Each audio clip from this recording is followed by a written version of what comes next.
Montreal, great. Texas, Alabama.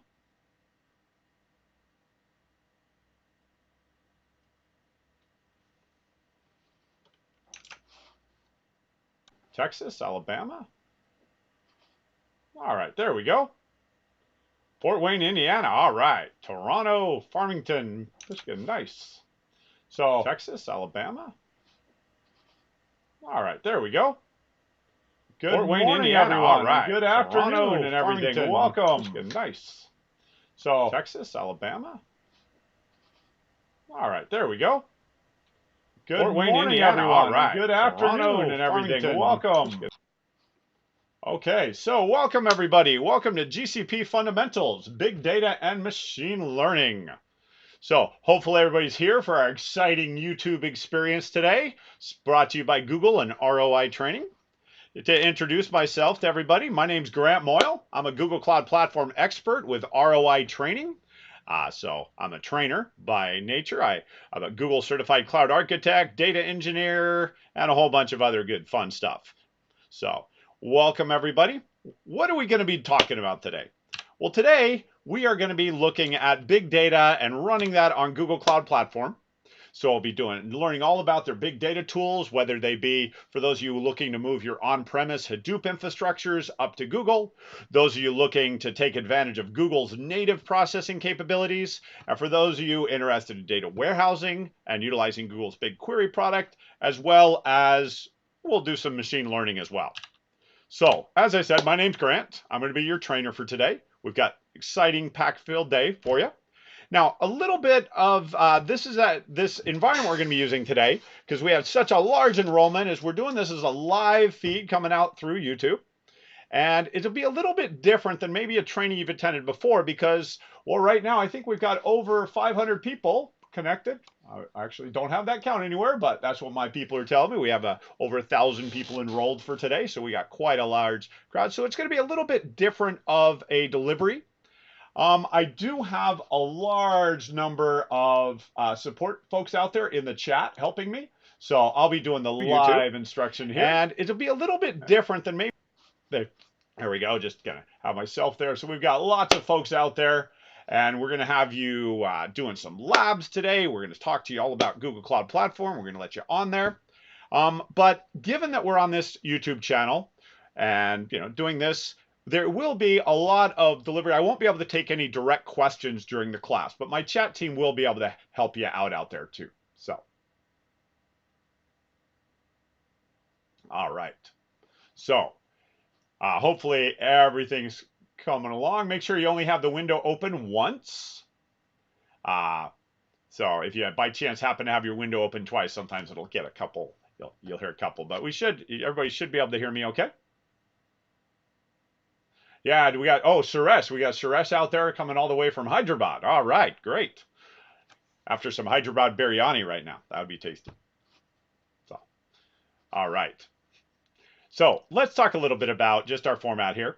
We are live streaming it. You can ask questions into chat, and we got some trainers moderating out there for you. We'll go through our agenda for the days. We'll do a little bit of kickoff introduction and make sure that you've got, if you want to do the hands-on labs for the day, make sure that you've got yourself set up into quick labs, because those of you who registered for the course, you'll have access to actually a hands-on environment using Google's Quick Labs environment. Then this morning, I'm primarily going to be demonstrating and showing you. I like live instruction. I like to show you what it means to actually use Google Cloud Platform. And then right before lunch, so about 11:30 Eastern time, we will go ahead and actually have everybody do a lab, and we'll kind of walk through. And we're actually our lab this morning is going to be around using BigQuery. We'll break for lunch from about noon till 1. And then in the afternoon, we're going to talk to you about some of the other machine learning and other capabilities of Google Cloud Platform and some demos. And then we'll wrap up probably around 4 o'clock. And what we'll do then is we've got a whole bunch of additional labs that you can give a try to. We'll open those labs up, and the labs will be open for you today and also tomorrow. So you get a chance to go try some of the things we've talked about. So exciting day planned for everybody.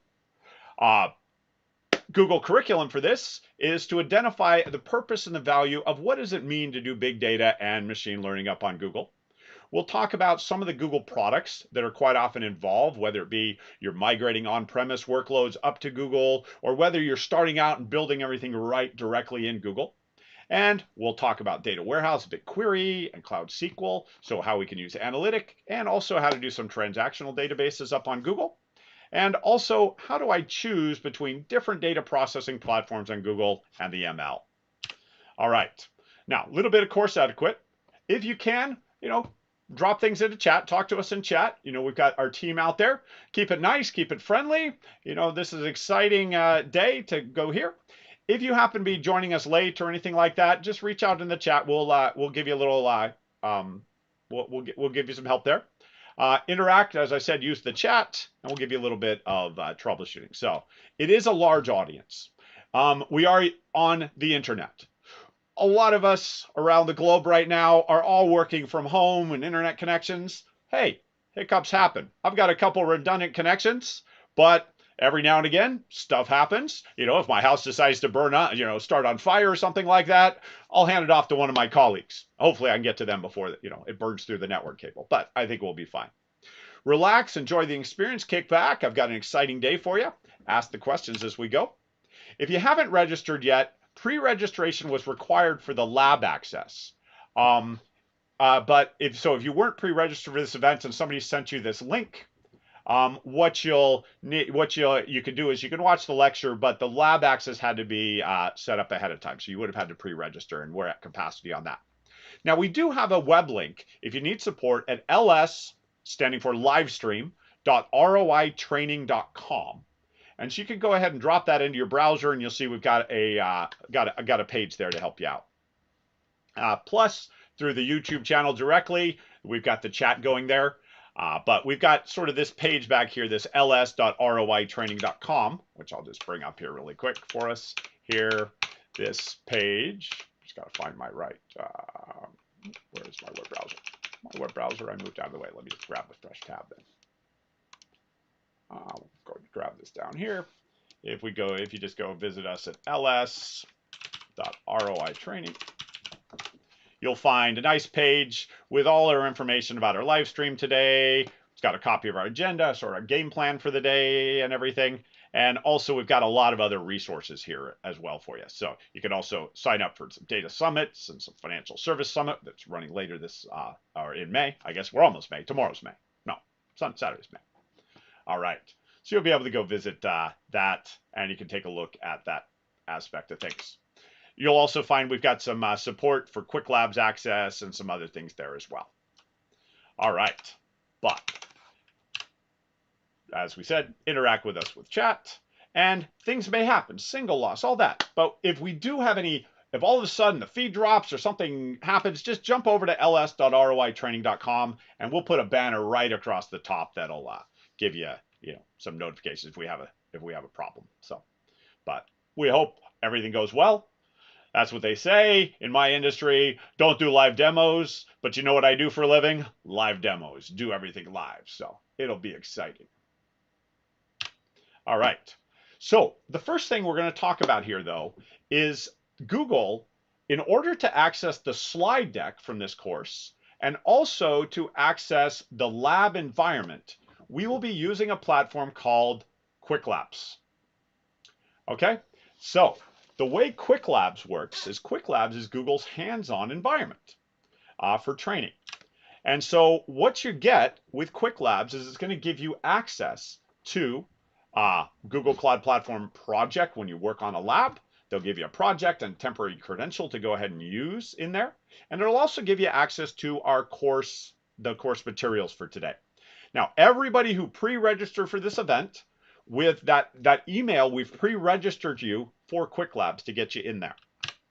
And so what we need to do is make sure you have an actual Quick Labs account. Okay, we'll have you do an activity just before lunch, but for now, we want to make sure that everybody has their logins.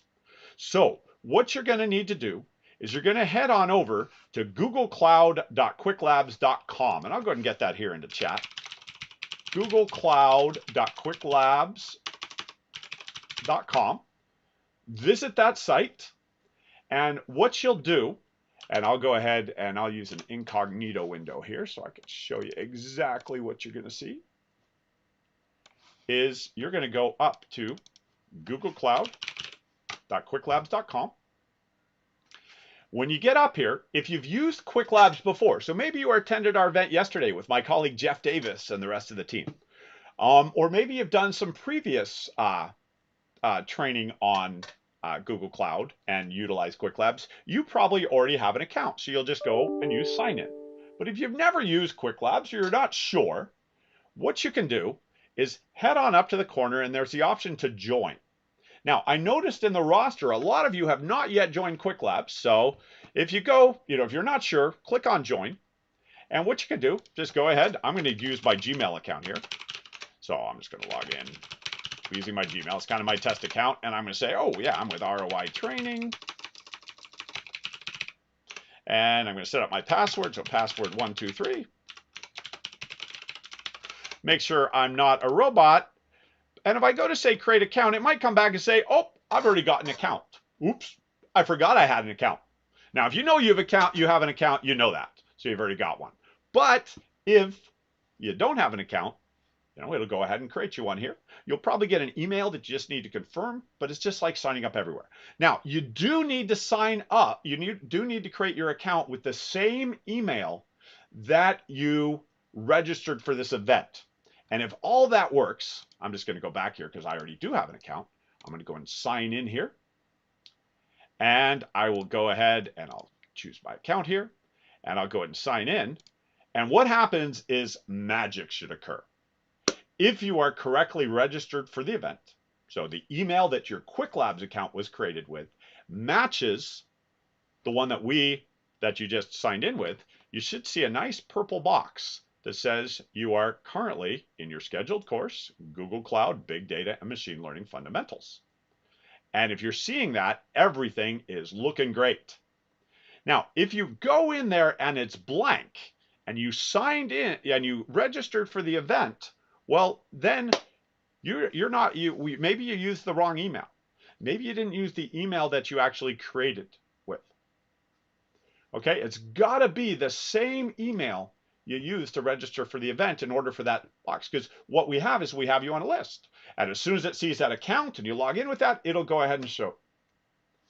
All right. So what we've got here is we're ready to go to our course. Now, as you take other courses and things like that, they actually may appear. So if you attended our event yesterday, you might actually see two boxes there because the exit labs for those yesterday might still be there, or the material. But if you come back next week or a month from now, you'd actually over on My Learning would have your information and you can see the previous slide decks and everything.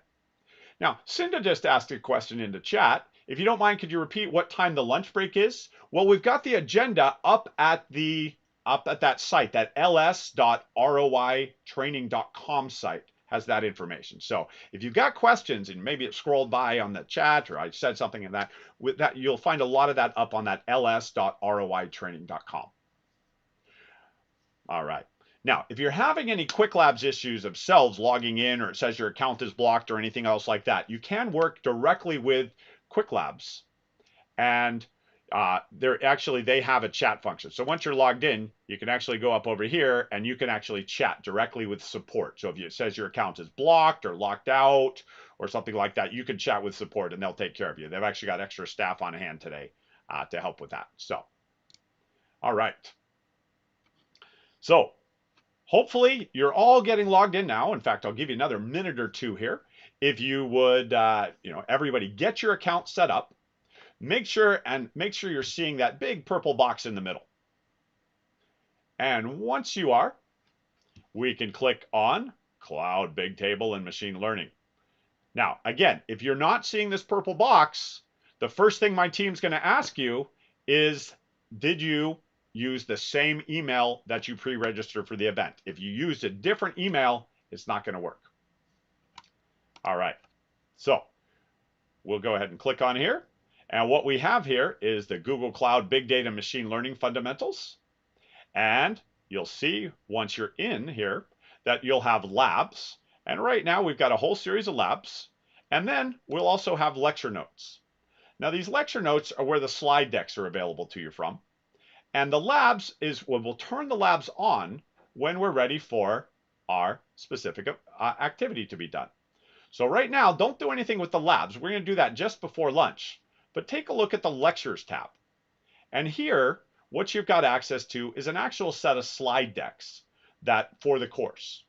So I think somebody asked earlier, they attended our event yesterday and were saying, hey, where are the slides from yesterday? They'll be in your Quick Labs account. So when you're enrolled in an event, you'll have access to the slide decks for that. So what you've got here is, well, we have a chapter 0, our welcome. And if you bring that up inline, you get a little inline PDF viewer. In fact, there's even some notes underneath for you. And we can scroll on through and take a look. Now, right now, your labs will be deactivated. They won't be available to you just yet because we're going to introduce you to the lab, and then we'll get that lab activated for us to do. Because this morning, we're actually going to do things a little bit differently just because of the size of our audience. And what we'll be doing is we're going to work through the first lab together. Because a lot of you may have never used Quick Labs and stuff like that. And plus, we're going to explore a little bit when there too. We're going to add some extras to it for you. So we'll do some extra little steps. All right. So the first part though here is I want to get you introduced to the slide, to how you can also access the slide materials. Because there's oftentimes, I'm not going to go and read slides. We can all read slides anytime we want. I'll use these slides to go ahead and do some presentation in here. And what we'll do is, and I'll use the slide deck periodically, but I'm not going to read slides. Everybody can read slides. You can go back and revisit this material. I'm going to show you how we use Google Cloud Platform. I'm going to do some demonstrations and other things like that. So, all right. Now, as you click through here, M1 will be our first module, which will be our module on introducing you to Google Cloud. M2 is a chapter here on product recommendations using Cloud SQL and Spark. Chapter 3, we're going to talk, it talks about some details about using BigQuery machine learning. Chapter 4 here is for some real-time dashboards and data flow and data studio. We're going to look at that structure. And then 5, we're going to take a look at deriving insights with unstructured data and machine learning. And chapter 6 here is the summary. Oh, well, somebody on my team is going to reach out to Quick Labs and let them know, hey, the M6 summary looks like it's not there. So say occasionally things happen, or sometimes it's just there's a whole bunch of access going on, but yeah, we'll get somebody on the team to reach out to Quick Labs and let them know that chapter 6. So hopefully they'll get that resolved. All right, so that's okay. Summary is not till the end of the day. All right, so now this is what your experience should look like. So just in summary, back when you first log into googlecloud.quicklabs.com, and it's got to be that URL. If you accidentally have the wrong URL, if you type in google.quicklabs.com or google-run is appearing up in your browser or something up in that left corner isn't quite right, just rekey it in as googlecloud.quicklabs.com. That's what it's expecting. There's a number of different Quick Lab sites that Google has. The one that we are utilizing, the Google Cloud, is for live instructor-led training, which is what we're doing here today. So what we're doing is using this live event platform. So googlecloud.quicklabs.com is the site, and if you're correctly registered for the course or you're pre-registered, we've got it. If not, we do have the capability. Go visit our site, ls.roitraining.com, and if you can reach out to the Quick Labs help, or if it's needed, we've got a FAQ right here, and the FAQ will have some common answers that if you're having a problem or anything else like that. So that's got, so a couple of you have asked notes, is this event is recorded? Nope, this is a live stream and it's not available after our workshop. And also some, other things that are helpful to help you out with that. So we've also got a Quick Labs, Q&A. If you have Quick Labs questions, you can actually go right here. You do have to be pre-registered for our event in order to access the labs. So, all right. So, hopefully everybody is getting into Quick Labs. I'm going to go ahead and go back to my main screen because I I'm going to be using an instructor view here. So I'm going to go to my side and I'm going to go ahead and bring up our first chapter. So, all right, looks like we've got a lot of folks out there. This is great. So let's go ahead and let's dive in here to our chapter 1. Now, I am not, as I said, I'm not going to read you slides. Instead, we're going to use these as our highlights, and we're really going to be understanding how to use Google Cloud Platform together. So let me go ahead and bring over the slide deck here. We'll go ahead and make this full screen. There we go. So what does it mean to use Google Cloud?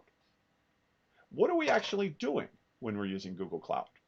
Well, we're taking advantage of Google's data centers that Google has built around the globe. In fact, right now, Google has data centers that we can utilize on Google Cloud for Google Cloud in over 20 locations around the globe. Here in the United States, Google's got 7 data center campuses that we can utilize their computing resources on. In Europe, in Asia Pacific. In fact, just 2 weeks ago, Google opened one in Warsaw, Poland. So always adding new infrastructure to their thing. And what we're going to be utilizing is the compute resources and also the services that Google has created. And a lot of them were created for Google to solve internal problems, but also to solve computing problems. And it's the power of the infrastructure out there with Google. And we know Google's mission is to organize the world's information and make it universally accessible and usable. Many of you probably use one of several Google products on your day-to-day basis that are used by over 1 billion users. Gmail, Android, Google Maps, Google Search, Google Play, YouTube, Chrome, Photos. They're always adding. Now think about that. How would could your company, no matter what sort of organization, whether you're a financial, whether you do insurance, whether you do business, whether you're products, whether you're a small business and scaling up, whether you're a large global multi-conglomerate, could your company handle 1 billion users? Well, it's an interesting question. If we use Google's infrastructure, you can build using that same platform that Google uses to run all of these things. Now, at the core layer at Google is security. We start off from the beginning with Google, with security being the important part. There's compute power on Google through the form of virtual machines and also serverless type products. There's storage on Google, whether you need to store blob or unstructured data, files and things like that. Whether you need to store and access data using an SQL pattern, like ANSI SQL, selects, inserts, updates, deletes, all that stuff we learned in our SQL at some point, or whether we need to take advantage of an analytic database where we could actually store our data and look at it on the terabyte or even the petabyte scale. And then there's also always the networking, where we're going to take advantage of Google's network around the globe. Now, for those of you who attended our session yesterday, you work with my colleague Jeff, who taught you all about the infrastructure behind Google. Well, our today's focus is going to be around the big data and the machine learning products that we might use for that. Now, the compute power on Google is enormous in scale. Now, how enormous? Well, let me go show you. I'm going to show you how we go about using Google Cloud Platform. Now, you're going to get a chance at about 11:30 today when we do our first lab to actually go and try some stuff on Google. But I want to give you just a quick tour, show you what's actually going on in Google. So I'm going to open up my web browser, and I'm going to go to console.cloud.google.com. And we're going to see that up comes what's known as my Google Cloud Platform project. Now, if you haven't used Google Cloud Platform before, or you're on your business accounts or things like that, you don't necessarily, it won't just jump right in, but I use Google Cloud Platform on a daily basis to run a lot of my computing needs and also to train and teach and everything like that. So here I am, and I'm working within my project. Now, a project on Google Cloud Platform is how we organize all of our resources. Now, we organize these resources so that we can work with things And we're able to make things on Google and make them all work and use them and things like that. Now, I'm going to go ahead and I'm going to build something. So I'm going to start here. You know, those of you who were with my colleague Jeff yesterday might have used Compute Engine to build a VM. And we'll go ahead and I'll do something like create an instance, a VM. Now, a couple people, I noticed in chat, a couple people have mentioned that the labs are currently closed. Yeah, we'll open the labs as needed, but you should be able to go look at your tab that has the course notes. And that way you can see the note material. We'll set the labs up so that as we'll activate them as we get to the point within the class where we need them. Okay? So, all right. Now, back to here, I'm going to go ahead and create a virtual machine. So on Google, I can build computing power. So let's say I'm interested in doing some big data, and I just need a really big computer to do things. So I'm going to go ahead and create a VM. Now over here, give it a name. We'll call it Grant's Big VM. And over here, I get to choose. Remember I mentioned Google's got all those locations around the globe? We call them regions. And around the globe, Google has places that I could go and build my machines. I could build them here in the US, on the West Coast or the East Coast. I could build them in Europe. I could build them in Asia. I'm going to go build mine here. I'm going to build it. I'm in Chicago, so my closest data center would be somewhere like Iowa. So I'm going to go ahead and build it in Iowa. And I'm going to say, hey, Google, I need some big computing. I need to use it for the afternoon. I want to crunch numbers. I've written some Python code, or maybe I've written some other code, and I'm just going to go in here and I'm just going to say, I would like, I don't know, let's give ourselves 16 CPUs and 128 gigabytes of RAM. Now, that's a pretty decent machine. 16 CPUs, 128 gigs of RAM. And I might start that off and I might run that with Linux on it. So I can ask Google to create that for me. Now I have to realize that computing is somebody's got to pay a bill for it. In fact, over here on the right, Google says, hey, you want that machine? We'll charge you $527 a month for that. But in reality, we'll only charge you for how long you have it running. You might run it, you only plan on using it for an hour? It'll cost you 72 cents, about 725.725 an hour. If you run it for 30 minutes, we'll charge you half of that. They charge us actually by the seconds we use our computing. Now, underneath a lot of our products we use on Google lies this underlying computing technology. So let's see. I'm going to go ahead and fire that up. And so I just asked Google, and I'm pretty sure in this account I'm allowed to build a machine that big. Now, when you're in Quick Labs, we're not necessarily going to let you do that. They're not going. When you're just starting out with Google, you don't necessarily want to build something super big. You might start out with something small. But let's see. Google's spinning that up for me. See if they'll give it. They're working on it. Wow. Oh, there we go. My machine's come up. My machine, it's got an IP address on it. It's got an IP address over here, an external IP address, and I can go ahead and connect into that machine.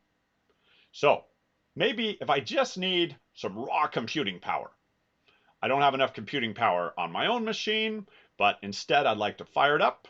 That's what I can do. So I'm going to go ahead and here. We notice there's a little SSH button. That's because Google knows who I am up here. They look in the corner. They see, oh, I'm currently logged in. So they know who I am. This is my project. So I've got permissions to it.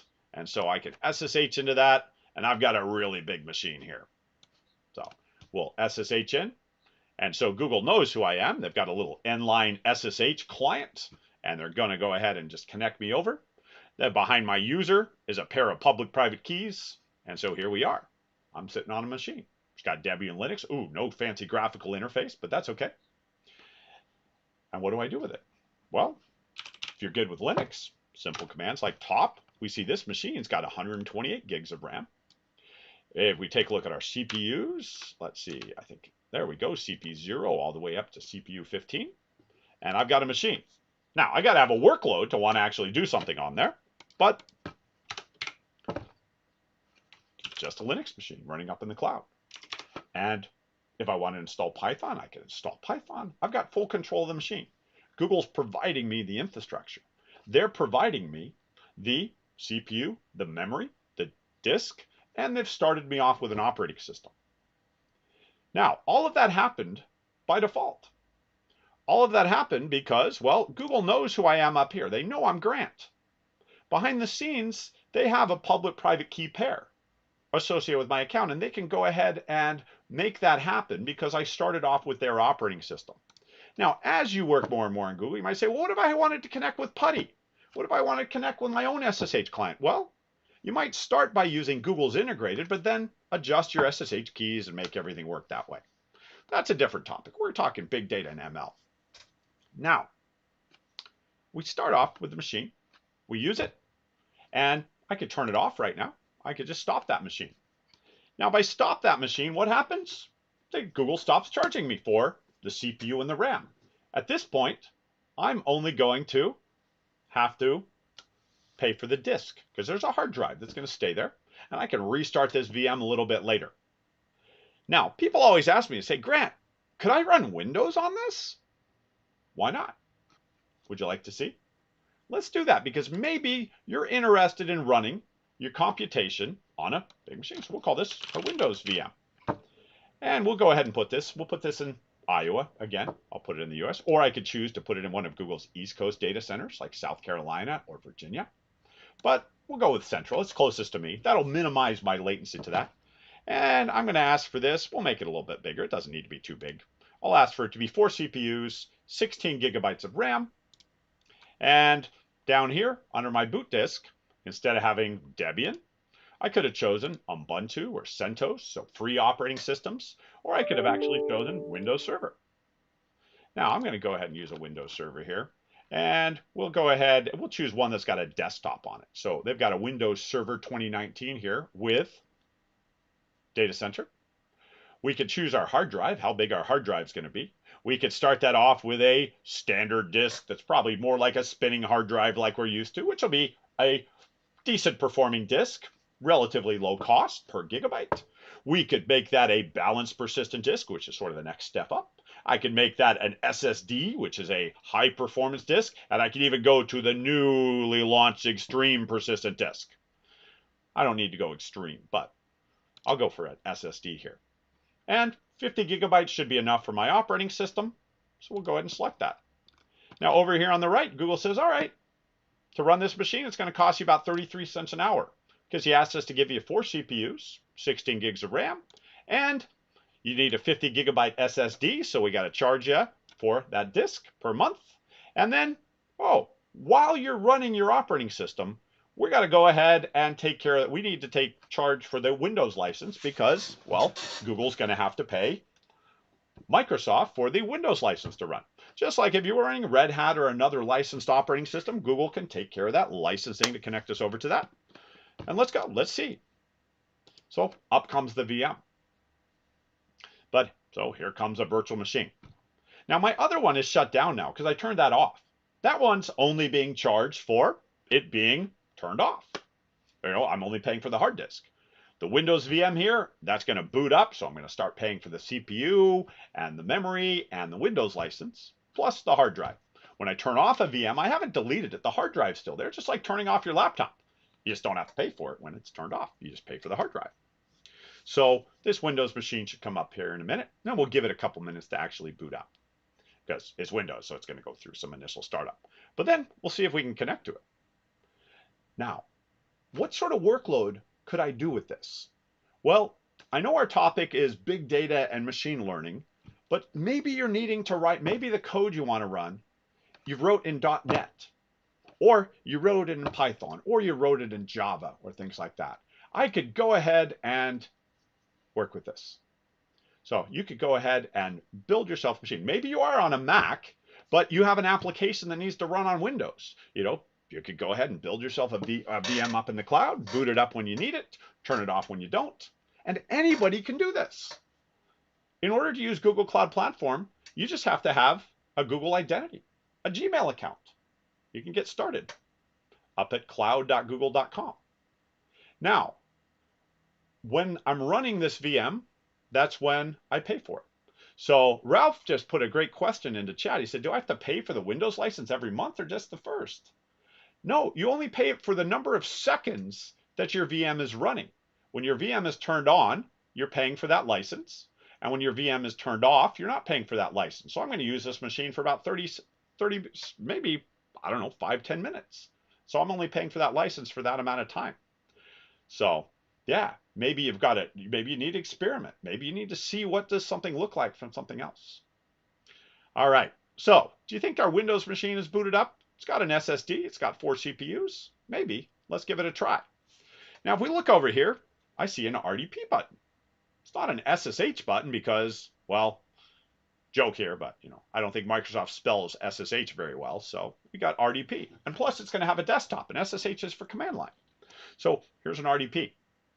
Now, personally, I prefer to use the built-in Microsoft client for the Microsoft Remote Desktop client. So I'm going to go ahead and I'm just going to bring up the Remote Desktop client and I'm going to connect to that external IP address. Now, I do have to tell you, I might have some firewall configurations, and I'm sure if you are, as you get deeper into Google, you'll learn about how to configure firewalls and things like that if you're part of the infrastructure teams and stuff. But out of the box, Google usually makes it pretty easy to connect. So I'm going to go ahead and try to connect here. And let's see. Oh, it's asking me for my credentials. Well, this isn't going to be as integrated as the SSH was. So I'm going to cancel that here for a minute. And I'm going to go over here and I have a little option to say on my RDP to set my Windows password. So I'm going to go ahead and build a user here. So I'm going to build a user Grant. I'm going to set that. And what Google is actually doing is Google is going into that VM and they've now created me a password. So I now have a password for connecting to that VM. Now, I didn't leave it up there very long because I don't need anybody, to jump on my machine here. So hopefully nobody can do that. I'll change my password once I jump in there. But now I'm going to be able to connect. So that was a little button Google had that said, hey, set your Windows password. And I'm going to go ahead and connect. We'll go ahead and my choices. So my user account is Grant because I just told them to create it. I'm going to paste in the password. And presto, I'm now going to connect to this Windows machine. And here we go. Here I have a Windows VM running up on Google.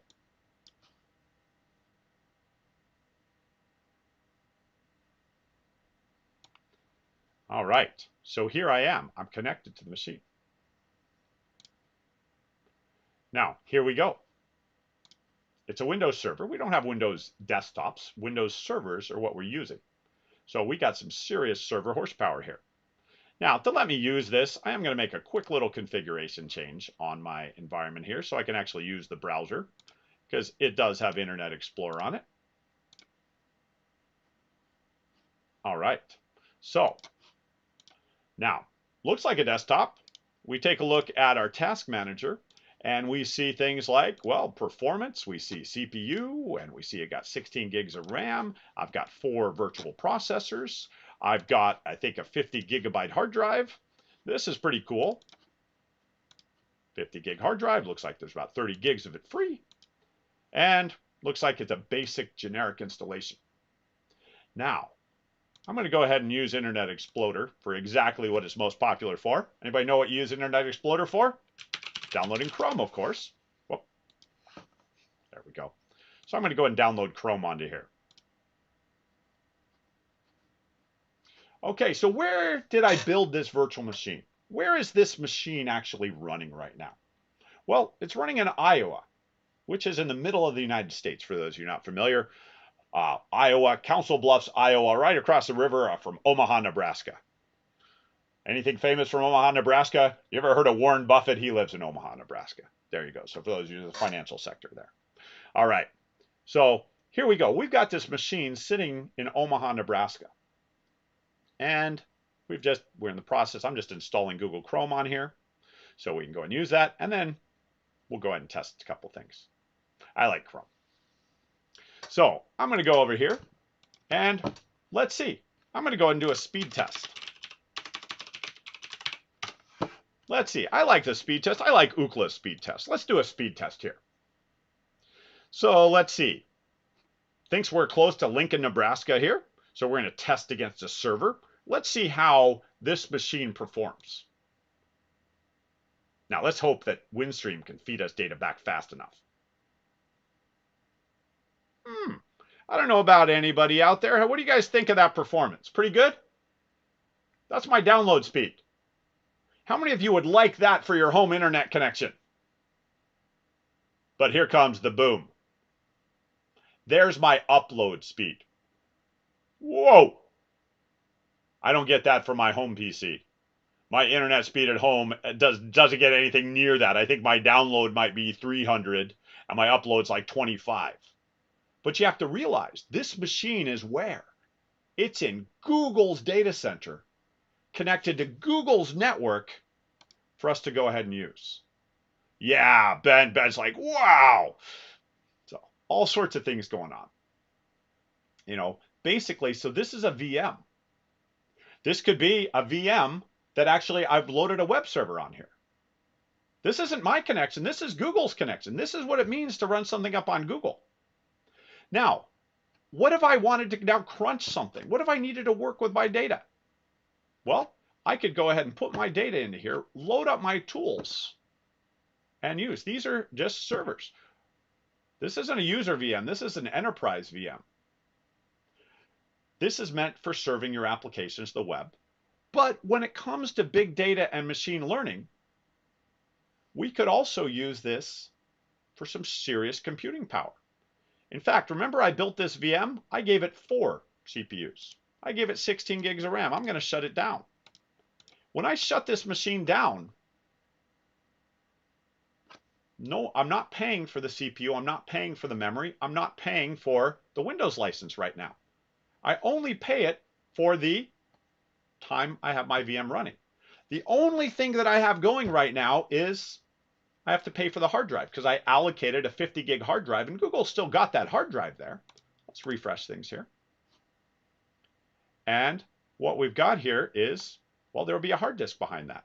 See, I've got a 50 gig SSD allocated.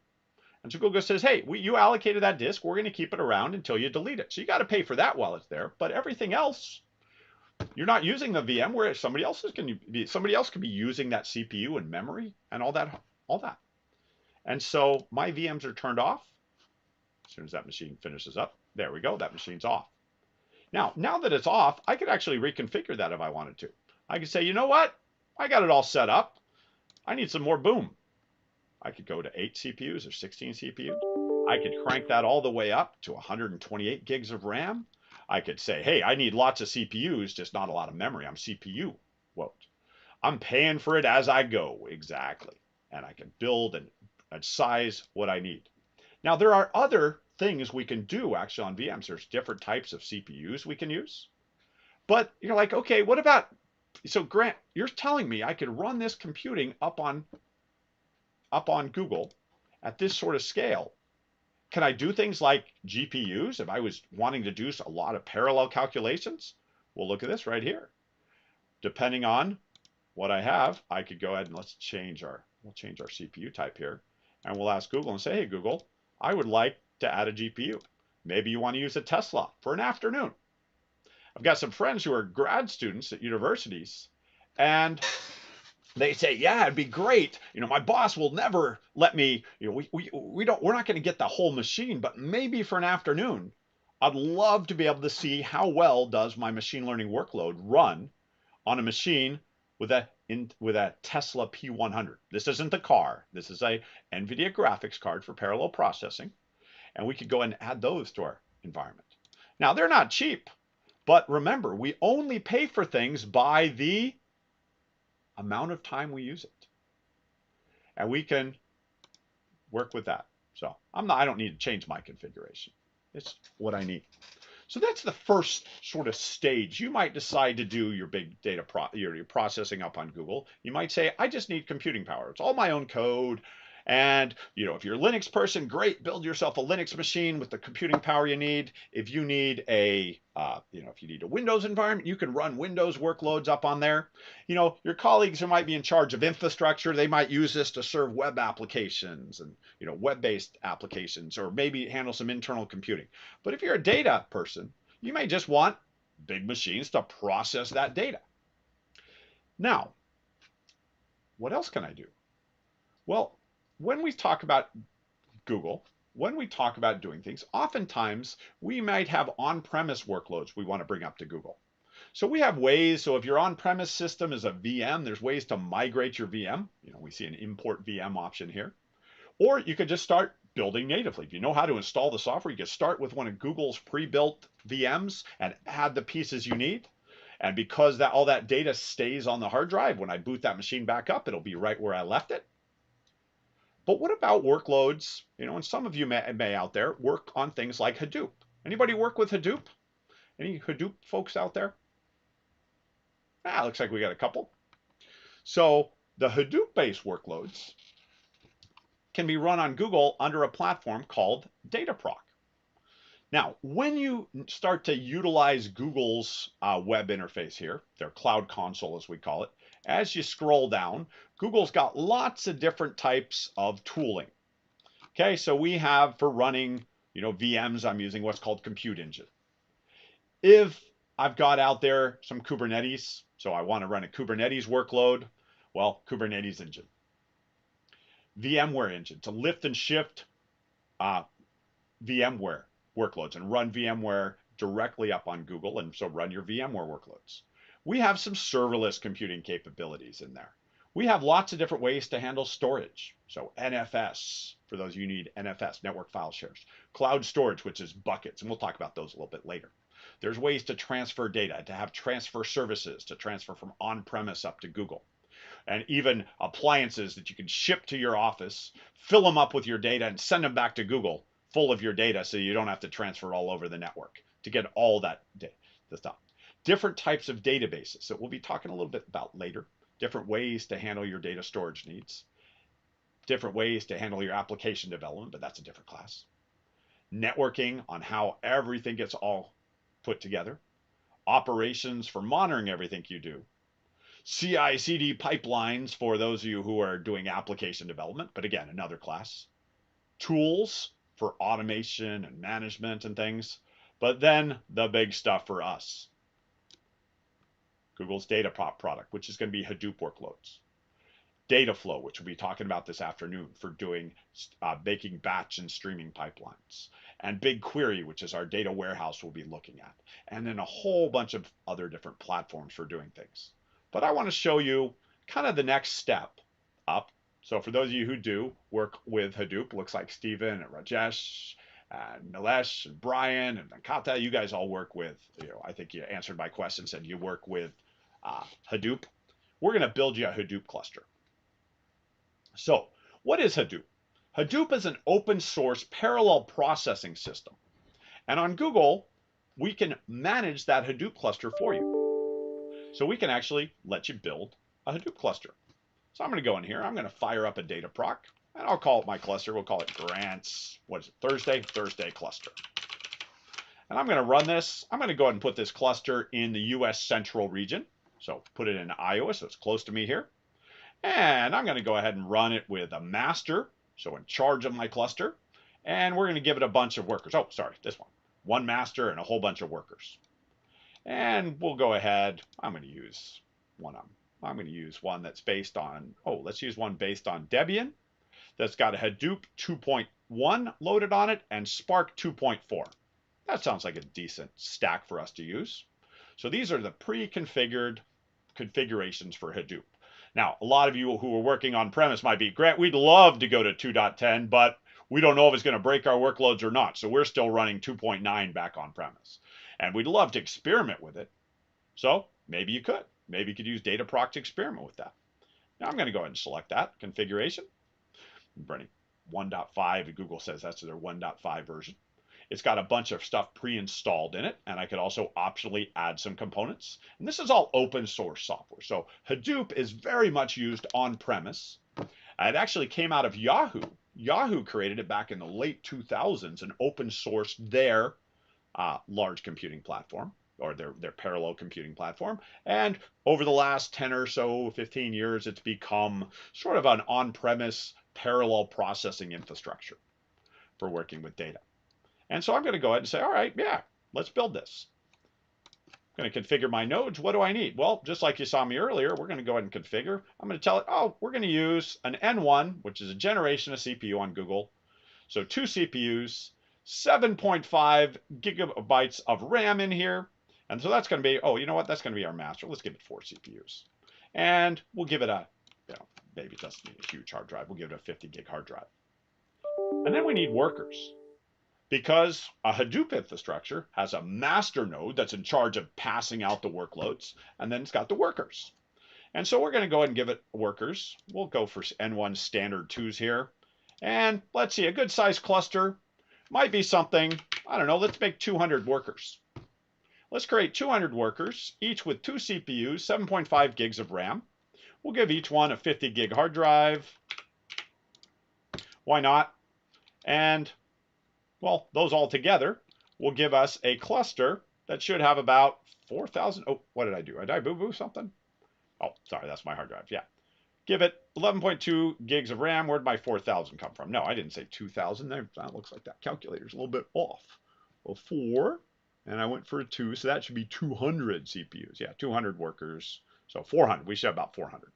Looks like a calculation problem there. But we'll go ahead and let's see what we get. So that looks like a typo. Now, we can customize our cluster. We can decide how does it work and all that sort of stuff. And if you're used to working on Hadoop, you're like, Grant, this is a lot easier than what it took us to build our cluster. Well, let's see. I'm going to tell Google to create my cluster. So, yeah, for those of you watching, I really just told Google to build me a 200 node Hadoop cluster ready for me to go. Now, the hardware, they're firing up underneath. These will actually be virtual machines here in just a little bit. In fact, I'm going to open a second window here, and I'm going to go over here, and we're going to take a peek. And we'll take a peek at our compute instances. And look at what's happening. Here it comes. There's my big VM from earlier. But look at all these other compute. They're very much like that other one that we had before, except this time they're all set up and working with and integrated together. This one with the -M, that's our master. And here's worker 0 and worker 1 and worker 10 and 11 and all that. And according to Google, I've got 203 VMs running. Well, that would be, well, my big VM from earlier is one of them, and my other Linux machine was, and my Windows machine, plus 201 nodes that are making up my cluster. So the master is in charge of all of that. The workers are just checking in with the master and ready to go. Now, you're like, so Grant, this is Hadoop? Yeah. Is it ready? Just about. Probably needs another minute or two, but let's go ahead. I'm going to grab the IP address of the master here, and I've got my firewall set up so that it'll recognize my computer here. But if you're used to using Hadoop, what do we use? 8088, I think, is our interface. Is that what anybody who uses Hadoop before, is that what you're used to seeing? Sort of the web console for a Hadoop cluster. Now, our workers are still coming up. They haven't yet checked in, but let's get a refresh here. Well, first worker's checked in. A few more workers. Let's see. 2 workers. 12 workers. 17 workers. 24 workers. 39 workers. 54 workers. 73 workers. 87. Well, how many did we define? 200. We're going to have 200 workers here in just a minute, all checked into our Hadoop cluster. So this cluster I can create. Oh, I'm not using Windows worker nodes. I'm using Linux worker. I didn't choose Windows, did I? No, I don't think I chose Windows workers. No, that's just W just means W. Did I put Windows? I didn't do Windows on those, did I? No, there's no Windows in Dataproc. Hadoop doesn't run on Windows. That's just the W for worker. So here we go. We've got our master and we've got all these workers. Now, how do I use it? Well, remember, if I can interface with a Google machine with SSH. So I'm going to go ahead and SSH into our master here. We'll give it a second. He's busy right now getting all these workers checked in. I'm just in my web interface here. Let's see. All my workers look like they've been brought online. 200 workers. There they all are. They're ready to go. They've each got their CPU and their RAM and their hard drives, and all of that has now been integrated together, and my cluster is up and running. Let's see, we should be able to connect in. And look at that. Here is our command line. Now, if I'm using Hadoop, what's one of the first things I probably, well, maybe I'm a low-level Hadoop person. Hadoop, let's get Hadoop version here. And we got Hadoop 2.10, which is what we asked for. Now, if I'm a little bit say, well, I do a little bit higher, Grant. Well, what about Python? Do I have Python on here? Yeah, I got Python 3.7.4, so I'm ready to go there. Already built on my environment. Say, okay, well, what if I want to use something like Hive? Well, Hive is here. It's got Hive. It's firing up. It's initializing Hive on here. Oh, you know what? We should just do a Hive. Let's do a Hive dash version should give it to us. And our Hive on our master should come back and report that we've got Hive 237. And what if I was to do, let's see. Probably got Pig, although we're probably not building Pig anymore. Joey, who's on the call, he'd be like, Grant, nobody's using Pig anymore. And he's probably right. But I don't know, maybe you still got some Apache Pig. Yeah, he said, if I ask Joey, he's out there on the chat. He's taking care of all your questions for you there. He'd say, Grant, what I'm really interested in is, does it have PySpark? Does it have Spark? I want to run my Spark distributed workloads. Well, here we go. I got PySpark. Here we go, based on 3.7.4 Python there. And in just a minute, we should see the nice happy Spark logo. So it's going to understand R as well. So we got Spark and Spark understanding Python and R and all that magical stuff. And underneath this is the cluster though. So things can go. There we go. And that'll make Joey happy. He's got the Spark he needs, so he can go run his workload. Now, sitting on here, this is a Dataproc cluster. This is what Google, a Dataproc, if you see the word Dataproc, I just want you to think it's managed Hadoop. But instead of having to reach out and build your own cluster, waiting for the hardware to arrive, installing all the servers and all that sort of stuff, or going to a third-party vendor and having them roll in a rack of gigantic, a whole bunch of servers and say, here's your turnkey solution for it. On Google, we create a cluster, we use the cluster, and then when we're done, we delete the cluster. And bye-bye cluster. So literally there, in a matter of about, 10 minutes? We didn't have a Hadoop cluster. We built one. We fired it all up. It ran. It was working. All the nodes had checked in and everything. And when we're done, we turn it off because we only pay for the computing power when it's running. We only pay for the RAM we're using when it's running.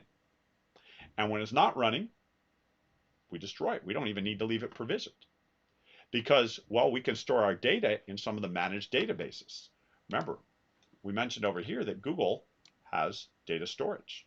If you need to store files, files get stored in cloud storage. And we can interact with those files using a GS:// reference directly from our Hadoop cluster rather than HDFS:// for those of you Hadoop folks. If I needed an HBase database, HBase has its history in an original Google product called Bigtable.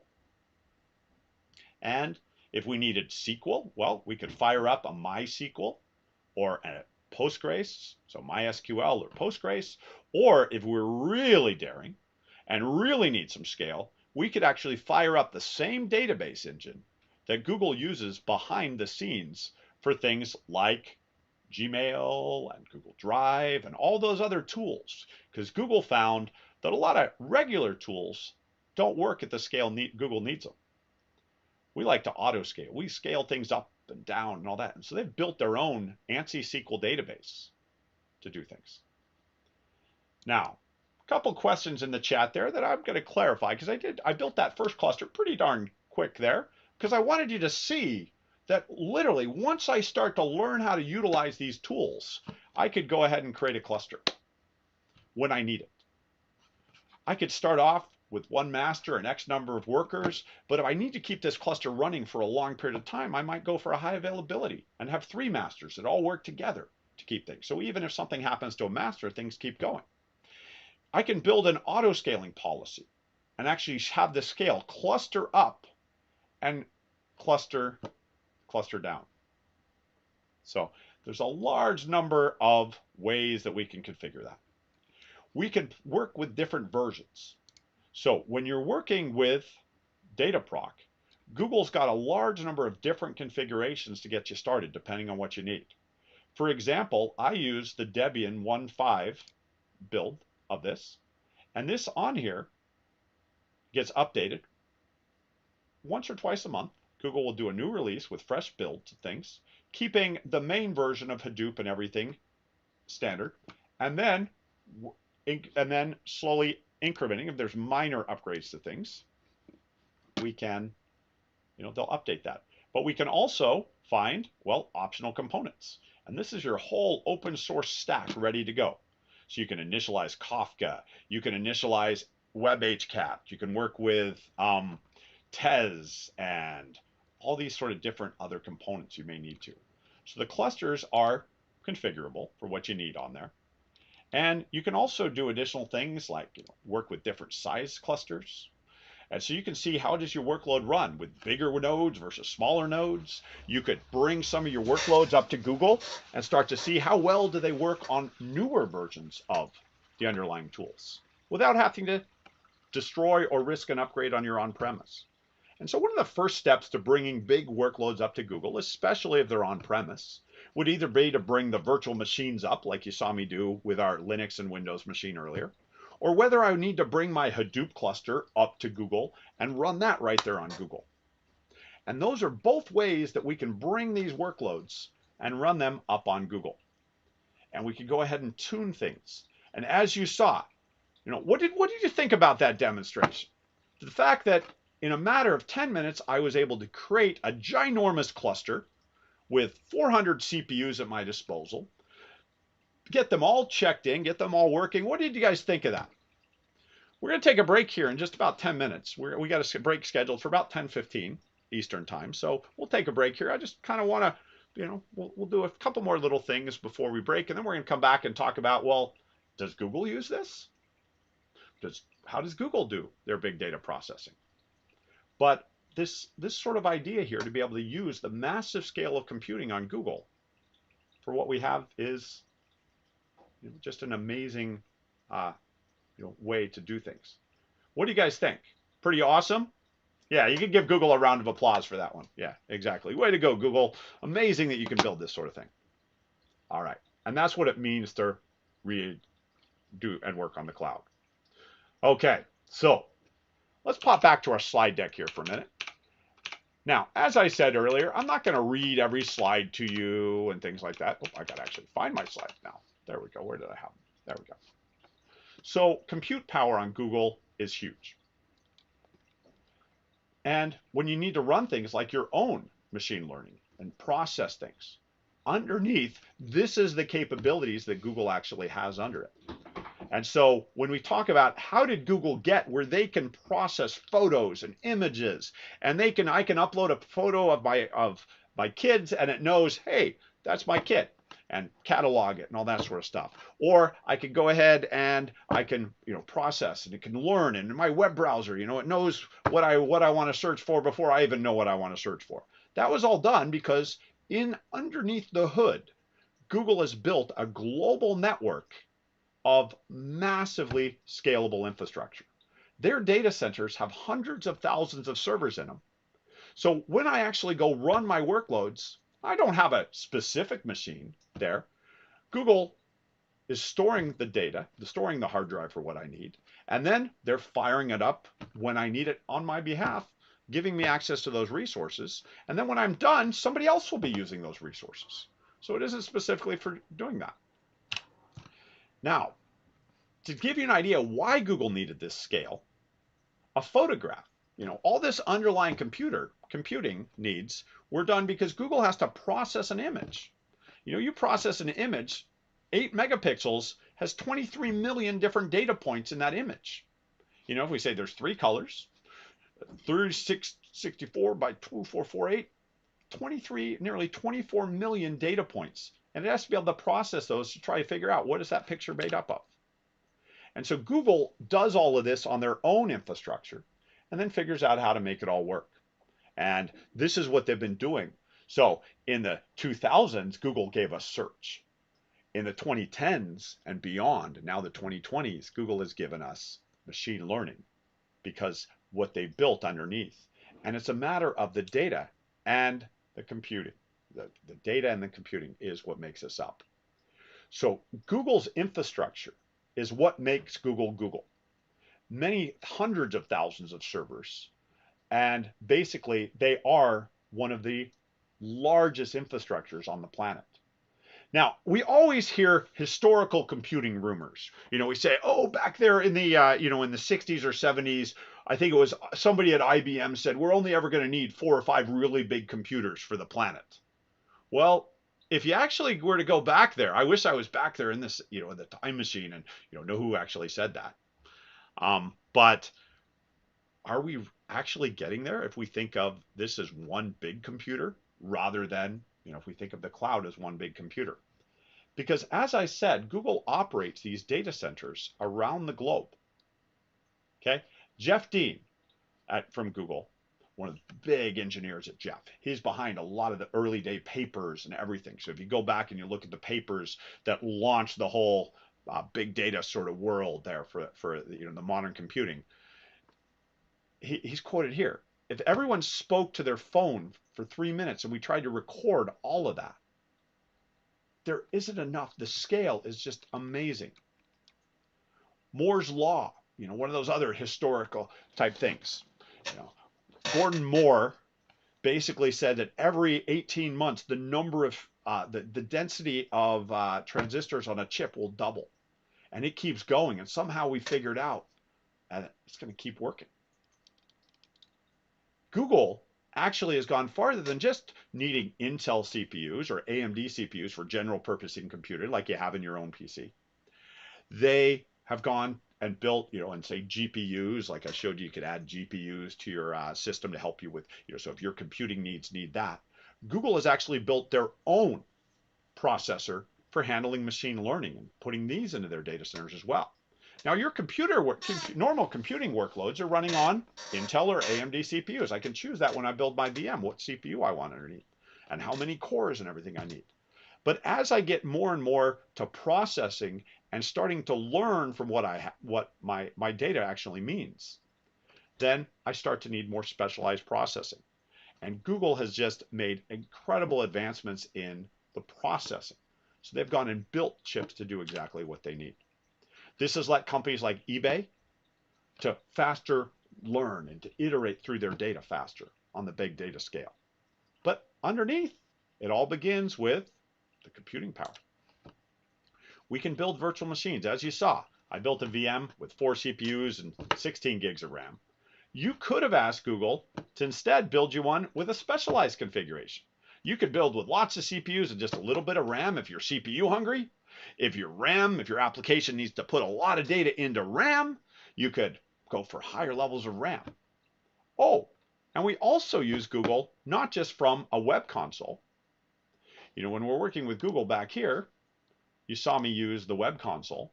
And so when I'm using the web console, I see here that, I can see my VMs, see what I build and everything.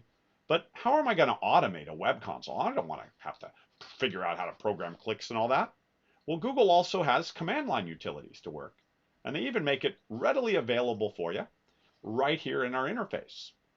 In fact, this afternoon, we have a series of labs that you can do at the end of the course. And some of them may have you utilizing Google's command line interface. And if I look up here in the corner, Google's got a little Activate Cloud Shell button. And this will give me a way to actually go and utilize the command line directly within Google. It's actually spinning me up a little VM behind the scenes called what we call Cloud Shell, the Cloud Shell machine. And that Cloud Shell machine, I haven't used mine yet today. And so it's firing up, it's provisioning my machine, and it's going to have all these command line utilities to help me work with Google. So in just a second here, we should get that up and running. I don't think I have it open anywhere else in my environment. We should be good here in just a second. Come on, Google. Let's refresh things. Oh shoot, if I refresh things, I just have to click it again. I'll go ahead and just click this button again up here. Oh, cool. It's coming up. Yeah. Oh, still working on provisioning me. Probably because I just fired up a gigantic Hadoop cluster. No, the cloud's not that bad. We'll get our cloud shell here. Now, but what this is going to give me is if we look over here on this slide, notice they issued a command called gcloud. That's another way to talk to Google with the command gcloud. And I might want to say, well, compute. I want an instance. I want you to create me a VM with this many CPUs and this much RAM. And I can go ahead and get things up and running that way when I'm utilizing my Google environment. So we'll check on our cloud shell here in a minute. All right. So we're actually coming up on our break for the morning. Oh, there we go. Let me try it. Oh, that's an outdated window. That's why I got too many windows open. Yeah, we don't need that Hadoop window open anymore because we've already killed off the cluster. Let's see. Well, we'll refresh that. Let's give it one more try. But otherwise, we'll take our break and we'll check on it when we come back.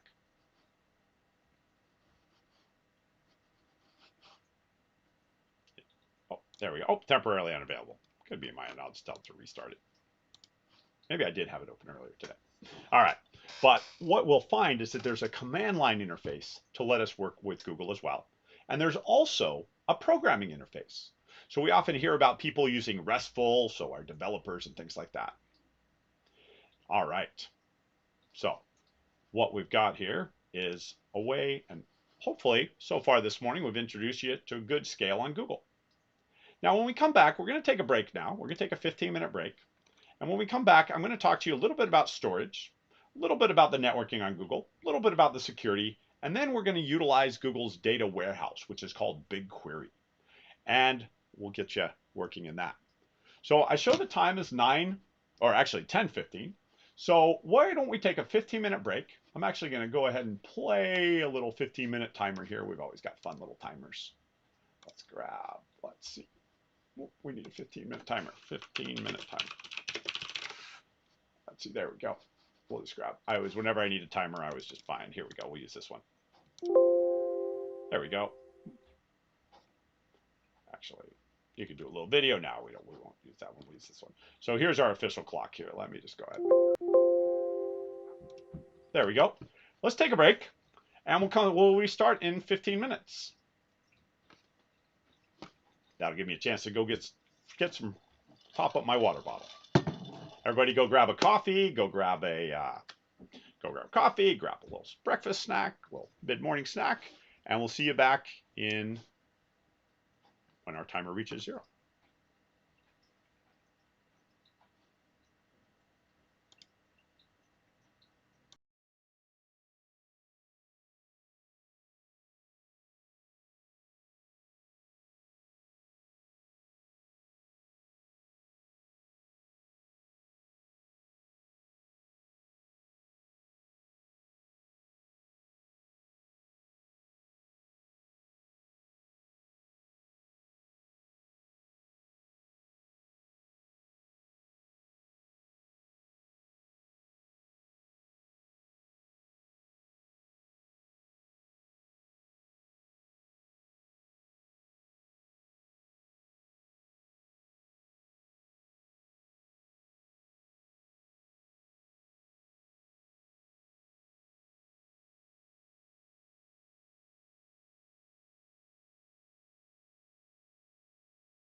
Well, welcome back, everyone.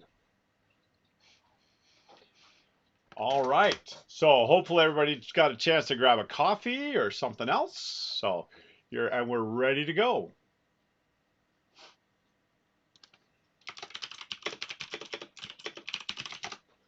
All right. So now, so we talked before our break about computing, and I noticed while we were on break, a couple people had some questions. They were, I was reviewing the chat that Joey's been handling there. Yeah, these data centers are huge. In fact, what's really interesting is I grew up out on the west coast of the U.S., and you can actually see many of Google's data centers from maps. We go to maps.google. I actually live in the Chicago area, but I'll zoom out here just while we're waiting for everybody to come back. I'm going to zoom out. I'm in the suburbs of Chicago. I'm in Elmhurst, Illinois, just south of the airport. And if we scroll out here, we'll go over to the west coast of the United States. And I grew up in Portland, Oregon. And just down the river from Portland, Oregon, is actually the US West 1 data center in this small town of the Dalles, Oregon. So those of you from the Pacific Northwest, I know we had a couple people said they were joining from Portland or other areas like that. If you go a little bit farther up the river than you normally go to go see all the waterfalls, you go past the Dalles. The Dalles has a gigantic hydroelectric dam. And I like to think Google plugged their extension cord in there, so lots of green energy. And they ran it over, and just up the river, they have built the US West 1 Data Center Campus. This is actually the region called US West 1. So when I'm building my compute instances and I say I want to create an instance, and they say, where do you want to run that? And I say, I want to run that in US West 1. I'm building it actually in Oregon, and I'm building it in this data center campus. Now, in here are over hundreds of thousands of servers. Now, they opened this data center. In fact, whenever you want to learn something about Google, just go for, just all you got to do is just search for GCP and say, oh, I don't know, the Dalles. And it'll come up with the Dalles, Oregon data center. It'll tell you all about it, because Google documents up all their data centers. In fact, you could go back, take away the Dalles from your URL, and you can learn all about it. This was their first data center. In fact, I remember when they opened it. Right now, nearly $2 billion facility. Oh, for those of you in Europe, I know people always ask in Europe, let's look. St. Gozlan in Belgium, so just outside of Brussels, Google built their data center. So there's Brussels, we'll go a little farther, there's Paris, there's London. And so here in Brussels, Google built their first data center in Europe. And if we zoom in, we can actually see this one. And it started relatively small, started at about there, and it got bigger, and it got bigger. There's the other part of the data center, and they built a nice solar farm to power it all. And they're even adding more and more data center capacity to these. Google, the cloud is just becoming enormous. Now, you're like, wow, you mean they got data centers like this around the globe? Oh yeah, Google's got a lot of them. Now, in fact, if you're curious about what's available where, you can always Google GCP zones and regions. And you'll come up with a number of articles and links and things like that that talk about their regions and everything. I like this second one that comes up, that Google about locations, because it actually shows us that there are 25 regions, because they just opened one in the last couple weeks, where new regions are being planned for, and all of this good stuff. So they just recently opened Warsaw. They've got all over Europe. They've got all over the US. They've got Mumbai. And they're about to open one in Delhi, actually Gurgaon, for those of you who are familiar with that Delhi area. They're opening another one in Australia. They're everywhere, all around the globe. Uh-oh, Stephen King put out there that he lives in Itasca. I see that in the chat there. I don't know. Stephen King, that name there, I don't know. Should I be worried? Are you the book author? All right. So, all right, back to the story. Sorry, had to comment on that there. Okay, now remember how fast you thought that network was? Well, that's because that networking, Google doesn't just build data centers. Google builds their own network. Their global network spans the globe. They have their own network cables. Their most recent one they launched just a couple months ago is Dunnet. We look up GCP Dunnet. Google built their own subsea cable between the US and Europe that's 250 terabits of capacity. And we get access to that.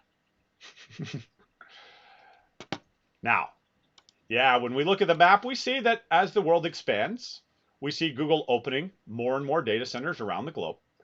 So somebody noticed in the comment, there's no one in Africa yet, but there are networking cables that get us from Europe into Africa. There also are entry points to Google's network. So see all these little dots here? Those are, think of this as Google's private network, and those are all the entry points to that network. So I have actually had the opportunity on 4 separate occasions to go do some training for Google down in South Africa, in Johannesburg and also in Cape Town. So I got to go to both those locations. Also got to go on a safari in there, amazing. And what was really interesting is when I was working down there, my speed to the European data centers was actually pretty darn good because, well, when I was in Cape Town, basically my data just jumped right on that network and went right back to Europe and went across all of this private network because Google keeps the data on their network as treasures. So it's not just about the data centers. It's also about the networking between them all. And Google figured that out a long time ago that, hey, if we connect our locations with our own network and then sort of have these jump on, jump off parts to our network in cities all around the globe, what we call edge locations, we're able to basically provide an extremely high level of service to customers no matter where they are in the globe. So just because there's no data center there doesn't mean that there aren't computing resources available to you quickly. And also, the world is always expanding. Now, what does Google need to run data center? They need redundant power. They need good, reliable power. And, depending on parts of the world, that can be difficult. So, but I know there's always expansion going on with Google. Most recently, we're going to see Doha, so in Qatar. Toronto's getting a data center, so we'll have several data centers in Canada for workloads that need to stay within Canada, so data sovereignty and all that. And Google is just on a global scale. And so, yeah, it's an amazing network to start to work on, as you saw. So somebody asked, hey, is Google the only one to do this? Well, Google was the first one to do this. The other clouds are all playing catch up, building their networks out. So you do hear more and more about maybe Microsoft and Facebook teaming up on a network cable between the US and Europe and that, but Google was the first one to really do this. Now, when you start working on Google, you start to learn different products are going to work in different ways. And when you need infrastructure, when you're building web applications, things, we have load balancers and autoscalers and all that sort of stuff. But when we're talking about computing, or where you run your, machine learning models and things like that, you can distribute those to locations that make sense for your application. And so load balancing and all that do work very much and can be deployed to take advantage of one or many of these Google data centers. But that's all up to you to decide, well, how far do you need to reach? Are you a global audience, or are you regional, or are you in a specific location? So it's an amazing infrastructure to start working on. And so we talked about compute. This network is just underneath all this. But what about actual storage? Well, out of curiosity, anybody use any SQL? If you did, you can actually run your database right up on Google. For example, I'm going to go use the Google Cloud SQL product. And the Cloud SQL product lets me build a SQL server. I could run MySQL or Postgres or a Microsoft SQL server. Now, I don't have to build the VM and install the software and all that sort of stuff. In fact, I'm going to build a Postgres server right now. We'll call this Grants Postgres. And I'm going to go ahead and ask them, hey, I need Postgres, I'll use 12. I'm going to fire this up in Iowa here for me. And I'm going to even ask Google, hey, Google, can you go ahead and make some redundant copies of that within Iowa? So just in case there's an issue, I've got a standby server right there, sort of, a standby ready to go. Sure. And on my configuration, I could ask them for a small configuration, with one CPU or two or four, or I could ask them for a standard, or I could ask them for a high memory, 4 CPUs, 26 gigabytes of RAM. I probably don't need that for a demo. I'll say, hey, start me off with one CPU. I could ask them, hey, I want some SSDs, and go ahead and provision my database server with 10 gigs of data. But just in case my database, I start to roll low on disk space, my database keeps growing, can you automatically increase the space? You bet. How do I connect to that? Well, we could connect it as a public IP, or we could provide it just to our VMs internally. If I publicly enable it, well, I can whitelist who's allowed to go there.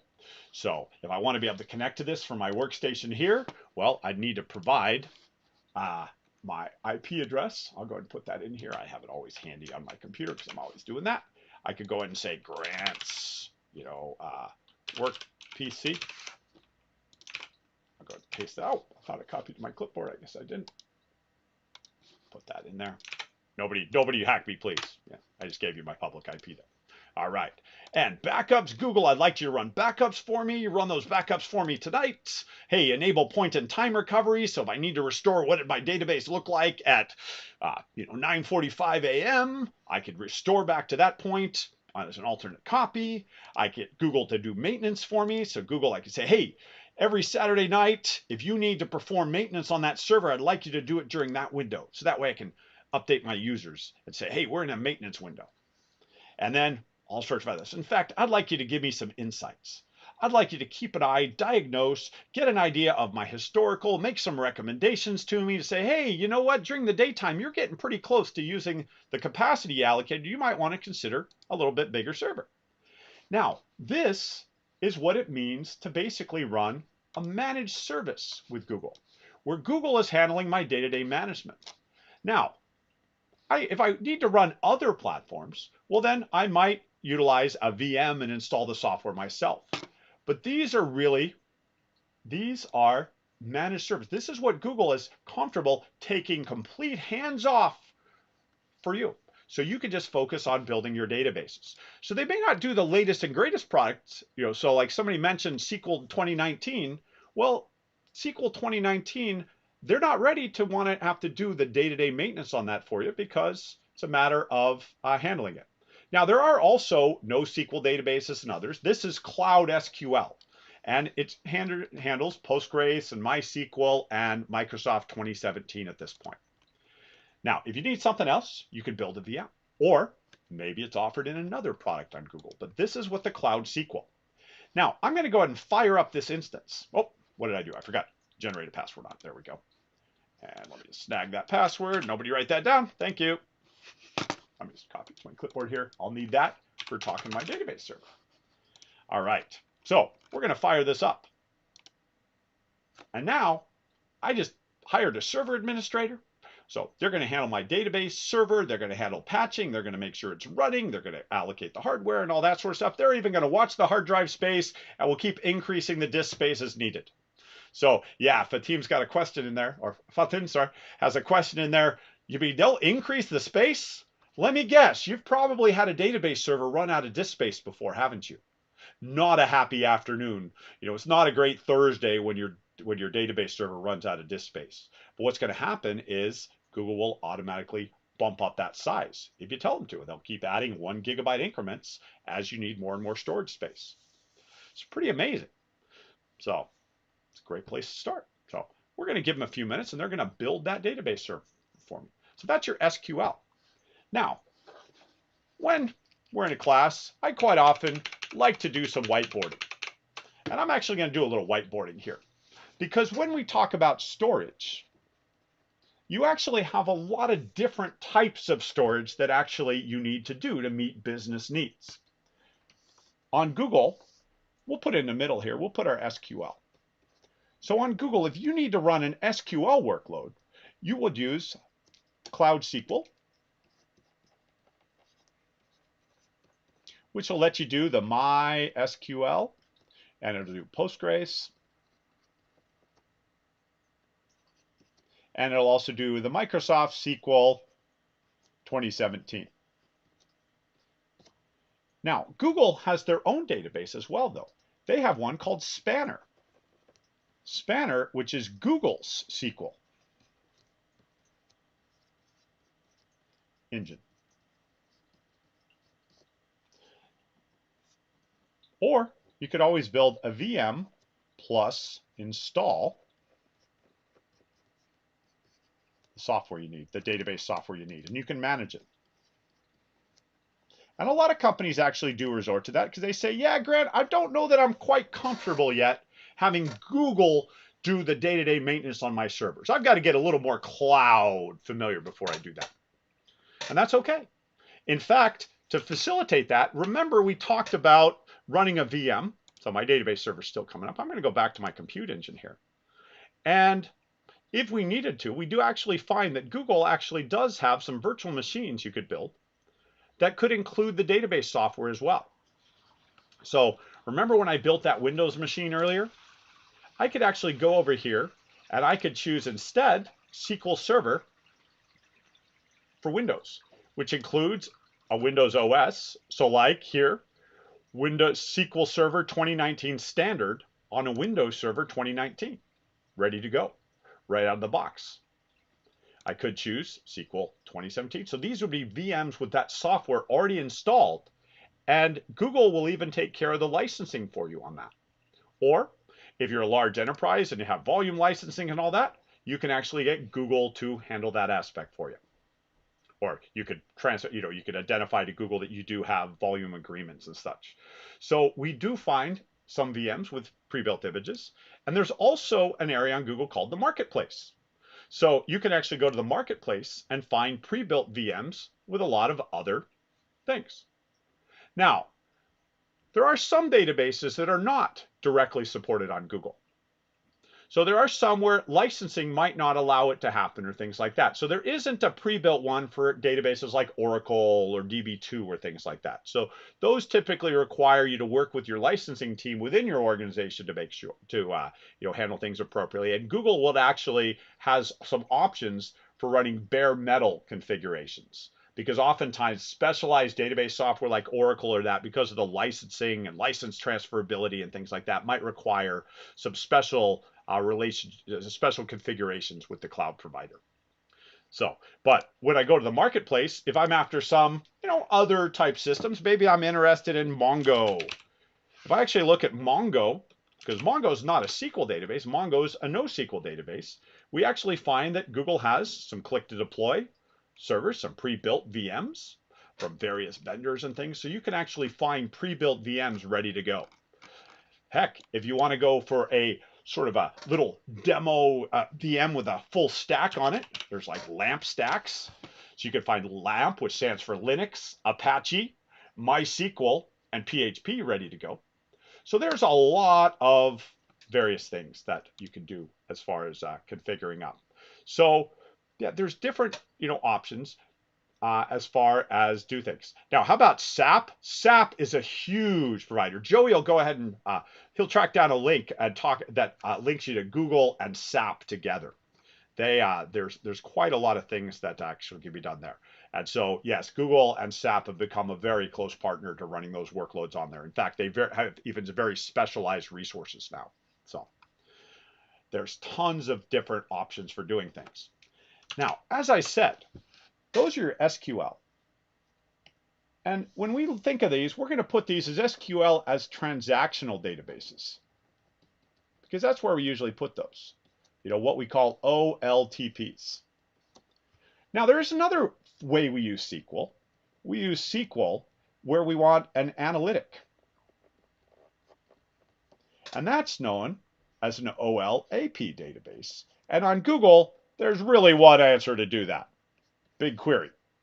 You guys will find out why a little later this morning, because we're actually going to do that here shortly. We're going to learn about BigQuery and then I'll do a lab together on BigQuery. But what about your NoSQL databases? Because we have these not only SQLs. There's key value databases. There are Document databases, as they're called. And there's also wide column databases. Now, key values. Well, when we say key value database, usually what pops into everybody's mind is databases like Redis or maybe Memcache. And so those are open source products. A lot of companies run them. And so Google offers those as managed services through what the Google product is called Memory Store. And if I was to take a look at my options here, down under my storage, I find this product here called Memory Store. Now, here, Memory Store is managed Redis, so I can ask for a Redis database, or I could ask for an Memcached, cacheable servers that Google will run for me. Hands off, so I don't have to worry about them. I just worry about programming to them. Completely hands off, kind of like our Cloud SQL database. Managed services is what we typically describe these as. So you tell Google what you need. Now, document databases. The most common one out there is called MongoDB. So think of it, rows are, think of a row as a JSON, sort of idea. So it could be nested, it could be self-describing, it could be all of those sort of things. So Mongo is probably the big open source one, but Google has their own. So Google, I guess I'm using blue over here. Google has their own. So Google own document database called Firestore. And this is a pay-as-you-go database. You pay for how many reads you make and how many writes you make. So Mongo on Google could work because you could build it in a VM. And they've also actually partnered up with Mongo to offer it as a partner-supported service. But we could also run it, take advantage of Google's database for that. So if you're used to a document database type pattern, Google's Firestore is something to look at. You might see it referenced in places as Data Store, because Data Store was the predecessor to Firestore. Google, they're going through a sort of a name change and a couple product mergers on their end. But Data Store / Firestore are the big tools there. Now, what about wide column? Because somebody I noticed brought up HBase. Well, in the open source world, or in the Hadoop stack, we often refer to as HBase. But did you know HBase is actually based on a product that Google built called Bigtable. Now, Bigtable is what made Google where they're at today. They had to build a database back in the early 2000s to help them solve their technical problems, because there was nothing out there to do that for them. In fact, if you go out and you look for this, GCP paper Bigtable, you'll come across a paper from 2006, okay, published in OSDI magazine in 2006, called Bigtable, a distributed storage system for structured data. Fei Chang, Jeff Dean, who we saw Jeff Dean earlier in one of the slides, Sanjay Gemwal, one of the really brilliant engineers when Google started out and everything. I'll put this into chat here for everybody. And what we've got here is we have a paper that talks about a distributed storage system for pertaining large structured data to scale out to very large sizes. Petabyte scales. Okay, this thing scales to petabytes. All right, it's an amazing thing. This paper, combined with two other papers, is what Yahoo read and interpreted to build Hadoop. So all of those of you who use a Hadoop infrastructure, you're actually using technology ideas that came out of Google in the early 2000s that they published in papers. They published this paper. Now, Big Table is originally comes at an HBase was designed like this, and in fact, it is compatible with the HBase API. So that's how we actually go about using it. All right, so if we go take a look at our stack of tools, over here we have, well, here's that Firestore database, a pay-as-you-go row-oriented database where we can go and retrieve rows of data based around keys. Indexing, so the document style, think of a row as a blob of JSON, not a fixed schema like we're used to with traditional SQL. Big Table being what we call a wide column database right here available for us to have, and horizontally scalable where you can add and remove computing as you go. You can add, you can scale up and down.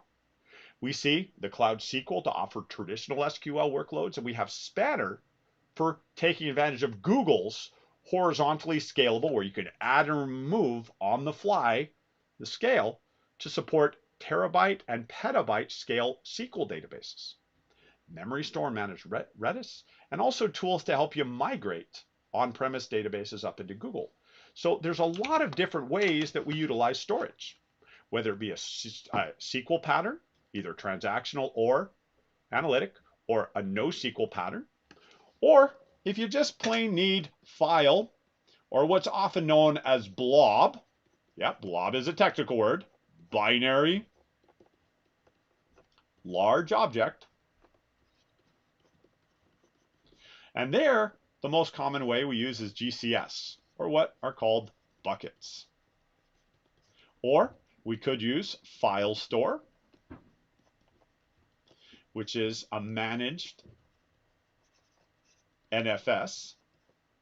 So if you're used to using NFS as your protocol to talk to a file server, or if you just need a VM plus disks and then sharing. Maybe you create a share. Maybe you build FTP with an FTP server. Maybe you build your own NFS server. Or maybe you do SMB/CIFS, CIFS. Nothing ever stops you from taking a VM and loading what you need on there. So what Google does, though, is give the option of having them actually manage some services for you. And so this is the idea behind what Google is able to do with their infrastructure. So we talk about storage on Google. We're talking about different types of storage. Now, each type of storage really has its specific use cases.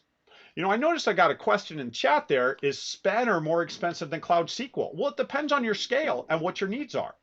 For a small database, absolutely. Because when I start using something like Spanner, I have to define a minimum of one node, and that node is a pretty large amount of computing for that. Where, it can run you $600 or $700 a month just to get started with Spanner. But if you have a need of a 500 gigabyte or a terabyte or a 10 terabyte or 100 terabyte or a petabyte scale database, and you have different workloads throughout the day and the night and the beginning of the month and the end of the month and the beginning of the year and the end of the year, you can add and remove computing as you go. So there is tons of, so it's really, that's a tough question to answer there, Boris. And we'd have to, perhaps in some future training where we deeper dive into specific areas, if you need that, or your team needs that, we'll be happy to give you some, other training. You could also do some research in there. It really depends on the problem you're trying to solve. So, and using the right solution for the right problem is often, what we need. A lot of these technologies that Google is offering here as managed services is to help you adapt to Google. Because an on-premise environment is using a lot of tools. A lot of tools that are used on-premise, Google says, hey, we can help you reduce that overhead by managing them for you. Now, what do we got in here? Oh, I think I left off up here. Storage, SQL, these are your relational. That's another term, relational database management systems. So your RDBMSs. Those are your Cloud SQL, your Spanner if you need a transactional workload, or if you need analytics, we look towards BigQuery. All right, so let's get started on our next cool topic. So storage on Google, as we said, there's lots of ways that Google stores. Behind the scenes, how do you think Google's storing photos? Where do you think they're putting those? Well, those are probably going in that storage. They're going in that blob storage. 1.2 billion photos are uploaded every day. So Google uses, well, file blob storage. There's a 1 petabyte or 400 hours of video going to YouTube every minute. Google's got durable storage, and behind all of this storage is their storage, the way that they actually store data. And they store it with 99.9999, 11 levels of 9 durability to make sure that even if a hard drive fails, even if part of their system goes down, your data is still safe and keeps going. We can utilize buckets for things, where we can store data. We can store data and life cycle it and all that. And you probably had those of you with Jeff yesterday. You guys talked quite a bit about this. There's lots of ways we can store data. We can utilize buckets. We can utilize structured data and other types of data. We can migrate data back and forth. We have lots of ways to use storage on Google. And just like that networking, I talked to you about Google's private network cables everywhere.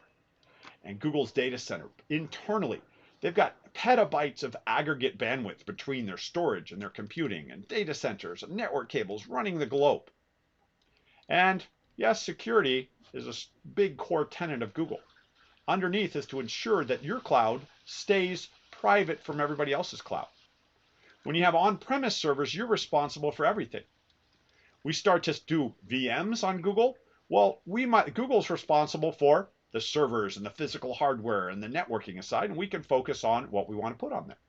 If we start to use, say, their Cloud SQL product, Google is now handling the operations of that server and things like that. We just have to worry about, that. And we get all the way up into managed services. Google's handling day-to-day things for us. So there's lots of different ways we can use things on Google. So when we talk about using Google, we typically think, okay, there's computing power, there's storage, and all these tools are built on top of that. And then there's network linking all their data centers and all their servers and everything together, and then there's security. And so all the big data tools that Google built internally to solve things wind up being products that we can make available. So as Google grew, they started by building a Google file system, a distributed file system. They wrote a paper on it back in 2003 called GFS. So remember I showed you this big table paper? If you look up GCP GFS paper, we actually find that back in 2003, Gemwalt, Goblev, Lang, they write this paper to tell the world, hey, this is how we built a distributed file system. So we didn't have to keep having separate storage infrastructures. We built a gigantic storage infrastructure that we can keep adding more servers when we need more CPU capacity, and we add more disks when we need more disk capacity. It winds up being great big disk infrastructure.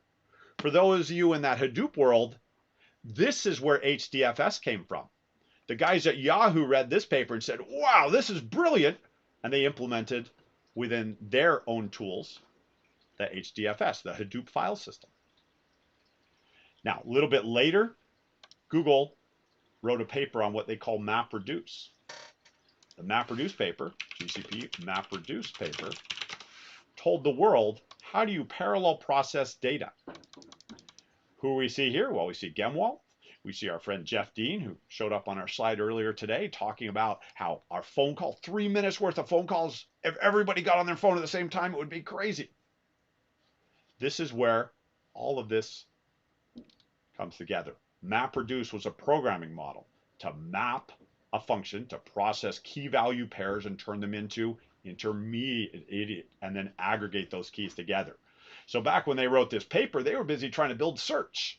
They were saying, all right, search. We need to basically index web pages, say this web page contains this word and it appears this many times, and starting to aggregate all that together and find out what are the most popular web pages and all this sort of stuff. And now if we're looking for anything on the web, somehow through the magic of Google, all that happens underneath. And Google told the world how to do it. Series of papers. We've got MapReduce, we've got GFS, and we got the big table. From there, Google branched out and built their products. They built Dremel, which we're going to know as BigQuery. Colossus was their next generation of the Google file system.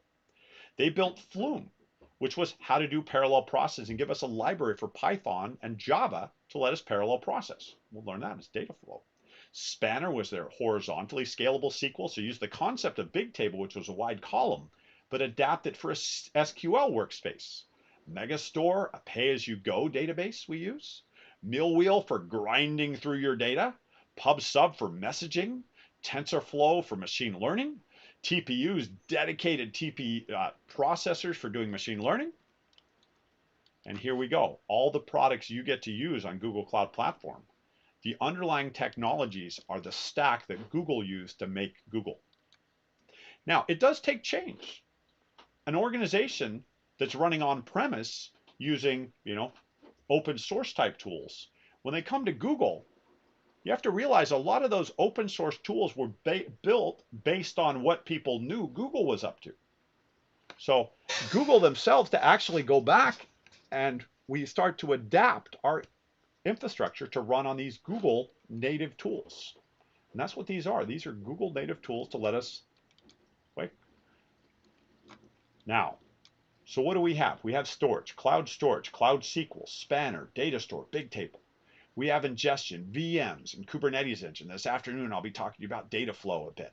We'll talk about PubSub and maybe some processing ways to process or schedule them. Our analytics, our machine learning, and then how do I serve my data out to my population? So what do we have? Well, I'm going to demonstrate, before we go into the first lab, I'm going to demonstrate what BigQuery is all about. Because if there's a product that companies see and want to come and use Google for, it's got to be BigQuery. Why? Well, let me show you. So I'm going to go to my project here, and I'm going to go fire up BigQuery. Now, BigQuery is a Google analytic data warehouse. Now, there's a couple interfaces going on right now with BigQuery. There's, I'm currently configured in the slightly older interface. They've got a new interface with some preview features. And I'll turn that one on because that's what the lab's going to have you use. But I'm just kind of, I've been used to the old one, so I know where all my stuff is and quickly in here. But here we go. I've got here BigQuery. BigQuery is a data analytics solution to let me go through and work with data sets that contain my data. Now I'm going to give us a little bit of a background here and how things are organized. You have your project. And everything in a project, we know at Google, everything relates to a project. So if I kind of draw a project up over here, my project, the one I'm using, is called the ROI Virtual Classroom. And in here, you've seen me build VMs. You saw me build a data proc cluster. In here is a virtual private cloud network. But it can also contain BigQuery data sets that will have tables in them. So in a project, I can have a data set. So I can have several data sets or hundreds of data sets.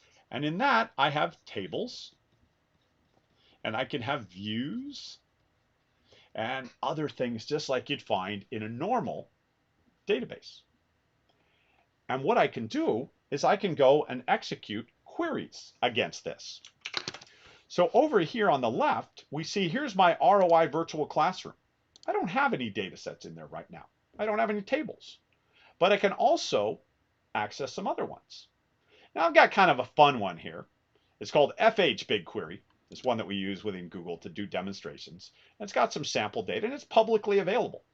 So I've just added it to my interface, and I've got one here that's got some GitHub extracts. Kind of fun. So let's see, what do we got? There's some GitHub repo. Let's see, what do we got here? How big's this one? Let's find a nice big one. Oh, that one's tiny. Let's go for, let's see, contents. Looking for one that's, here we go. Here's 83 gigabytes of information. So somebody went and grabbed some information out of the GitHub repo from back in 2017. Let's see, how big is 2016? 12 gig? Nah, this one looks better. All right, so we got 83 gigabytes of data, 15 million rows of data. And if we were to take a look at this a little bit, we find that the rows contain an ID number, the size, and the code that was checked in.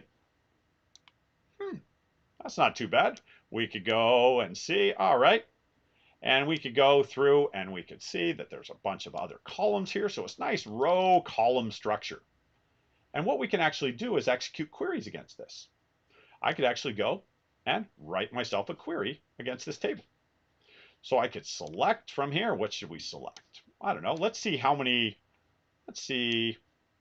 Let's aggregate the size. Let's go and we'll sum the size of all the rows in here. So there's a column there with some size. So we're going to chomp out that column against 15 million rows, and we'll go ahead and have it come back with our results for us. And here comes our results. That's kind of cool. All right, well, we could go ahead and we could just go ahead. Let's look at the content. Let's see, content. Let's look at content. Let's grab, actually, what we're going to do is we're going to grab the ID from there, and let's throw a where clause.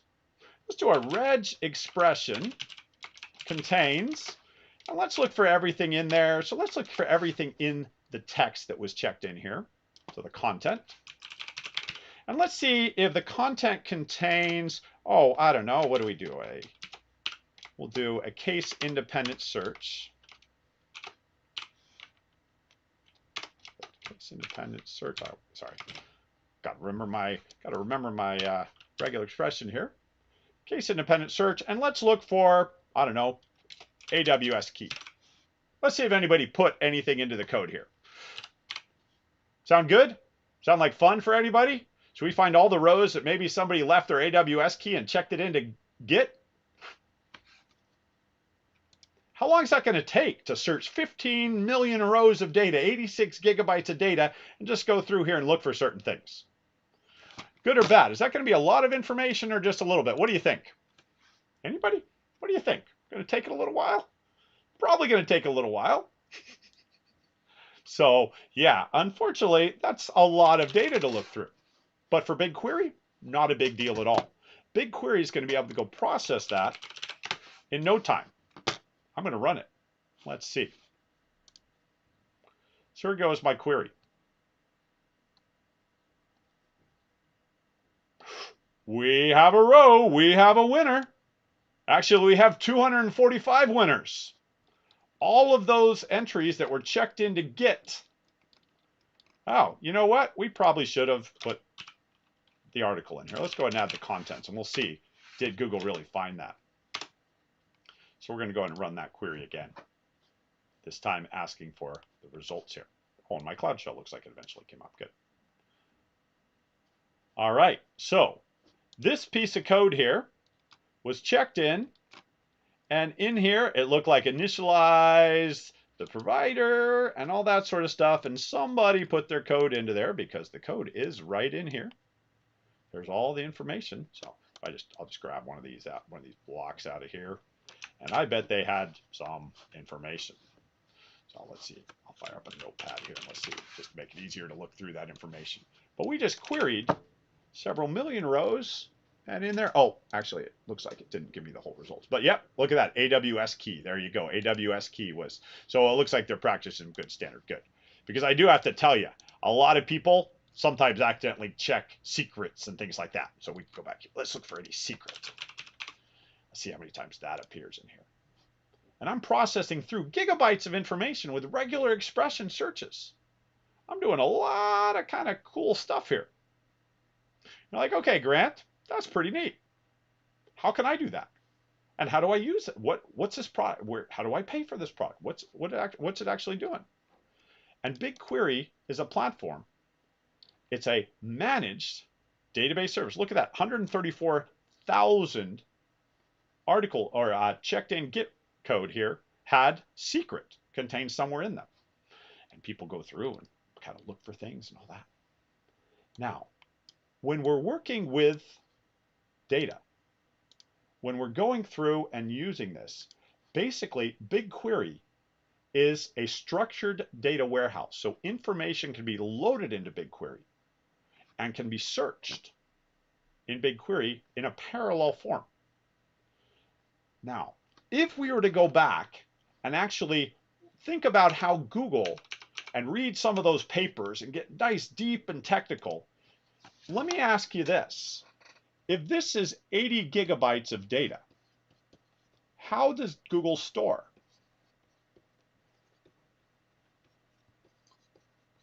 Do they store 80 gigs on one hard drive? Or do they store it on hundreds of hard drives or thousands of hard drives? Well, if we were to jump to our paper over here called the Google file system, which is the way Google handles their back end. Oh yeah, you like ethical hacking back there. Thank you, Thin. The Google file system talks about how Google stores data. And they say, hey, we're not going to store a file as one continuous piece. Now, what we did here is we actually, when Google stores their data, they chunk the data. They break it up into chunks. So if you were to read these papers deeply, I'm kind of summarizing for you here. Google's not going to store 80 gig on one hard drive with sort of a, maybe two backups like we would traditionally. Google instead is going to take that file and they're going to break it into chunks. See the GFS paper. And they're going to, so maybe they break that up into maybe 64 megabyte chunks. Or maybe 32 megabytes or 128 megabytes. That all depends on the back end. The paper that I was referring to here talks about chunk size as an example being 64 megabytes. So Google is going to break that all up and store that data on that back end in these chunks. Now, if we break an 80 gig file up into 64 meg type chunks, what we got here is a whole bunch of them. Now, if I've got a whole bunch of my data being broken up into all these chunks, now I can parallel process it. Because if I basically, inside each of these chunks, is going to be a selection of rows. Or we'll just say it, complete rows. So if I say I want you to go through and I want to look for all entries that say the word secret or say AWS key or something like that, well, I can just simply go to chunk. I could divide that up. I could say, all right, hey, Joey, you take chunk number 1.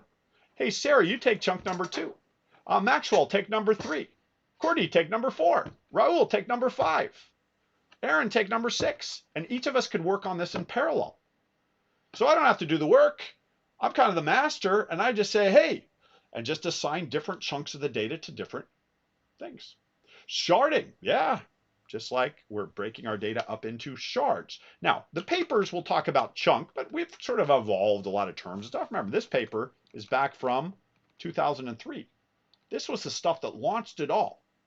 This was Google saying, hey, we're not going to go to the traditional vendors and buy servers and use RAID 1 and RAID 5 and those sort of things. Those technologies won't scale to the petabytes we need them to. We're not going to go to the EMC and the digital of the time, which is now Compaq, and now then was HP, and then was Dell and HP and all those companies that we know of today. Those sort of companies had very traditional infrastructures. Google said, we're going to bottleneck those. We're either going to run out of space or we're going to hit it too much. We're going to have to need more processing load. So they built their own tools to do all this. And once they built it, they now had this infinitely scalable platform underneath that they could just keep adding resources to. Now let me grab a different data set. So where did that query I ran, where did this table come from? Well, it came from somebody else's project called FH BigQuery. Okay, and that's one that we use as trainers a lot because somebody at Google built that years ago.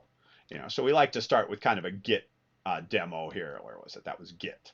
So this is a data set with some GitHub extracts in it, contents from information. Let's see, there's a Java one. This one here is another 72 gig. This one was built in 2017 or 2016 actually. They created it and loaded it up. There's a lot of historical information available out there. Now, a lot of these, we're special. Early days, we built these up. Now, Google these days, though, has a whole dedicated project called public data. And we can actually go through and take a look at public data sets, which can contain more current other information. Here, I've got Austin 311 calls. So we got anybody on the call from Austin in here? We could find about Austin crime. There's crime data being loaded in here. Austin incidents, their bike share. Okay, how's your Austin bike share? There's some stuff there. So these are all being stored in BigQuery, and somebody's put them there. Somebody's loaded them in. Now, there's Census Bureau data down here. There's Chicago crime. Oh, I'm in Chicago. Let's take a look at that one here.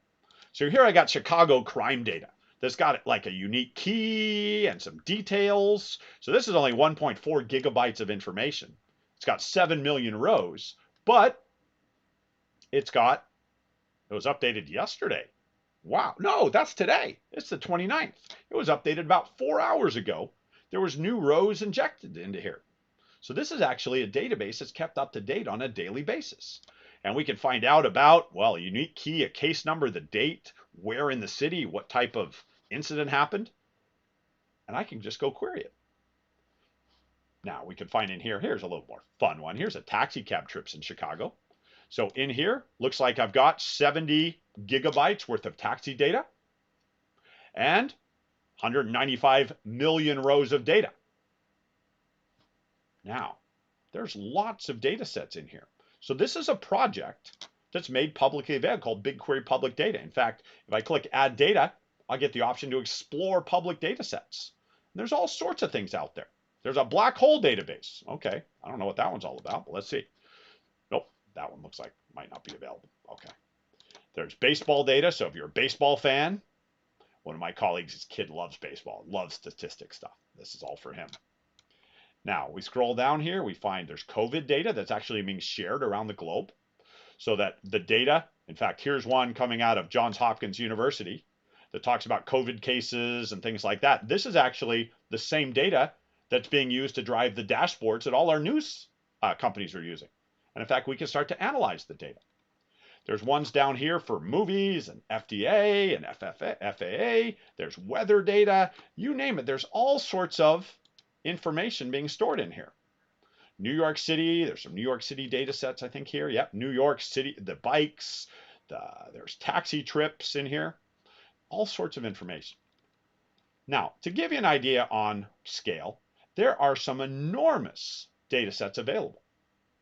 There's a Wikipedia data set that has Wikipedia views of pages. Now, this is just a simple extract here of Wikipedia. Looks like once an hour, they dump data, or once a day, they dump data out of Wikipedia about the articles that have been searched for. And how many times a page has actually been viewed. How big's this?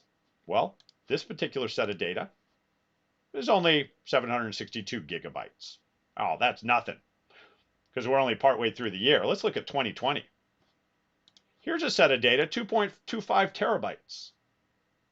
Anybody ever queried a 2.25 terabyte database? We could. BigQuery is built for this. We're basically built so that we can go through and work with data. Now, what about your data? What about your own data? Well, if I want to use BigQuery, I can start with my own project, and I can ask Google to build me a new data set. So maybe we're going to call this data set, I don't know, let's call it names. I'm going to start small. I'm going to put the data in the US. So I can say, Google, create me a data set in the United States, and I'm going to go ahead and create it. There's lots of other options we can do in there. And I can say, okay, Google, what do you want to do now? Or Google says, okay, Grant, what do you want to do? Well, now I'd like to build a table. So I can go to my table here. We'll go ahead and select on our names data set here. Let's just, oh, I've got way too many tabs here. Let me get myself cleared up here. Yeah, I don't need to save that query. Come on, sorry. As I said, this is a new, they're playing around with a new interface for us, and sometimes it gets in my way. All right, so I'm going to go in here into names. Let's get rid of that. Oh, come on. Oh, that's why. I've got something. I've got an extra column here. Ah, darn, I'm going to go back to my old interface. Here we go. As I said, I turned on the preview feature. Here we go. So I'm going to go over here. Here's my names. In my names table, I'm going to create a table. Or in my names data set, and I'm going to create a table. I could make a table empty, so go define my schema and load data in it later. I could upload a file. I could load the data from a cloud storage. I could even attach to data stored in a big table. Now, I'm just going to make a simple little file here. I'm going to make a simple little file. I'm just going to say first name, last name, and maybe ID, employee ID. So I'm going to be Grant Moyle, and my employee ID is 7. We'll put my daughter's name is Alice. We'll put Alice, she can be employee ID 8. And we'll put my son, his name's Duncan, and we'll do employee ID 9. Just a small little piece of data. As you could guess, could be tons of additional data underneath that. I'll just throw this into temp. Let's just call it Thursday names. Looks like I already have a file called Thursday names because I've done this demo before. So I've got simple CSV data. So I'm going to go ahead and say, hey, Google, I'd like to upload you a file from my temp directory here, and we'll grab Thursday names. And Google, I'd like you to make that a table. We'll call it employees. What's my schema? Well, we'll go ahead and tell it. We got a first name in there, and that's a string. We've got a last name, and that's also a string, and we have an employee ID. And that is going to be an integer. All right. Now, there's a lot of advanced options and things like that. We're not going to get into those today. We're going to introduce you to the various tools on Google. And as you get to use more and more Google, you find you'll learn more and more and ways to organize your data. Because when you get into hundreds of gigabytes and terabytes and petabytes, you may want to structure the data with some more options within Google. But I'm just going to do something simple here. I'm just going to say, hey, I'm going to create it. I've got a header row in the file I just made because I had a row, so we're going to ignore that. And we're going to see, can we import in our data? And there we go. We just created it, we just loaded it, and here's my data. Look at that. No database server to worry about, nothing like that. We've just created a simple little table of information. Now, we can bring in JSON data. We can bring in Avro data. We can bring in, so if we jump back to our diagram here, where we were talking about BigQuery, we can create our tables. So we create our tables. We can load our data, CSV, JSON, Avro, Parquet, and even ORC. So we got sort of standard formats it knows how to read. And we can use that to create our tables. We can create views against those tables. We can have permissions about who can do what. And all of that can happen in BigQuery. Ah, yes, and every time I say, hey, Google, somebody's like, yeah, every time you say, hey, Google is doing something here. I'll try not to say that too much, but Google is always listening. But yeah, that's what we get. We get here that we have all of this idea here. Now, to start to use this is basically the beginning part. There is so much more to this. But as we start to use Google, what we want to do is we want to, begin to load our information. Now, earlier I mentioned we were using, we also have command line utilities. Well, watch this. Down here, I've my command line, which is what's called my Google shell, Cloud Shell. I have commands to actually let me do this stuff too. Like I could do a BQ, and we could do an LS, and let's see what we got. So it's going to come back and tell me, look at that. We have a data set called names. I can say, hey, LS names for me. It's going to come back and say, look, we have a table called employees. I can say, huh. interested. What can I do with that? Well, BQ, I can make another table. I can make a table called, well, let's make names dot testing. And I just made, got to get a refresh over here, but if we can get to the right place, yeah, names needs to find, the UI needs to fail. Let's just go back here and we'll see what names has. Names has 2 tables now. We can go ahead and we can load data. So I could actually just go VI and say more names.csv, and I could say Fred Smith, and his ID is 19, and Bob Jones, and his name's 20. We'll write that, and I could do a BQ load. And if I look BQ load, that's a command, says, okay, load, what's your destination table? What's your source? And what's your schema? Well, we can just load right in here. We'll load into, well, our table was names, and we could go ahead and load that into employees. And the file we want to load from is morenames.csv. And I just loaded my data in. And let's take a look. Actually, let's see if our preview just refreshes. So let's query the table. Might take it a minute before the UI knows to do, but let's run that query. And look at that. We've loaded our data. So we can bring data into BigQuery from a variety of places. We can work with BigQuery and use it.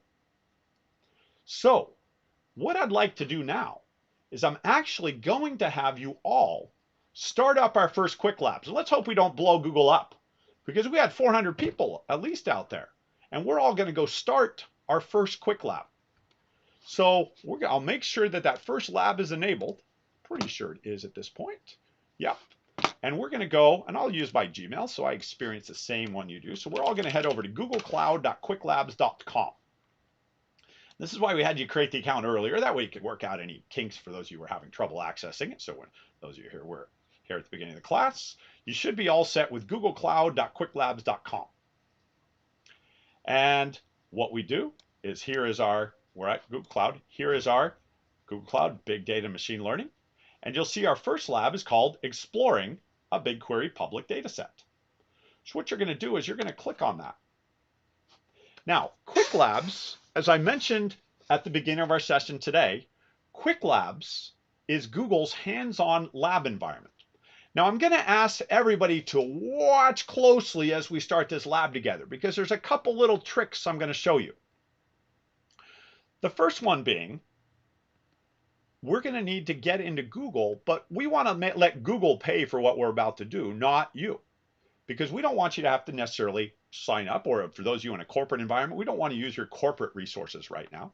So Quick Labs is going to actually give us a username and a password to go use for the next hour on GCP so that we can complete the BigQuery Public Data Set lab. Now, everybody watch closely, because trust me, I'm probably going to have to go through this a couple times because everybody does. Now, up here is your Start Lab button. Okay, so I'm in the lab. So to go back from the beginning, if you were pre-registered for the course and you are signed in with the same email you signed up for our course with, so check that upper right corner. I'm logged in here, my Gmail account I enrolled for this course with. And so I was given access to this class. That was part of the pre-enrollment, how you got the registration for the class. Make sure you have created an account up here. And then what we do is we click on Google Cloud Big Data Machine Learning, and we select the Labs tab. The first lab, and this is why we don't have the other ones turned on. We'll be turning those on at the end of the afternoon session so that you can try the other labs out. But this first lab is to explore a BigQuery public data set. And we're going to click on that. This will be the lab steps right here. And over on the left, you have a Start Lab button. When you click that button, what's going to happen? Well, it might ask to prove you're not a robot. This is live, and I am not a robot, Google, so I'll click the box, I promise. Oh, you don't trust me. Okay, those are your parking meters. I'll help you do your machine learning building. And here we go. So the lab is now started. And what Google has done for us is they have built us a temporary user to go use back on Google. They have given us a temporary password for that, and they have created us a project. Okay? So what we now need to do is we need to go over to Google to actually log in. And here's the biggest part of the day. And if this is your first time using Quick Labs, it is very, very, very, very important. So everybody, eyes on me. Here we go. Everybody, eyes on the screen. Not me, I'm in the corner. Everybody, eyes on the screen. If you try to go just to the regular Google console, it's going to want to use your existing credentials. But we want to use this username they gave us right here. So what we want to do is there's a little button here that says Open Google Console. And if you right click on that, you'll have an option to open in an incognito window. That way, you're opening up and you're not already logged into Google, and it will prompt you for a username and password. Okay?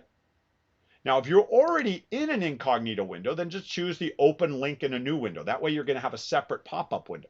But we need to be, in an incognito so it doesn't try to use our already existing Gmail account or a business credential or anything like that.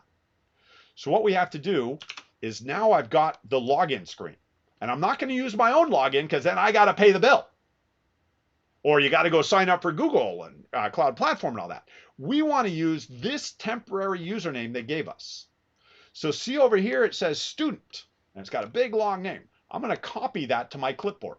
And each of us will get our own unique username to use for this lab. So copy that to the clipboard, and then you can go paste it right in here. Now this user is only going to be used for this lab. In fact, this lab is going to run for 1 hour. So we get an hour of time to go play with Google. So a half hour now and a half hour into lunch. So you can play around a little more with BigQuery if you like. And you're going to use that username to sign into Google. Then it's going to ask you for the password. Luckily, the password is right here.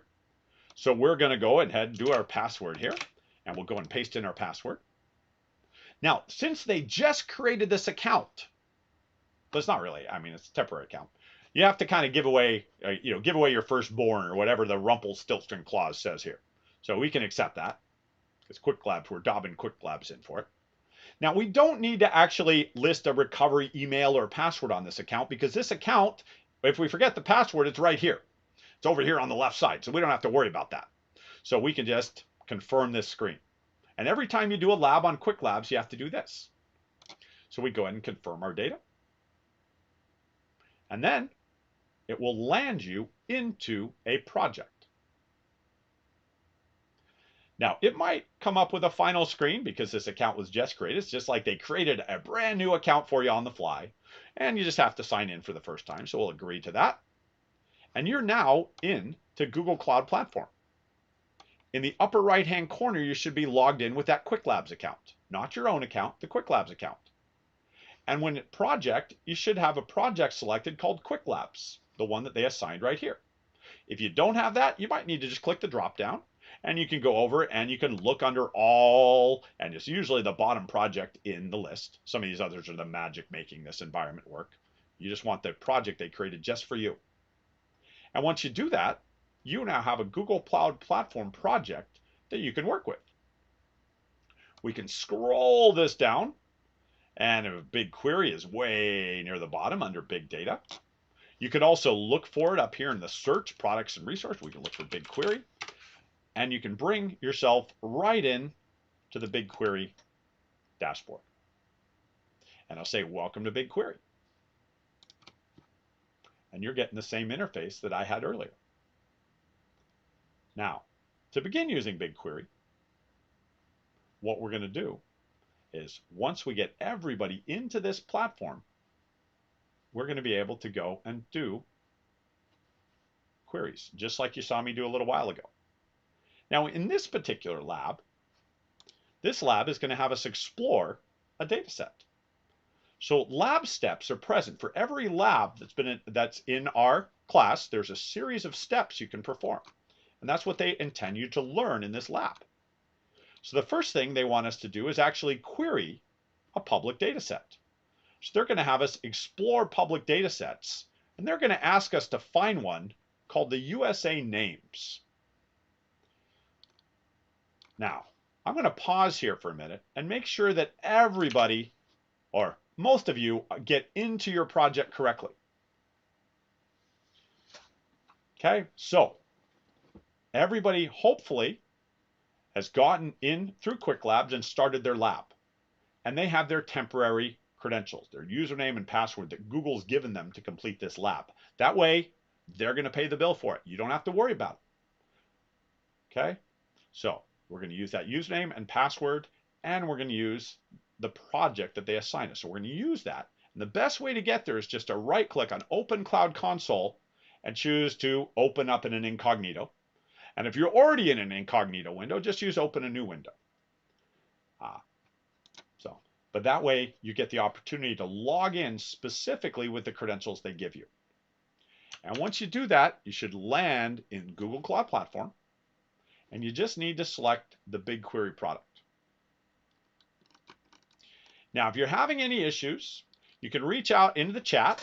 A couple people I noticed, some people, this works best in Google Chrome. Funny how that works, you know, Google Chrome, those sort of things. And what you want to do is then fire up BigQuery. So scroll on down under the Big Data Tools and fire up BigQuery, because this lab has the BigQuery engine enabled on it so that you can go and work with BigQuery. Now, if you're comfortable at this point, feel free to work through the steps in the lab. And you can go through, and what we're going to have you do is you're going to pin in a data set and do some queries against the USA names table. And then we're going to have you download a file. So you're actually going to download the raw data, and you're going to upload some data into BigQuery, and then feel free to do some exploration of BigQuery. When you load in the public data sets, you're actually going to get access to all of the other public data sets will show up there, and you can start to explore. So if you live in New York, you can go play with some of the New York data sets. There's a London data sets. There's Austin data sets. If you're interested in baseball, there's a baseball data sets. There's some others. But let's go through the lab.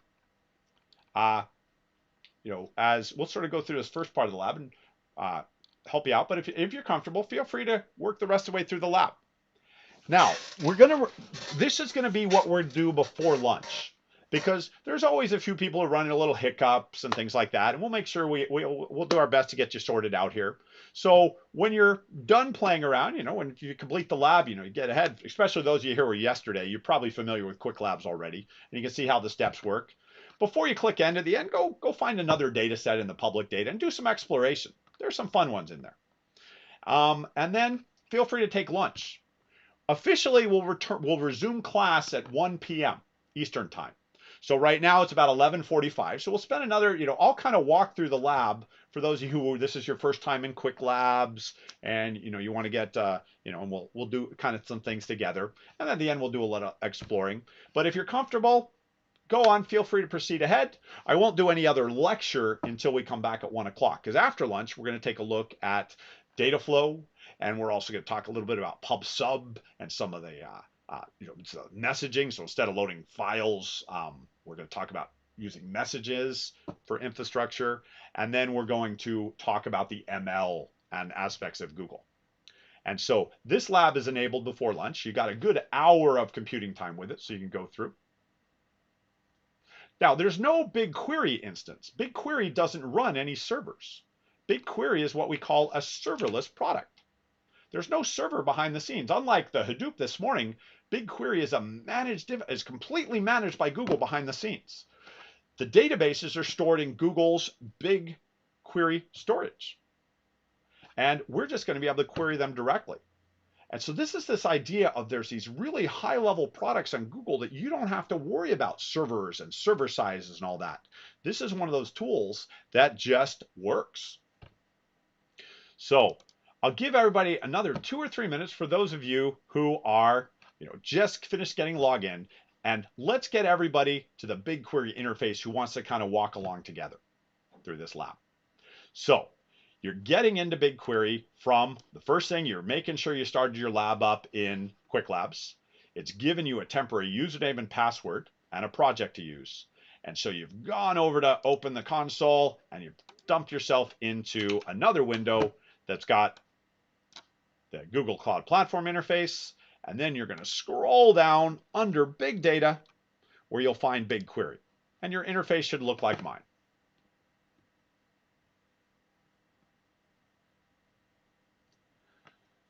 Now, when we go to look at data,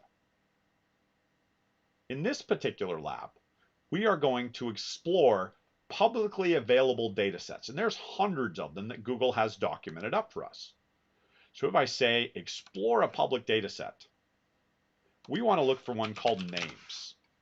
Now, names is the USA names table. This comes out of the US government Social Security Administration. This data set is actually driving a US government website. And it's been loaded into BigQuery for everybody's use, for general consumption. So this data isn't my data. This data is a public data set that's already been loaded. So if you've ever used a website like Kaggle or data.gov or places where they offer data sets, oftentimes they'll provide it as a zip or some sort of file you have to download. But with BigQuery, somebody's already loaded that data in. And so we can just go straight and use it. We don't have to worry about building a server and loading that data somewhere. We can just bring it right in. We can just go and start using it in BigQuery if somebody's loaded it. Or if it's our own data, we can load it into BigQuery ourselves, like you saw me earlier. So here, I'm in BigQuery Public Data USA Names.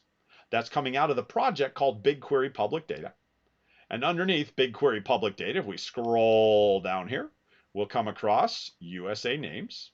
So it'll be down near the bottom. And under USA names, well, there's a table here for 1910 to 2013. And there's another one here, 1910 to current. I think the lab says to use the 1910 to 2013 table. So this here is actually US government data. And in here is, well, row number 1 in AK. What country, what state is AK? Is that Alaska? I think Alaska is AK. And in Alaska, in 1910, the name Elsie was given to 6 kids. In, I think, Alabama, AL, in 1910, the name Annie was given to 482 kids. And so on. And this has 1910 data, and 1911 data, 1912, and all the way up to 2013. It's actually a public data set. You could get these data sets if you were to search for SSA baby names. The US government has a website to look for the most popular baby names that goes all the way back. And this is just an export of that data. And in fact, so in 2019, Liam, Noah, Oliver, William, and Elijah were the most popular names. And in 2019, the most popular girls' names were Olivia, Emma, Ava, Sophia, and Isabel. And we're looking at the data that's sitting behind this site here. Now, when we go and take a look at all of this data, so now we can practice our queries on it.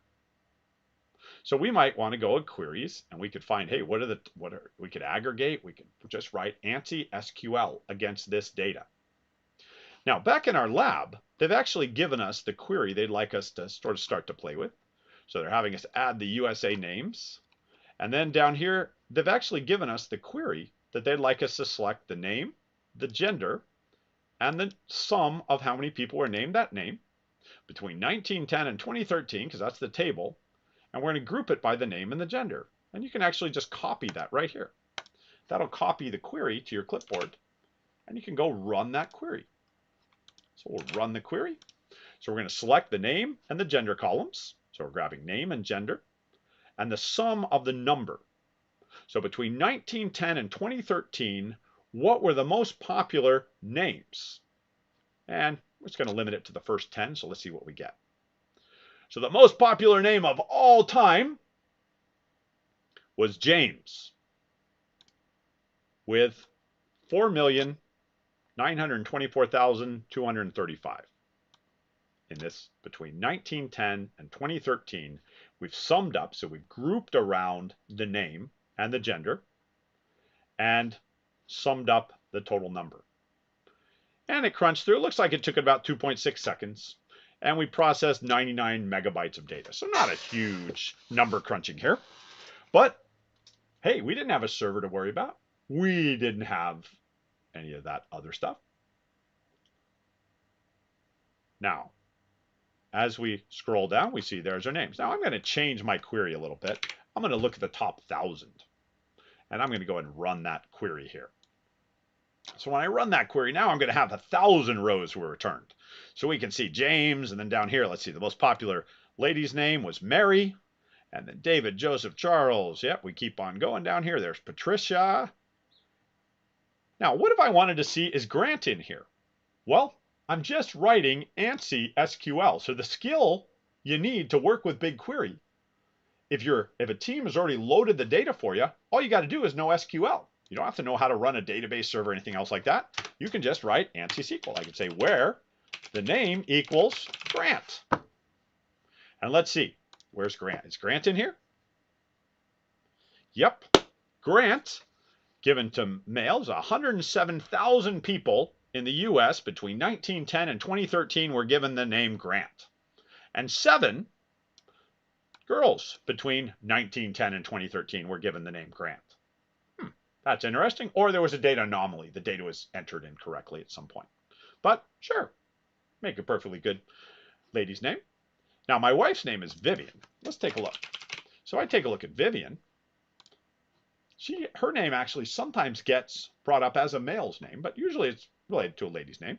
And 182,000 people named Vivian. All right, well, what if I wanted to expand that out and I wanted to know, well, what year was there? So we're going to go ahead and grab the year. And I just add that to my group by because I'm just writing ANSI SQL. And we'll go ahead and, let's see, the year. Oh, missing a comma. There we go. And I can run my query. And now I see, well, 1920 was the most popular year for the name Vivian. 1921, and then it kind of goes down from there, you know, the sort of the numbers. I did the first 100 rows.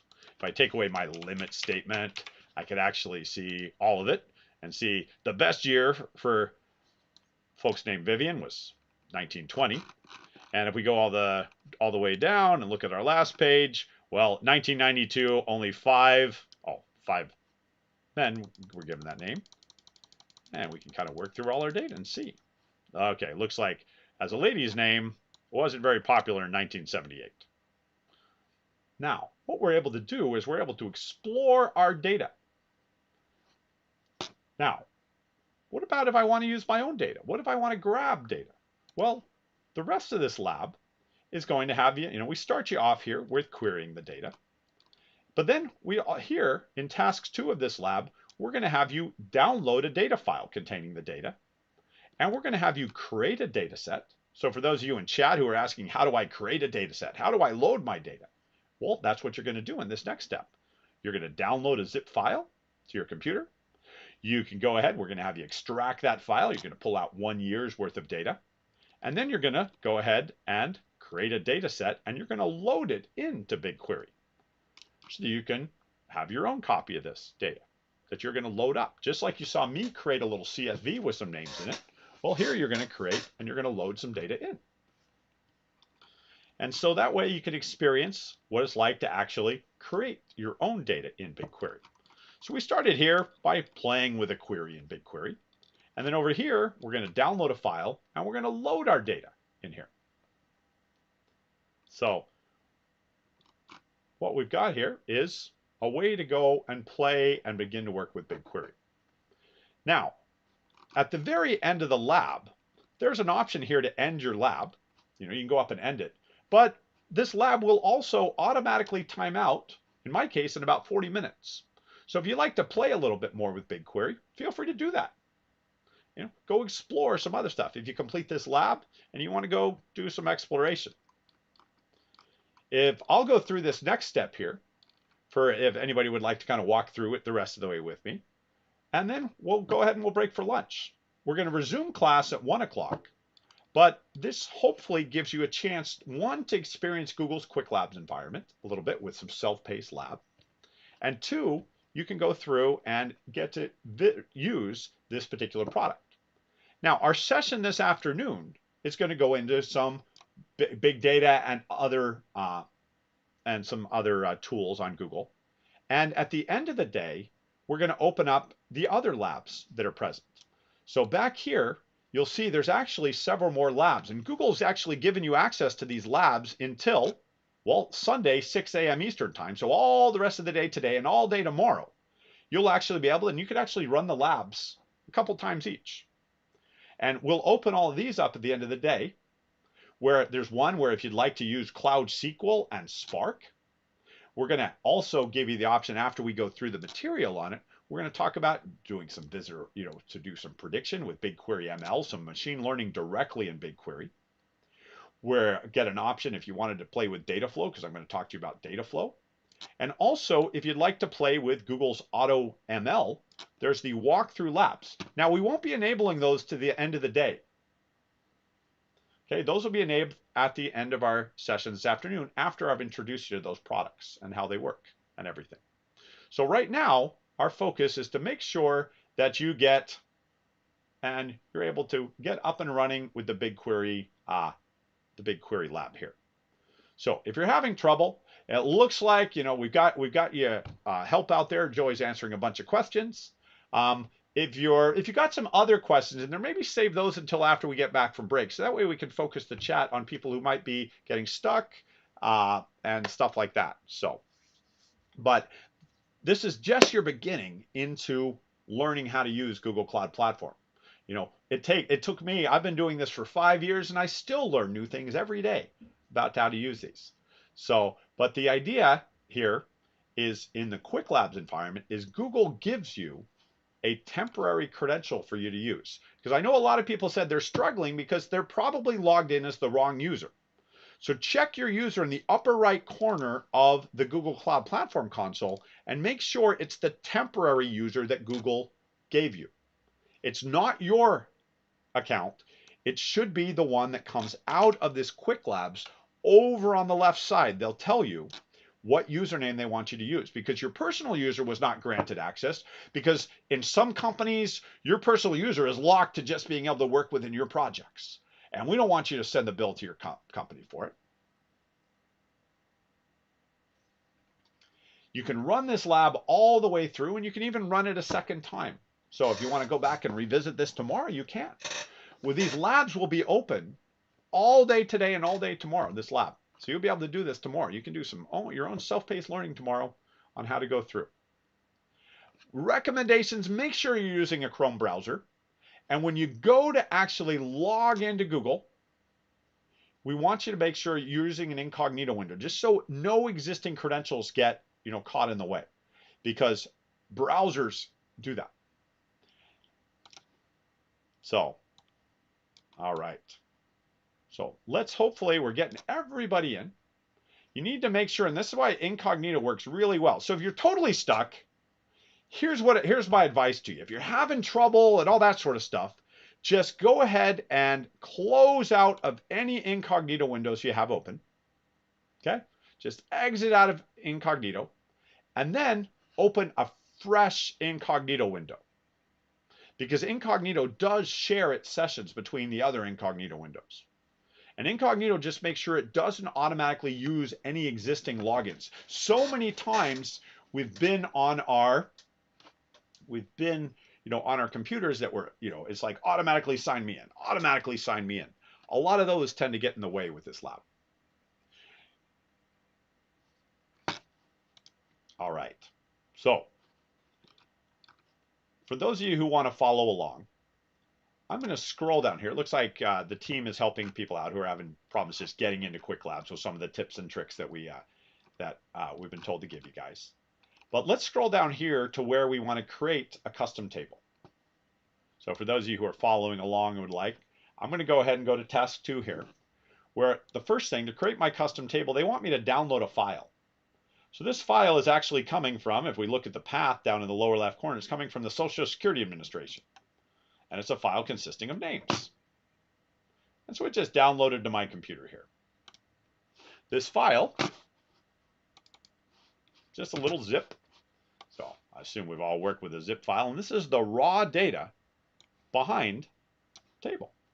And we see here I've got year of birth 1880 all the way up to looks through 2019. So we got all the data. And what we're going to have you do is we're going to have you upload just one particular file here. we're going to have you work with the file called Year of Birth 2014, just so we can get an idea what the data looks like. If I open that file up, we see in here all the names, a gender column, and how many kids were named that name. Now, if we look at the top, there's no header in here, but we know the structure: name, gender, and how many were given that name. So I'm going to copy that file just somewhere where it's convenient for me. So I'm going to copy that. I'll put it over somewhere by itself. Maybe I'll put it into, well, let me just go to downloads. I'll paste the file in here. Oh, you know what? I got a lot. Let me just create myself a little temporary directory called Big Data. Big D. That's what we called my roommate in college, Big D. All right, I'm going to grab that download again, and I'm going to copy the file that I want to import, which was the 2014 data. Copy that to my Big D. There we go. Now, when I do this, I now need to create a data set. So I need to create a data set in my project. Now remember, what's a data set? Well, your project has can have one or more data sets in it. So I need to create a new data set. Let me go, well, that's my wrong window. I need to be in my incognito window. So I'm going to scroll to the very top where I'm in my project, and I'm going to say I want to create a data set. And I'm going to give it my data set ID. And what did they tell me? They said, create my data set, and let's call it baby names. So baby names. Location, they're recommending I put it in the US. So for this demo, just use the US. And then leave everything else. We don't have to have a default. We don't have to automatically expire our tables, and we don't need to worry about encryption, because that would require setting up encryption keys and everything like that.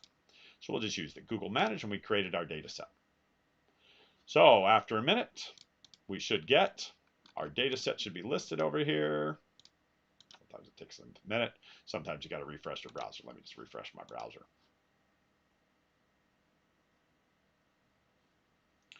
And underneath here, oh, baby name. That's right. I was thinking I had the other project. There we go. There's baby names. Now, baby names, and I might want to clean up my interface here because, well, we'll get rid of all those. Here's baby names.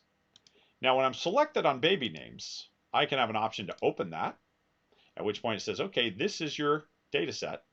And now there's an option here to create a table. And depending on the screen resolution, some of those might have been expanded out. They kind of adapt that.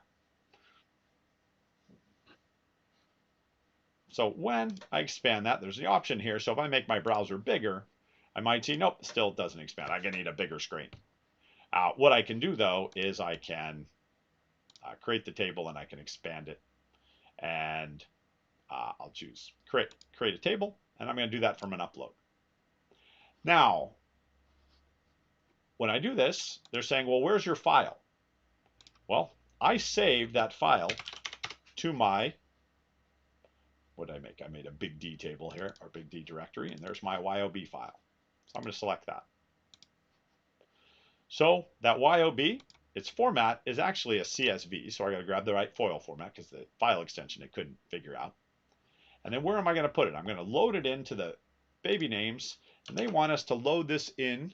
If we look at the steps of our lab, they said they want us to load the data into a new table called names underscore 2014. Now you could call it something else, just realize the query a little bit later might not work. So you gotta, if you follow our directions, the lab will follow those sort of steps. Now, we need to provide a schema because the CSV doesn't have a header column. It's not self-describing like JSON or Avro or some of the other formats. So we're going to provide a schema down here. Now, we could directly put the schema in ourselves by adding, our structure. But Google also allows us to actually just paste in a string where I can say, well, the first column is the name, and that's a string, and so on. So we could actually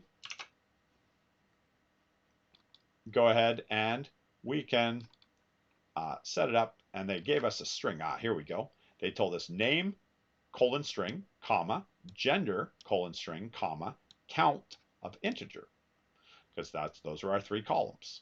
So we can copy that, and we can go ahead and paste that in there, because if I toggle edit as text, it kind of toggles me back and forth. That's also useful if you're sort of prototyping something. You want to save the string for later to make it easier. You can toggle that back and forth. And here's our name, our gender, and our count. We don't need to worry about any of these stuff because the data doesn't have a header, and we're also not interested in breaking it up internally. Well, that's for bigger, larger scale. That's for deeper dives into BigQuery. But now if I do this, if everything works right, I'm loading in names 2014. The name of my file is there, and that's my schema. And I'm going to go ahead and create, and the data should load.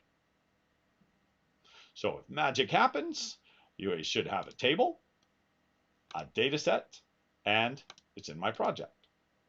Now, where sometimes people run into trouble is they might be trying to create that data set in the BigQuery public data, or that table, or the data set. That's not your project. That's somebody else's. You have read permission to that, but you don't have permission to yours. Make sure you're selected on the Quick Labs when you go to create your data set. And once your data set's created, what you want to do is you want to open up your data set. So that gives you the options to, well, add new tables.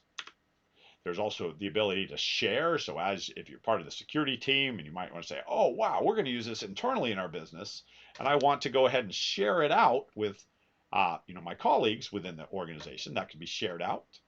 And then we can also copy data sets, delete data sets, and all that other stuff. And most things revolve around the idea of a data set, which is similar but not exactly a database, because BigQuery is a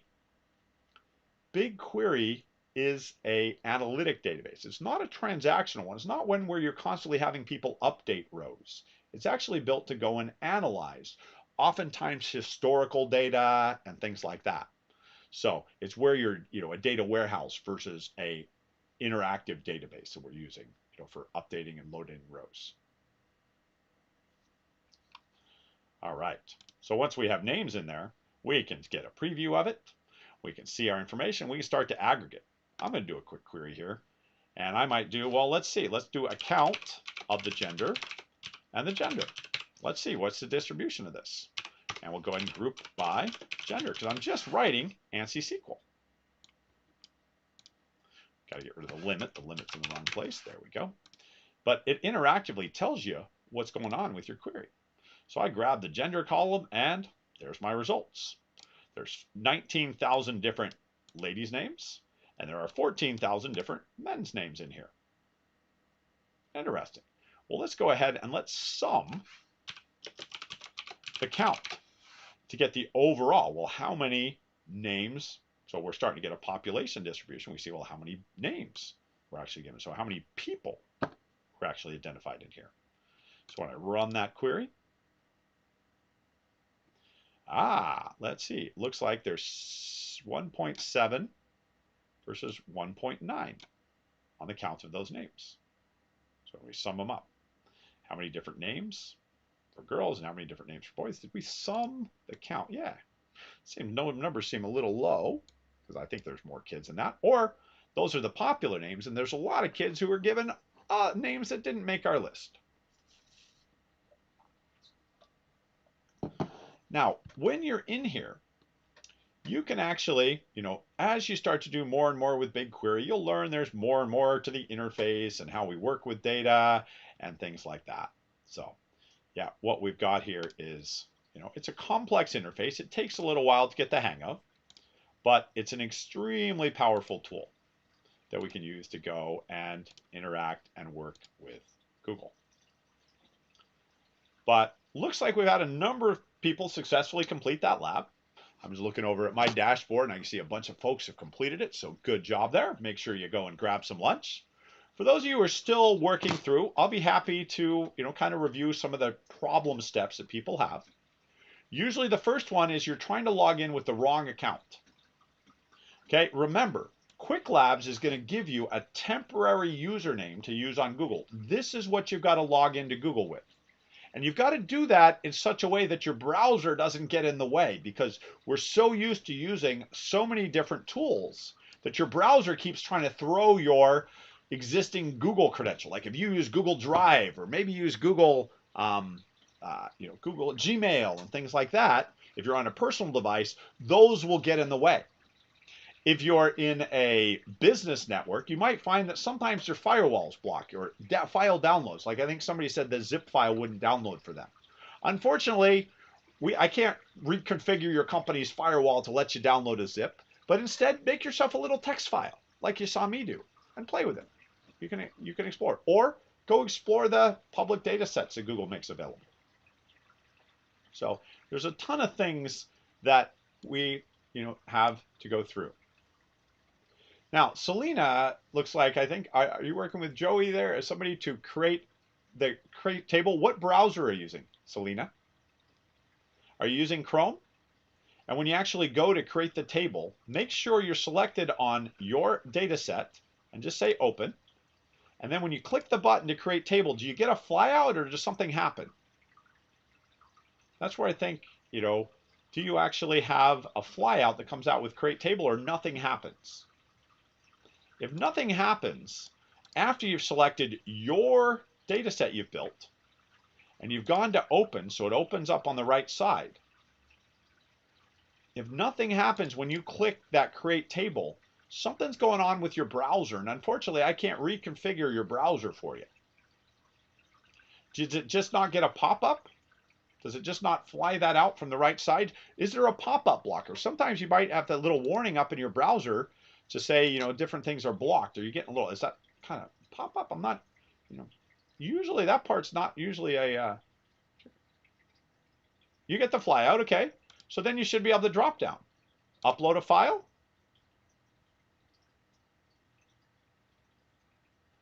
So you should, once you do that, you should be able to browse and upload a file.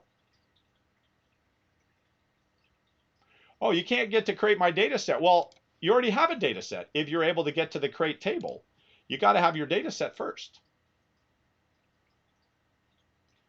So if you got your data set, click on your project, which will be the Quick Labs dash, and just click your drop down and say create a data set. And that should bring out a flyout to create your data set. Just give it a name. You got to give it a name, and you got to choose where you're going to put it. And then just say create data set. It's a flyout. Yeah, it's a flyout window that's popping out there from the left.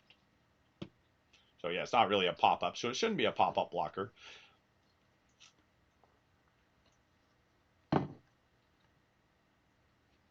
So I could create baby names 2. And we'll go ahead and create our data set there. And so underneath my project, I should see a couple. If you're selected on public BigQuery when you try to create the data set, it's not going to work because you don't have permissions. That's not your project. That's a project somebody at Google owns, and they share out all that. They're sharing all that. You have to choose your project in order to create the data set. Do you get the option create data set, Selena? You got to be selected on Quick Labs GCP. You got to be selected on your project in order to get that create data set option. If you try to do it from this other one, if you select this one and try to create a data set, when you try to do it, it won't work because you don't have permissions. Okay, you don't need to expand because you don't have any data sets. You got to click this ... because you got to build the data. Do you get that create data set right here?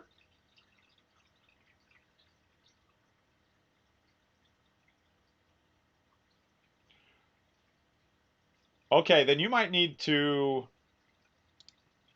yeah, I'm not, if you're not getting that flyout, something is going on with your browser. And unfortunately, I can't troubleshoot an individual browser option. You could try to reach out to the Quick Labs team. There is help, but all you can do is send them screenshots. They don't actually do any screen share.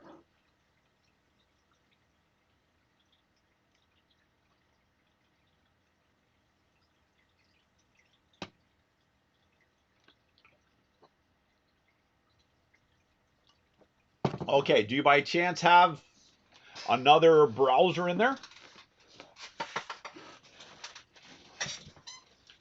You could try using an alternate browser, but as I said, I don't know what your browser would be doing. Do you have a really small screen and there's not screen real estate?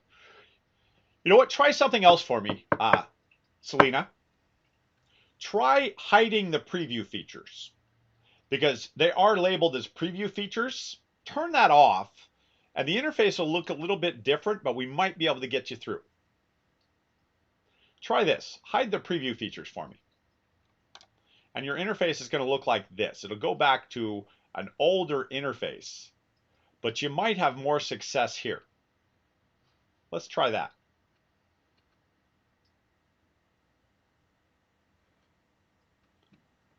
Now, so when we click over here on our data set, or on our project, now you'll just have a button to create a data set. Does that work? Try that, Selena, for me.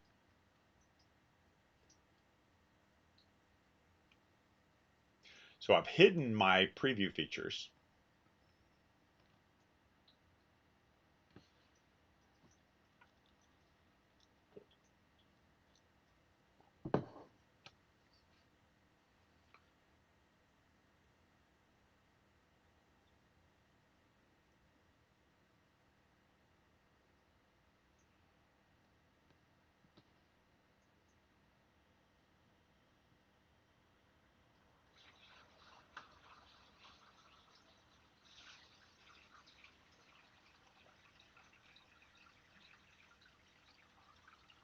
Okay, I'll let you work with support. Great.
All right, well, everybody, I'm going to put myself on mute because it's lunchtime, and I'll try to help Joey with some of the things in chat right now.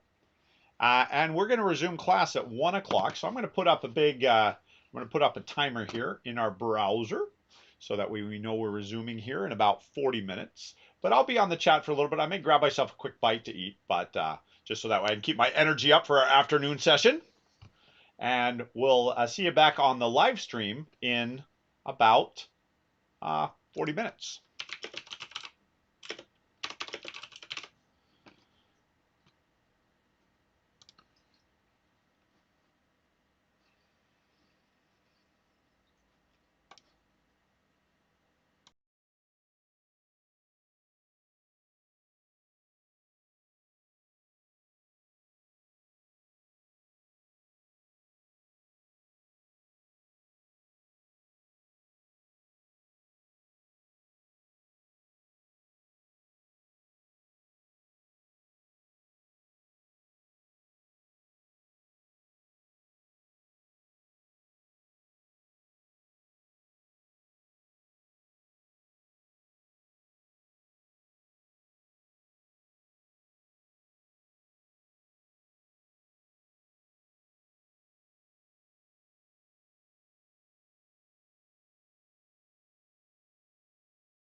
All right. Well, welcome back, everybody.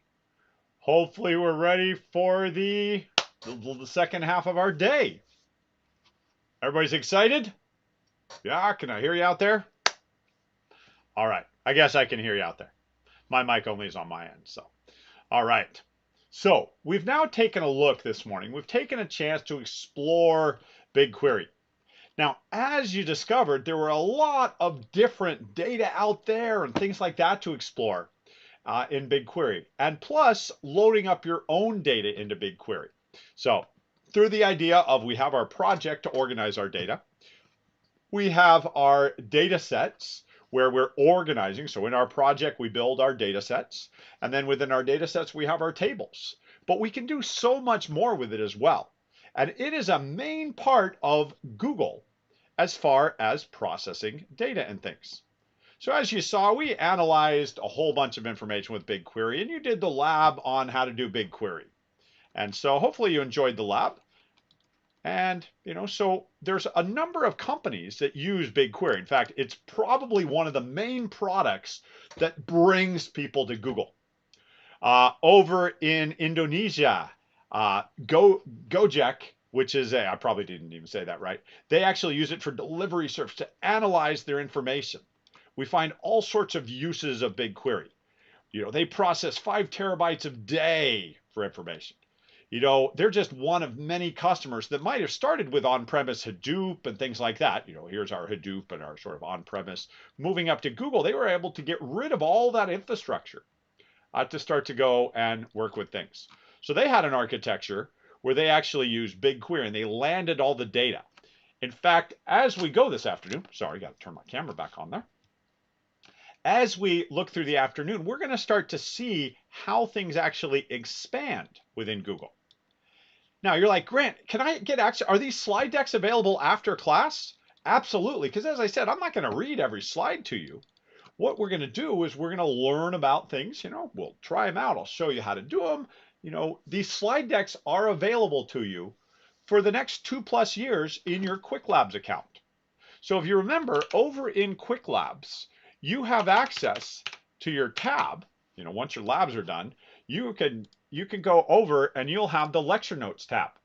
And in here, you'll have the access to these slide decks. In fact, I like to teach classes my own way, kind of naturally as they go. I've already talked to you quite a bit about Cloud SQL and Spark and Hadoop, and we're going to introduce you to quite a bit today. But I'm still going to encourage you to go spend a little bit of time looking through the slide decks, because I can do live demos or I can read slides. And I think everybody likes my live demos and likes me to show you how to do this stuff and make it all work and things like that. So now what we use is we use this to learn how to use Google Cloud Platform. And learn all about what it could do. So remember, you're going to have access to the lab notes. Now, what about the labs themselves? Well, we've now, hopefully everybody's completed the BigQuery public dataset lab. This afternoon, after my lecture here, what we'll be doing is we'll open up the rest of the labs for you at the end of the day. And you actually have your chance to go try those labs all the way up until Sunday morning. You can go run them. Okay, they're not open just yet because we've got so many people on this live stream that we'd like you to, I'd like to kind of focus on, and also within the chat, focus on the lecture side, and then you can pick, well, which one actually inspires you. So it gives you a chance to, decide, do I want to go try the BigQuery ML lab, or I'd like to build a real-time dashboard with data flow, or I'd like to try, but what are these products all about? In addition to the stuff we've already talked about. So when you're looking at these, a lot of things will go on. So you'll find we got use cases scattered in the slide decks. We've got all sorts of things. Now, a lot of the questions, though, start to come up and say, okay, Grant, and we'll go use our whiteboard here. Why not? We've got our whiteboard. Where's my whiteboard? It should be around here somewhere. All the way down here. BigQuery is just part of the overall Google infrastructure. So if we think about it, over here, we have BigQuery. And we now know that BigQuery is an ANSI SQL data warehouse. Okay, for storing our data. Now, once we've got the data landed in BigQuery, so it's in the format of data sets, and then you have the tables in them. So how do I get them there? Well, as we saw in that exercise, I could import in data. I could import CSV or JSON or Avro or CSV or other delimiter.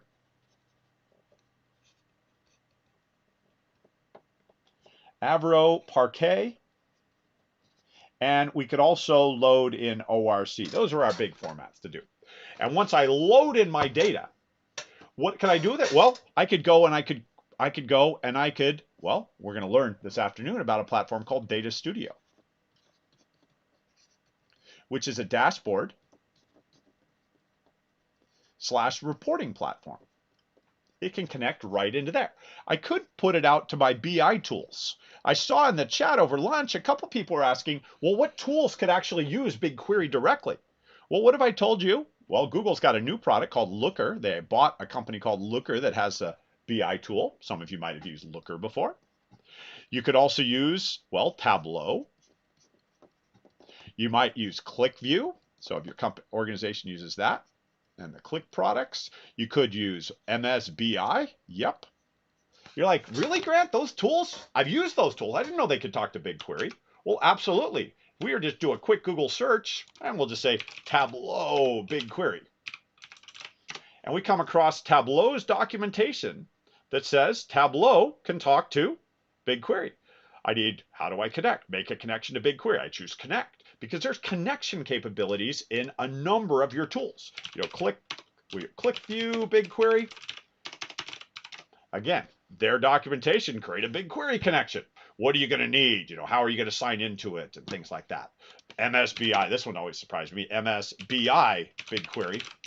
Sure enough, right there in Microsoft documentation, how do I connect to a BigQuery dashboard with Power BI? Wow, it's all set up for that. And you can only guess Looker and those sort of tools. Now, it's a SQL data warehouse, though. And that's one of the things you have to kind of understand about BigQuery, is it's not meant for changing records, you know, around. You don't want to be going in there and updating records very often because it's a data warehouse. For Google to actually go change records in it, it's not a transactional database like where we typically fit in your MySQL or your Postgres or things like that. That's why we have those as managed service where you do an individual row. This is really about aggregation and putting all your data together. Now, what else do we do with it? Well, there are a lot of just SQL tools that might be able to talk to there as well, because it just needs some sort of connection. So you just have to find out if your favorite database tool has it. Like I quite often use a tool called Data Studio from Aquafold. So Aqua Data. And if I look at Aqua Data BigQuery, I'll find that even they have some tools to let me go through from Aquafold to let me talk to BigQuery clients. So there's tons of ways.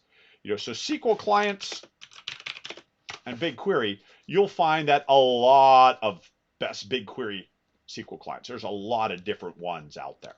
So use Google. Hey, we now know what it's all running on. You know, Google knows their stuff, and there's a lot of companies that know the value of connecting to BigQuery. Now, but what if I was to say, be working with my data, and I've got my data, say, in Hadoop? You know, we talked about that on-prem, you know, on-premise, on-prem. We've got our Hadoop cluster. Is Hadoop going to directly talk to BigQuery? Well, more often than not, you're processing your raw data and you're putting out the data as files. Well, you just need to get those files ready so you can import them. And quite often that involves using what we call GCS, Google Cloud Storage. So we'll kind of say up here, this is our on-prem, on-premise. And we might upload our files. So we might upload them into GCS, Cloud Storage Bucket. And now we could go ahead and import it right into BigQuery. So those of you who are creating structured data out of your Hadoop cluster, you can actually go ahead and directly start to use it in BigQuery once you've got it in a suitable format. So I know a number of people had, ideas behind that. Now, are there ways to actually connect to databases? Well, BigQuery does actually allow you to make external connections into your systems. But the gotcha with that is, are they going to be able to get there? If you've got an on-premise database, does your database have a direct pathway? Or maybe you export data out of your database in a format that's compatible and load it up. Or maybe you might use a database, some sort of tool that's grabbing data out of your database and putting it in an intermediate format. But it really depends on what you have. Now, if your database happens to be up in Google, so let's say we've got a cloud SQL. So maybe I've got MySQL, being managed by Google under Cloud SQL or Postgres. Google actually allows me to set up a relationship between those two, an external connection, an external table source. Now, you're not going to be able to do that all the way to on-premise, though, because Google's got to be able to make that connection. But if it's up in the cloud, there's all the mechanisms there. So if you had something on-premise, like an on-premise database server, well, can you export out your data? A lot of us do this every day. I mean, I've got a lot of processes where maybe we export files, out of there, and maybe we upload it into the bucket and we go ahead and bring it into BigQuery. So we've got it. The likelihood that your database engine, your on-premise, well, Google BigQuery is not going to come able all the way, but maybe you've got some change data capture software. Maybe you got some scooping tools or things like that. So maybe you can get that kind of intermediate there. But as you progress more and more of your data up to Google, well, maybe you've gone and you've moved your Hadoop cluster up onto Google, and you've migrated your HDFS into GCS. For those of you who work in the Hadoop world, yeah, we replace your HDFS with GCS, and now it's ready to go right into BigQuery. But Google also has native tools for doing a lot of this stuff. Sometimes we have files that are ready for import, Other times we have data that we need to do some transformation with. So maybe we need to transform. And so on Google, we have a platform called Dataflow for that. Dataflow is for Java or Python. So Java, it's an object class, and that I really kind of just think of it as a library. It's a library to let you process your data in parallel. It's actually Google's implementation of MapReduce, and it understands Java or Python and what's called Beam. We'll talk a little bit more about this afternoon. Now, for Dataflow, we might write our transformational code. And if we're just writing in Java and Python, we have all of that at our disposal underneath, at which point we could actually write our files processed back down here. So we could process, and then we could import, ready for import. We could read it into BigQuery. We could also insert directly. Okay, so we could do streaming insertions directly into BigQ. Hundreds of thousands of rows per second. Now, so there are lots of ways to go ahead and put data along into BigQuery. And this is really, a lot of our common ways we work with things. We think a lot of this is really, if we kind of draw this, a lot of this stuff we kind of think of as batch processing. But Google and more other technology and stuff, we also talk about starting to stream data. Now, my diagram's getting a little cluttered here.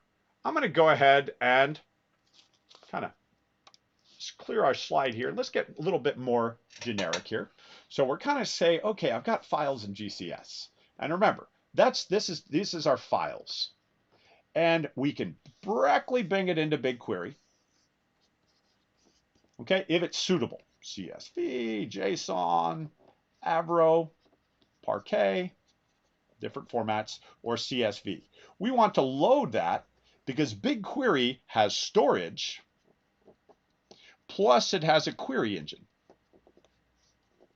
Why don't I just leave the files in GCS? Because it's going to be slower. Because every time you use it, Google would have to transform that file into a suitable table structure. And if it's CSV, that says they got to reapply a schema and all that. Whereas BigQuery has its own built-in storage. And then we have the query engine. But more and more companies say, well, I need to transform that data. So we'll put it through this pathway. We'll say, all right, I'm going to put it through that data flow, which Grant's going to tell us more about data flow this afternoon, so that we can then put the data into BigQuery. Or we could put it in, process it in a format, and then kind of roll it in. But more and more companies say, I don't want to, my source of my data could be files, but it can also be messages. Okay? So messages coming off your application. And those in Google, we actually will put through a system called PubSub. Now, if you're looking at, say, well, Grant, what would we use on premise? What would we use on premise for that? Well, on premise, what we would have is, on premise, what we would have is Kafka or RabbitMQ or IBM message queues or any of those sort of streaming type infrastructures. This is one of those things that happens all the time. And on Google, we have a completely managed service built for handling messages. So your application writes the message in, it goes into PubSub, and maybe I want to transform that. So maybe that comes into Dataflow, because I mentioned Dataflow does Beam, the Beam library, which is for Python, Java, and I think there's even a Go implementation now. And Beam stands for, well, this is batch processing. This is what we call stream processing. And if we take batch plus stream, and we steal some letters, we get B plus EAM, and we get Beam. That's where it came from. It actually started as a library that Google built internally. And Google actually open sourced that. And we have what's called, we actually have a library that's now open source called Apache Beam to help us process things in parallel. It's a parallel processing library.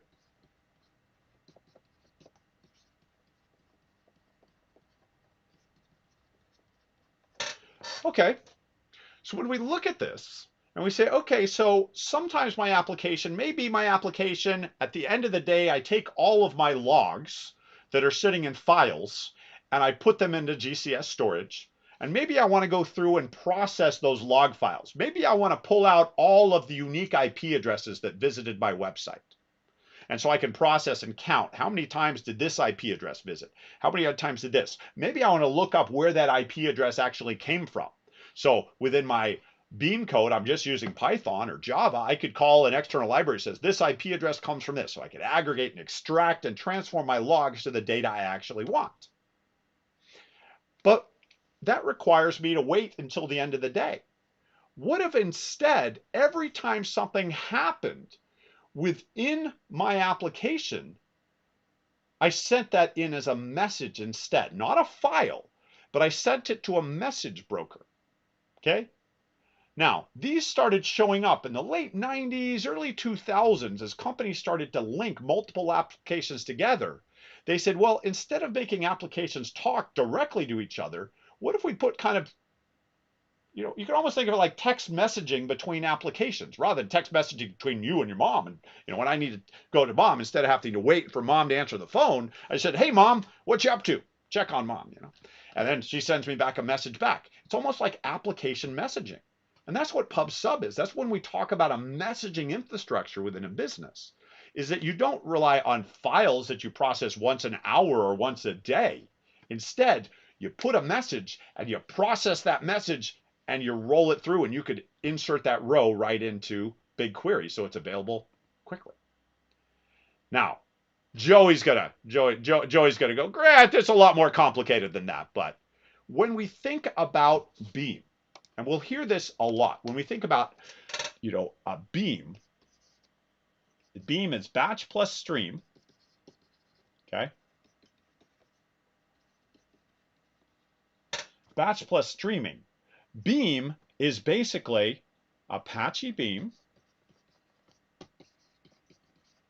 and it gives us a new type of loop.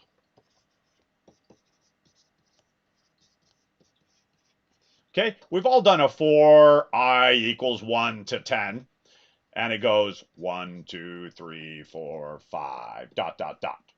We've all done for each file in a directory, and you get file 1, file 2, and they all process sequentially.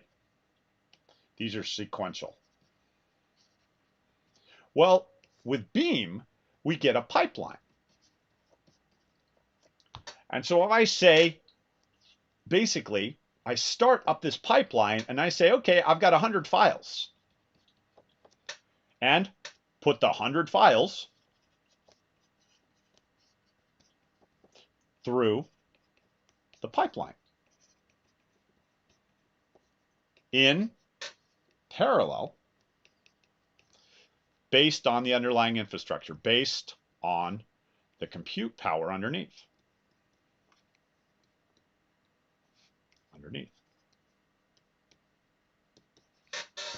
Okay? Everything's more complex. That's why we all have jobs. Exactly. Joey, back there, he says, yeah, there's more complexity to it, but Grant, that's how we start. Yeah, that's the sort of idea. So if you've got tons of text files you need to process, maybe you've got a month's worth of log files. Well, maybe you start with an hour of log files and go through and say, okay, I want to process these log files. And say, okay, that took 30 seconds to process an hour of files. 24 times that, my computer is going to take quite a few minutes. And if I've got a month's worth of log files, or I've got a year's worth of log files, that's not going to work. I'm not going to be able to process everything.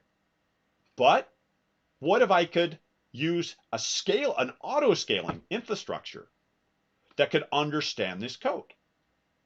Well, we write Java or Python using this new type of loop, and we could run it locally, taking advantage of whatever local resources, or submit to Google and run on GCP and auto scale it up. Auto scale it. And that's what basically Google says to process your data, to process that raw data and get it into Google and get it into BigQuery, because that's where we want to land everything. We want to land everything we've got up into BigQuery. Now, I'm going to simplify sort of the Google world here for a minute. So Google, we have our pub sub and we have our GCS. We put it into that data flow engine. We land it into BigQuery, and then we put it out to our dashboards. And we put it out to our BI tools. Maybe we extract the data. Maybe we put out data files for ML. Data extracts for ML usage, or our data scientists, our ML, our AI, our data scientists. So at Google, we'd probably describe these as there's two different roles. The role over here is the data analyst. And over here, the role is the data engineer.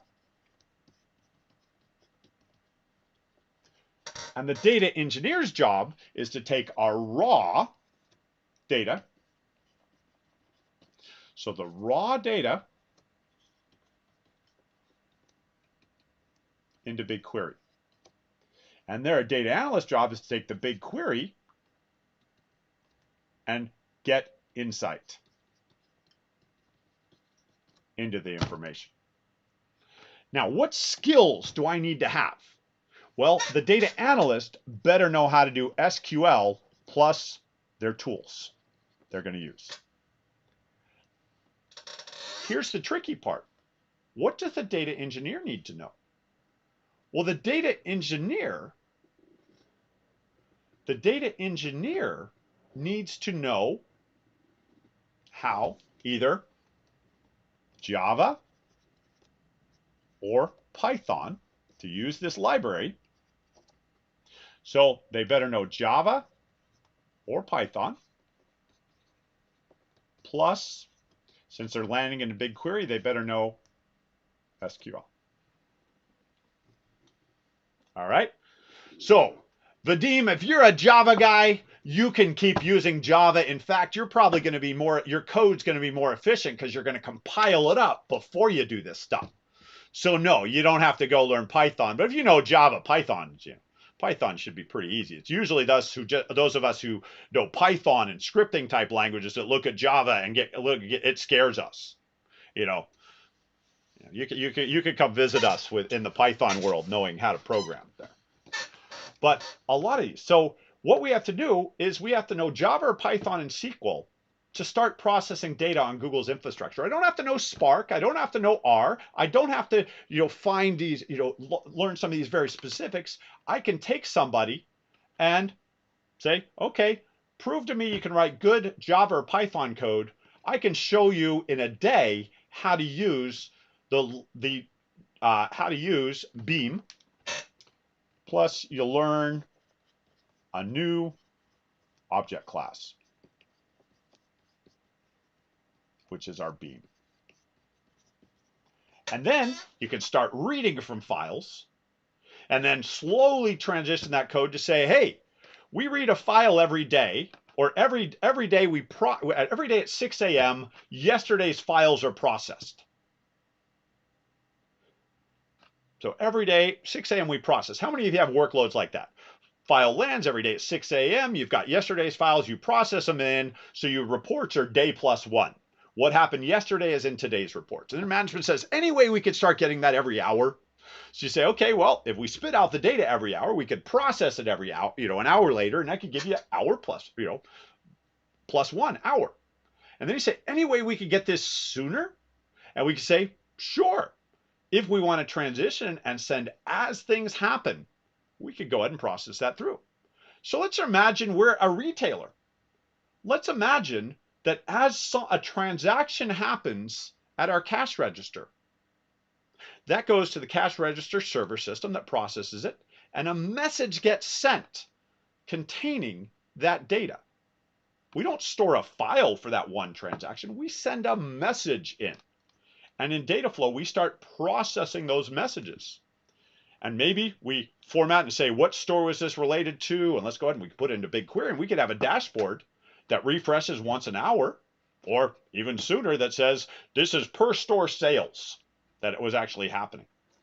Those sort of things happen. And so this is what Google's architecture looks like. This is native, what happens at Google. As I said before, if you're doing Hadoop or you've already got a lot of on-premise systems, well, you're just going to take those files at your on-premise systems, and potentially you've moved those on-premise systems up to Google, and you're dropping files into GCS. And then from there, you're processing, you could start to process those into BigQuery, or you could do some further transformations. But as things become, and as you start to evolve farther, you start to look at more. And so we start to bring this stuff together. And so the data engineer versus the data analyst. Now, I noticed somebody said, well, what about the data scientist? Well, I think they kind of fit down here. And we can say, well, what does the data science? So down here's our data scientist.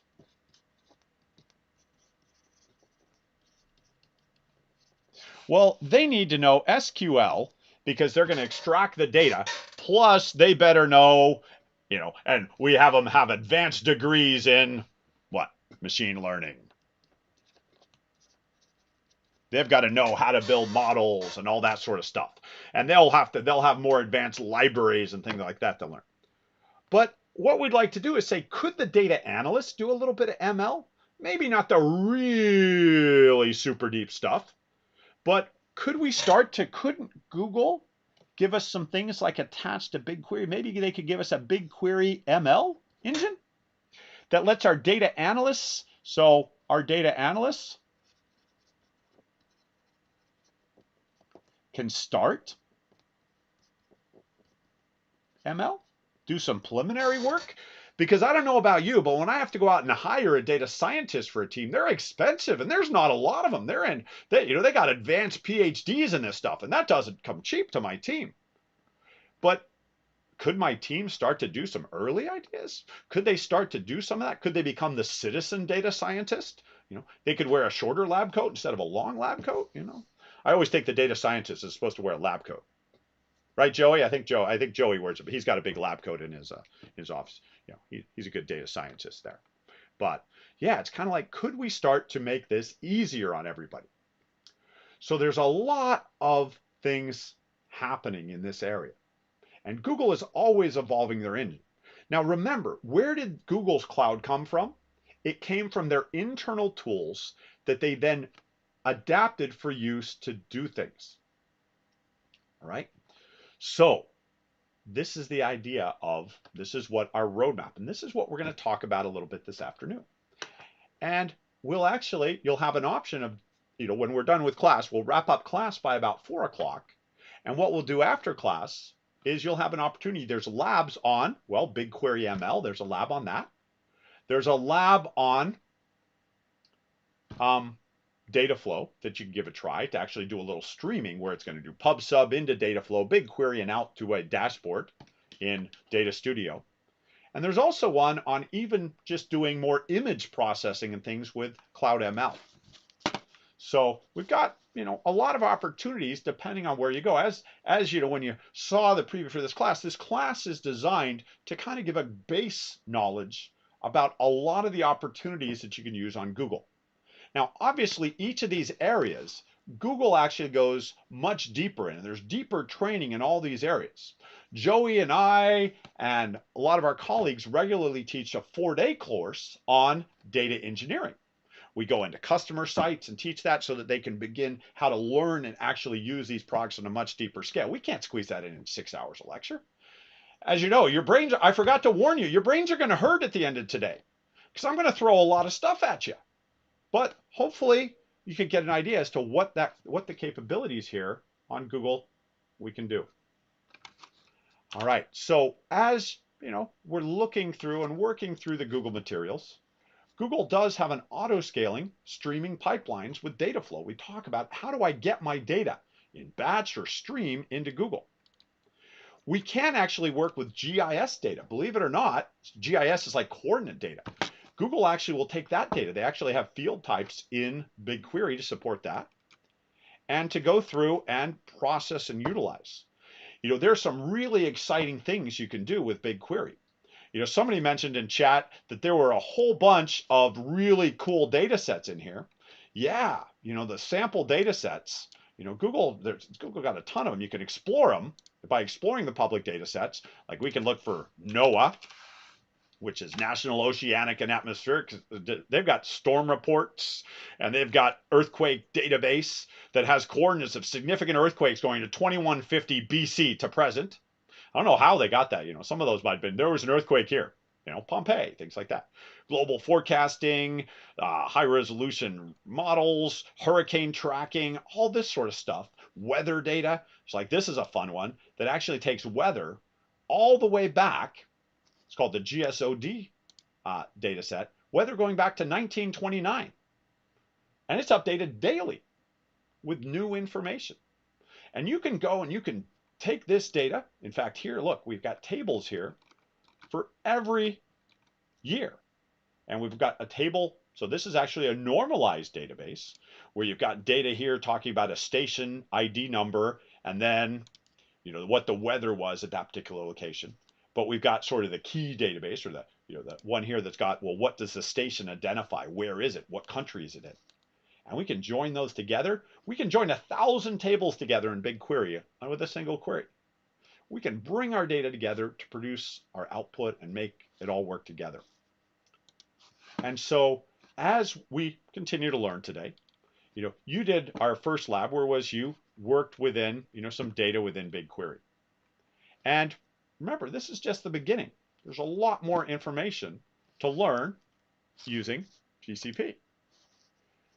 Now, I'm going to highlight this second chapter. I'm going to go ahead and bring that down here. Let me open it up in my browser here. The second chapter, I actually covered a little earlier today just because we were playing with timing a little bit, because we know that first BigQuery lab can get a little bit, there's a lot of things, so we kind of pushed that to lunch a little bit. And what we've got here is the next chapter kind of talks about, well, what would a recommendation system, early machine learning was how do we figure out what people are, what people, might want to recommend. So, you get a recommendation system. You're on a website, and that website says, hey, you like this product, so we think you should like these other products.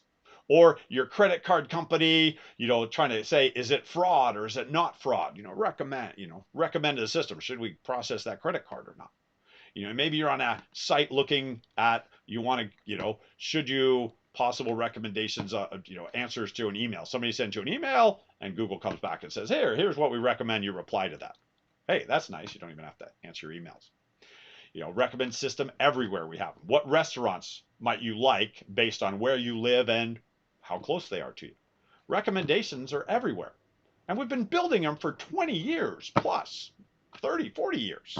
I'm sure my father worked on recommendation systems years ago. But what happens these days is we've kind of changed a lot of that, how that happens, but we still have a lot of traditional ones. So I want you to imagine a scenario where you might want to recommend housing rentals. Everybody's going to want to go out soon. We've all been cooped up for a year now, a year plus, and we're like, hey, get healthy again, and the world's a safer place. I need to rent a house. Well, what might I be interested in? And so we don't want to have to try to build manual things where say, if the house is beach house and that, and write all the lines of code with all the if-then systems. What we do is often we build things. Have you ever noticed how Google predicts what you need? If I go into Google and I start searching, well, I'm going to search for Cubs. Chicago Cubs popped up for me. Well, it knew that, not necessarily because I like the Cubs, but what do you think? I'm in the Chicago area.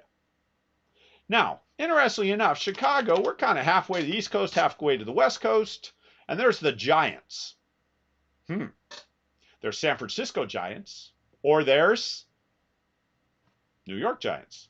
What am I going to get? New York. Oh, New York came up first, and the San Francisco Giants came up second. How did they know? Well, could be location. But if they had more awareness about me, perhaps they know I preferred football over baseball, maybe. But did they write a bunch of if-then statements?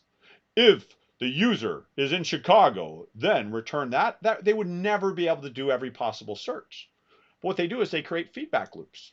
They might record, oh, I click on San Francisco because I prefer baseball over football. And all of a sudden I got that. So that just actually went in a system where they say, we presented this user with this information and they chose this. That starts to create a feedback loop, and they can learn from that to make a better recommendation system. So Google might give us different things based on where we are. Look, I got the opposite because of where I am than their query did. Did we have a query that just had a bunch of logic? No. In fact, those of you in other parts of the country or even the world, type in Giants. What comes up in your browser? All sorts of things. Now, Google internally calls this rank brain. Instead of brain rank brain. So it's ranking their brain. They're ML for search ranking. When they did this, Google jumped from number 3 in the search engine world to number 1. And that's when that really at Google kind of told them, we need ML. ML is there. But you can't get ML with lots of data because ML is all about examples, not rules. So like a housing recommendation, well, the first thing we'd have to do is have lots of people who have rented houses and knowing what they had. A user who likes this, what have they done? What have users previously? What do we know about the user? And what type of house did they rent? And so if I can then figure out, well, what type of user are you? I could recommend what you have. Now, this stuff's been worked on for years, but it really came up with computing power to let us do this stuff and massive amounts of data. How do we need to compute? How often do we compute this stuff? Do we do it on the fly? Well, oftentimes it's really compute intensive to create a model. So the right approach, how do you get your data? How often does the data come in? Are you batching? Do you have the data? And maybe you process it once a day because that's the way your existing system is. Or do you have the advantage of bringing that data in stream? And remember, we talked about batching versus streaming. We could use a traditional Hadoop cluster, and traditional Hadoop is mainly batch, but more and more people on their on-premise system did add streaming. There's a number of open source components to the Hadoop ecosystem that give us streaming capabilities, but a lot of traditional is batch, and they want to get to stream, but they gotta kind of put it all together. Whereas Google kind of makes batch and stream really just an option to go and work with things. So we know all about Hadoop, and you saw me this morning. How do I get, a single database, a parallel processing with a fixed cluster on premise, a bigger cluster that we could make even bigger up on Google, and then ultimately, maybe I could actually not need that open source solution if I start to look at Google's. So we know, we talked this morning about that Hadoop side of things. I did this demo earlier this morning. As I said, we kind of shuffled the material around because of the nature of this really large audience and making sure, I think we had about a 95% success ratio with Quick Labs today. I think, we had a couple people run into little issues that depend on, just about, we had browser and all that sort of fun stuff. But I think we had a pretty successful morning. We showed you lots of good stuff, and most of you got into the lab environment. So on premise, you got that Hadoop, we got to bring it up to Google. What do? We bring it into Dataproc and we start to migrate it. So for those of you who are dealing with Hadoop, I'm going to go ahead and leave this as sort of your homework tonight, because there's a whole series of about another 20 slides here that talk about bringing a workload up to Hadoop.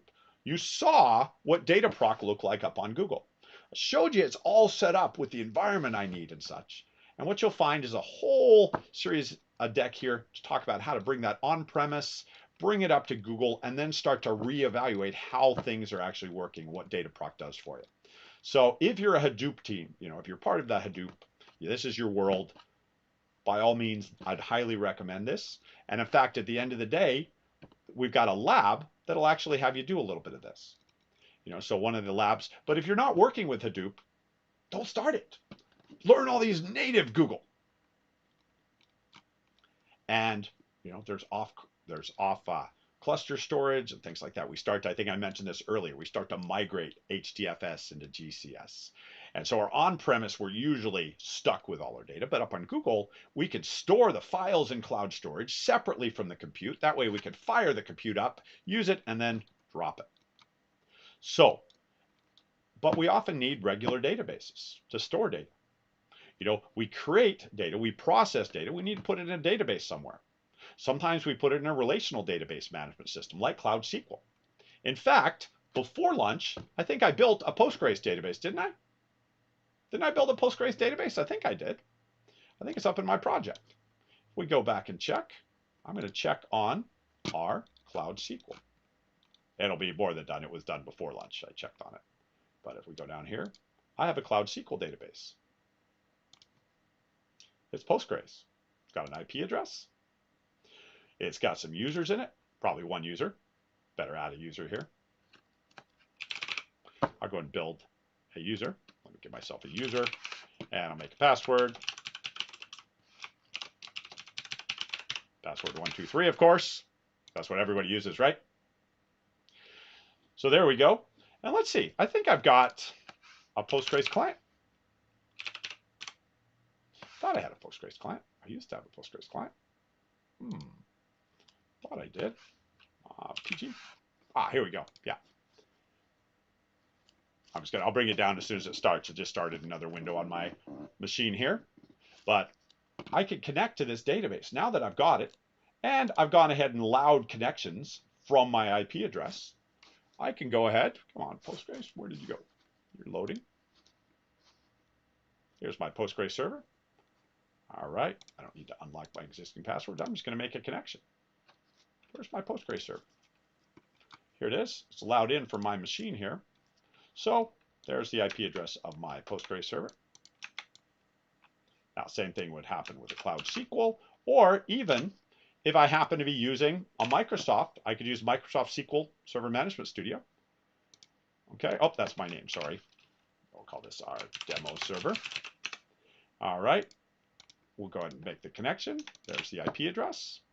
My username is going to be Grant, and I made the password 123. We'll go ahead and save that. Oh, gotta log in my, do have to log in my database there. I'll go ahead and save that. And look at that. Here's my, oh, sorry, not that one, that's another one. Here we go. Here's my Postgres server. Take a look at our schemas. There's my public server. Or that's the public database. Let's check. Let's jump back to our server here. Let's see what database it has. Got one, the Postgres server. Let's go ahead and add another one. Let's call it Thursday.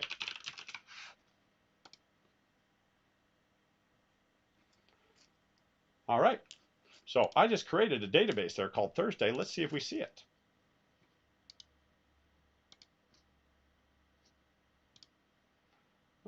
Did I get the right one? Hang on, make sure I'm looking at the actual right server here. Oh yeah, demo server, there we go. Yeah, we'll refresh here.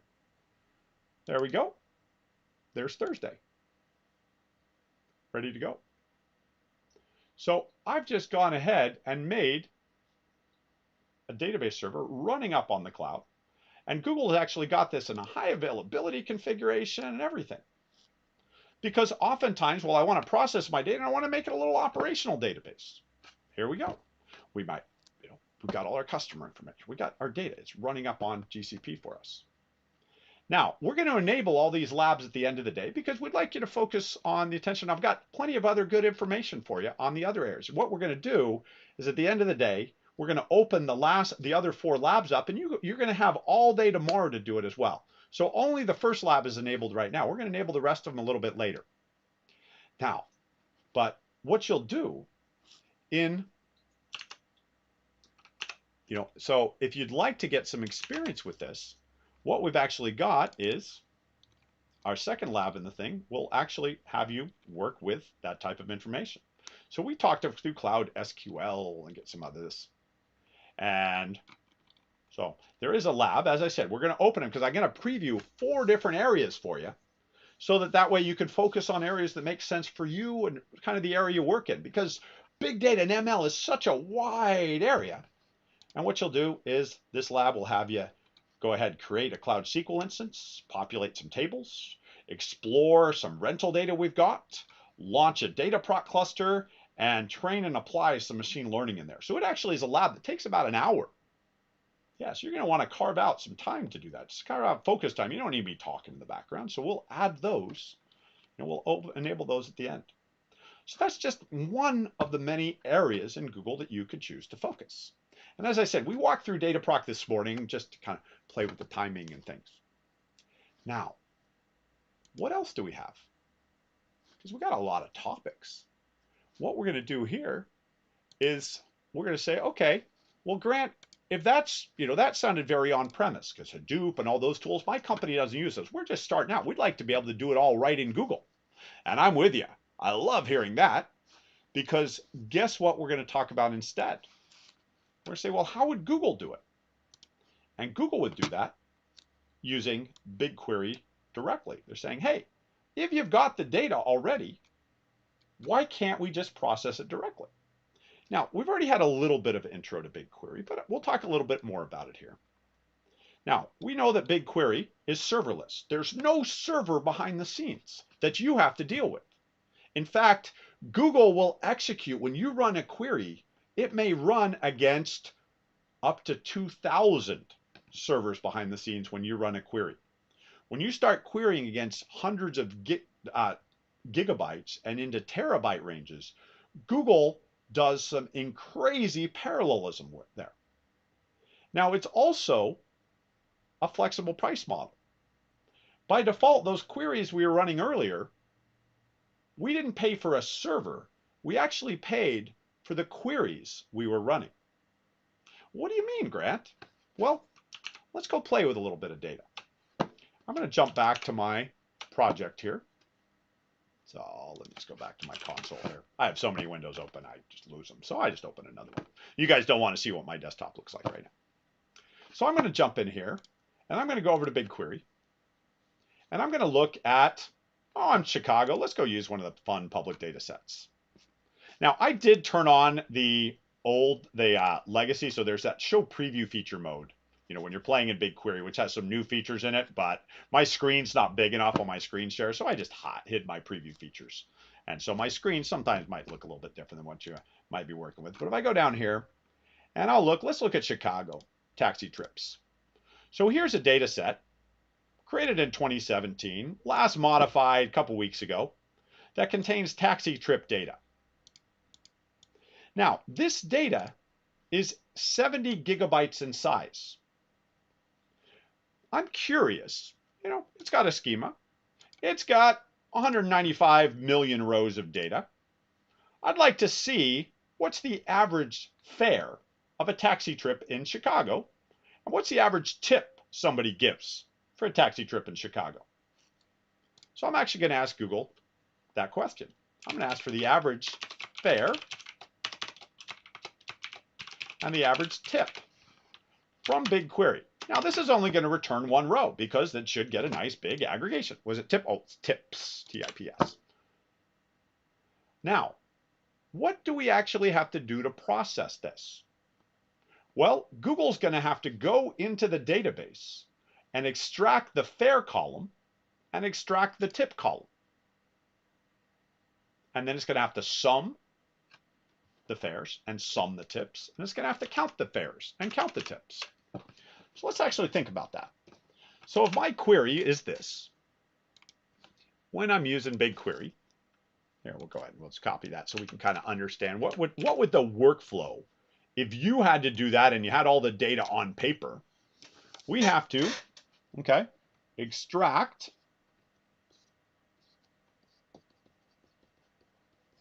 the fare and the tip. We have to count the fares.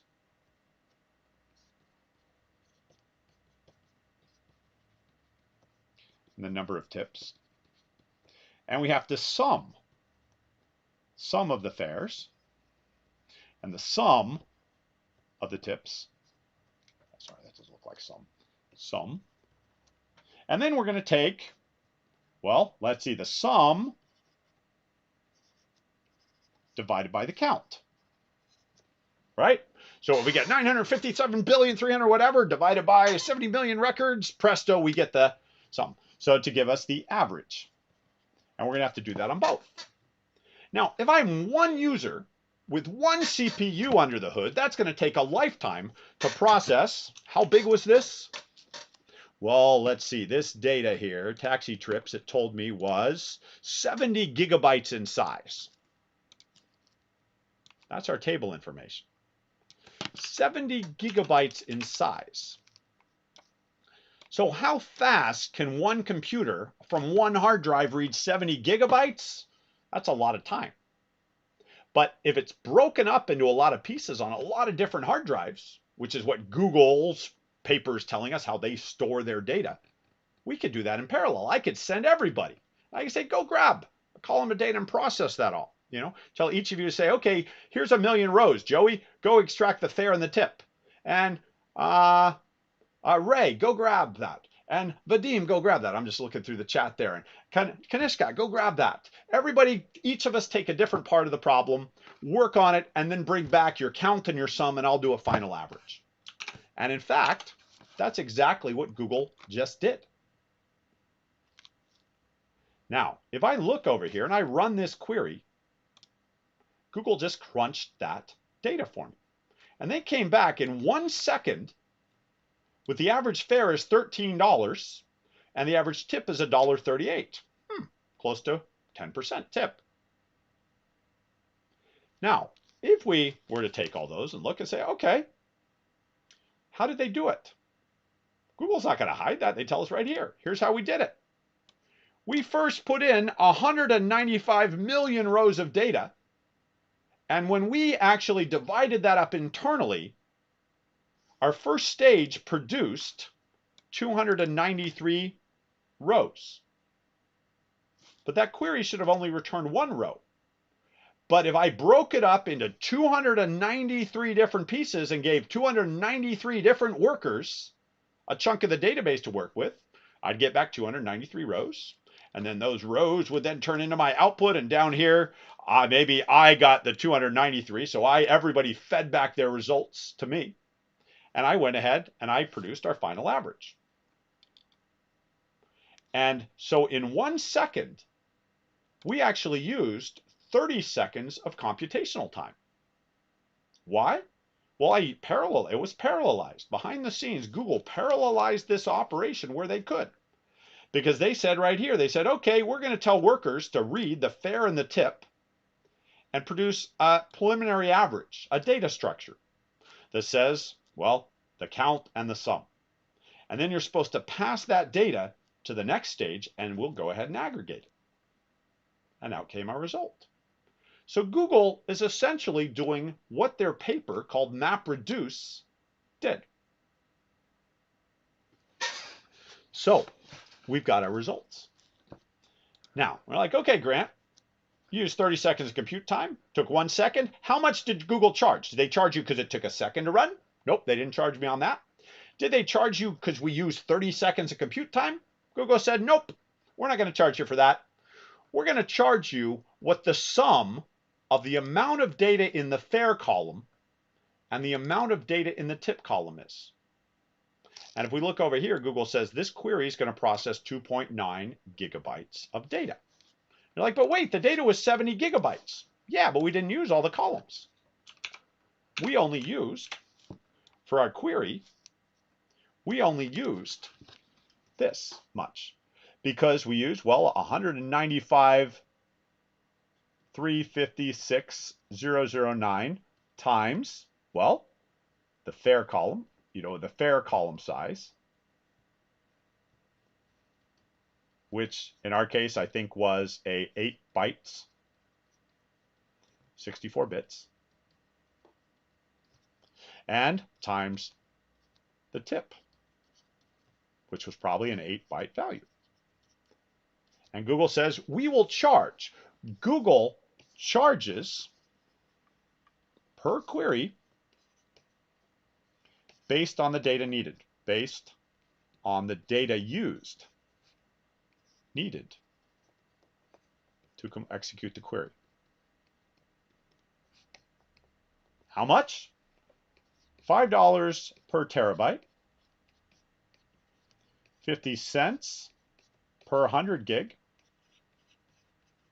5 cents per 10 gig, or 0.5 cents per GB. So this was about a 1.5 cent query. Because we processed 2.9 gigs, 1.5 cent query. That's how Google prices this product. That's it. You pay for your query based on the column. So watch this. If I start to include some other fields, let's look at my taxi trips. And so there's one here that was my payment type, which is a string. If we take a quick look at the preview, the payment types is either cash or credit card. So if I go in here and I say I would like payment type, and we're writing SQL, so we can go ahead and add some carriage returns on the line. It all gets interpreted later. And we could go and say, oh, you know what? Let's group that by the payment type. Oh, you know what? I'm going to throw a count in here. Payment type, and we'll go ahead and do a count of payment type. And the average of the fare and the average of the tips grouped by payment type. Let's see what we get. Now, we just increased the amount of data. Google says, hey, our query is now 4.5 cents, not, or 4.5 gigabytes, so about 2.5 cents now, instead of 1, because we added the payment type column. And look at this. Here, cash, average fare was $11.34, but the tip was 0.004. Really? People in Chicago, if you pay your taxi cab driver in cash, you don't give them a tip? We look here, credit card, $15 the average fare, $3 the average tip. Anybody, that's kind of weird. I'm going to add a percentage in here. I don't want to do the math in my head. I'm going to divide the average tip divided by the average fare as, and we'll call it the, tip percentage. We'll multiply that by 100. So the percent, and we'll call this one as tip. We'll call this as our fare, as fare AVG, and as our tip AVG. And I've got all, tips, sorry. Tips, average tips. Wait, Vadim just said the tips aren't being reported. You're telling me that cash is a 0.04% and the tip on a credit card is 21%, and a tip on way to ride is 18%, and a tip on mobile payments 19%, but you're telling me the taxi cab drivers in New York or in Chicago don't declare their tips? Did you just prove fraud in the Chicago taxi cab industry? Yeah, and you know what? You could go prove the same thing using the New York City taxi cab data. It's in here. It's under N, New York City taxi trips. They got data going back to 2014 and 15 and 16 and 17. We could go, and I think we can look at it in Austin. Do we have Austin taxi? We got Austin some. Oh, we got crime and bike share. London, do we got anything in London? I know there's some London data sets in here. London crime and bicycles and fire brigades. Okay. Yeah, but that's exactly what we're doing.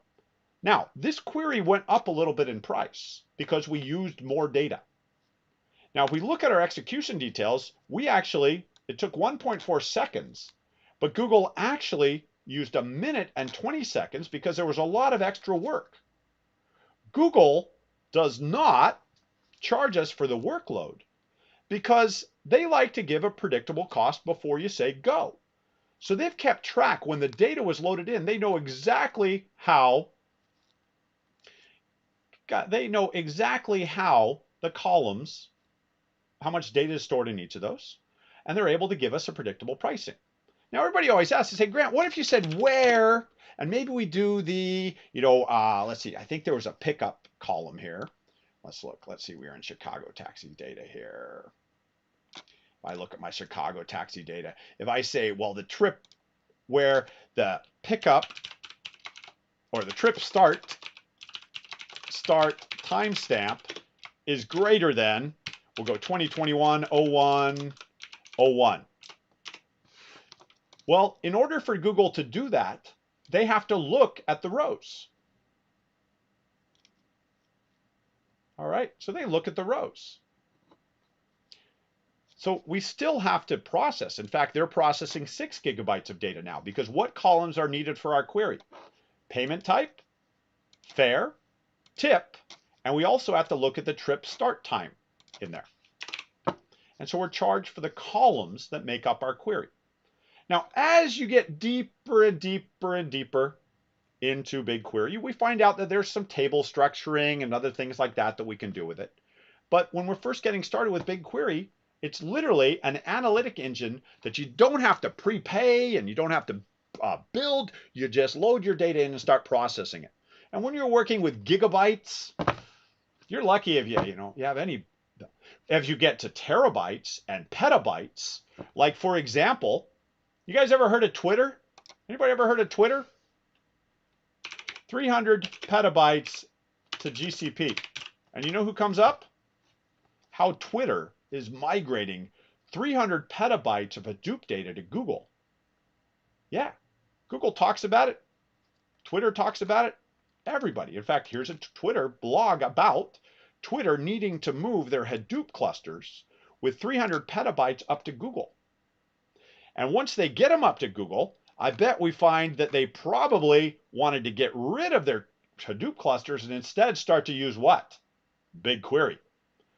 Now, you got to say, when you start processing petabytes, Grant, this could get expensive because you just said it's $5 a terabyte to process. Yeah. But when you get to a larger scale, you can actually ask Google for fixed rate pricing instead. And they'll give you a fixed number of BigQuery workers. You can buy them by the hundreds, by the thousands, by the 10,000s. But that's all behind the scenes and sort of what's your capacity that you're allowed to use within this product. In BigQuery, we refer to the backend infrastructure as what are known as BigQuery slots. And I actually see that when I take a look. Let's run our query here. And we can actually find out what our execution. We used 1.4 seconds of slot time because doesn't look like there was very many rows as far as 2021 goes. So our computational time. And what was Google able to do? Well, they were able to eliminate on their input as each worker read in a row. They were able to eliminate a lot of those because we used a where clause. So as they read the data in, they still had to go read the data. And that's where they think their biggest computational workload is actually reading the data off the disks. And so we bring in the data, we process it, and we get the results. I'm going to get rid of that clause. Heck, that doesn't make my query cheaper. I'm instead going to do this. We're going to go ahead and extract the year from what was that column? It was trip start time stamp as pickup year. And we'll go ahead and group by that. We'll group by payment type and the pickup year. Why not? And let's go ahead and order by our pickup year. Oh, we'll order by payment type. Pickup year. Now, I can start to analyze. I can start working with data. Now, I don't know about you, but I remember taking my first SQL class, and we played around with tables that had hundreds of rows. You know, we learned SQL that way. All of a sudden here, I'm playing around with 195 million rows like it was a starter database. And look at that. Cache 2013 all the way to 2021. And look, we actually see a pattern. We see the drop off in cash payments, and we see an increase in the credit card payments. Or potentially in this, looks like a decrease in the number of disputes, more mobile payments, but that looks like that dropped off because I think mobile payments kind of got instead with other formats or unknowns and things like that. Or Way to Ride. Looks like there's some 2016. Way to Ride must have been experimenting in Chicago. They had 142 people pay that way. Interesting. Cool. But I can just analyze my data. Now, what do I do with this data once I got it? Anybody know what I can do with that data? Well, I could save that results. I could save it as a CSV file. I could bring it down as JSON. I could actually go and put it to Google Sheets if I wanted to. I could actually, if I wanted to, I could actually put that into a table. Is there a table option here? Save. That's a BigQuery table. There we go. Let's put that into my project here. So my project's ROI Classroom. We'll put in the names because I think that's the only data set I got. And I'll call it taxi table, taxi results. I'm going to save that. And my query is going to go in here. And presto, back in my own data set, I've now got a table here called taxi results. And that taxi results, here's all my tables. How many my count? Oh, I didn't get a good labeling on my count column. So I could fix that up. I could change out my column name and do that, but we'll leave it there for now. Now, what I could do with it from here, though, is I could actually go put this into a dashboard. Remember when we looked at our pattern, we said that Google had a dashboarding place we could put things? Well, I'm going to fire up a platform Google has called datastudio.google.com. And on Data Studio, I can create a report. And what do I want to connect it to? I'm going to connect it right to BigQuery. And I say, all right, where are you going to do it? I'm going to do it in my ROI Virtual Classroom names, and we're going to go ahead and pull our taxi results in, and we're going to create a little report. So over here, look at that. There is, well, how many records did we have of all these different payment types? Oh, well, that's our aggregate. So maybe we should choose this, and let's just adjust. Maybe instead of a record count, let's go ahead and say, so we don't want a count of the rows. Let's get rid of that. Let's add our metric of, let's see, we got our fair average. You can do that. There we go. There's our fair average in our table. What's our fair average based on the type of, come on, okay, you're not going to let me make that wide. Our different payment types, what's the fair average of that? Now, I'd like to add a little bit of drill down. So payment type, we've got a column here that we had the years. Let's throw that in there. And let's let people drill down that. And now I've got a dashboard. Remember I said we could quickly create dashboards? Data Studio, that's what that's all about. I could share this out with my colleague. In fact, I could share this with my friend Joey. Hey, Joey, I want to share this with you. There's Joey. Oh, not that account, but he's got another one. Joey, I thought I had Joey. There you go. We'll share it out with Joey. Don't send him emails. He could view it, or I could let him edit it. I could go and give that access, different types. Go ahead and share that out with him, and presto. Now, once anybody's kind of viewing this, I could say, well, didn't we say we could drill down? So we could go and drill that down. Say, okay, what year do you want to look at? So I can go and play with things, or I can make charts and graphs just by editing my reports, and that's being driven by BigQuery. So what happens if things change behind the scenes? Let's say every day I'm rebuilding that table with fresh data. Well, we could go ahead and put all this, and we can refresh it. I could actually refresh data if something changed behind the scenes in the table I'm using. But this is sort of that process that Google says, hey, the data analyst needs to make the data easy for our users to use. I could add a chart. Let's add a nice chart. We could add a nice little, we could add a pie chart. What's our pie chart driven by? Well, I guess our pie chart, let's do it based on payment type. So we'll add our data here. Oh, it already did it. Look, it figured it out. Those guys at Google, they just know what I need to do before I even do it.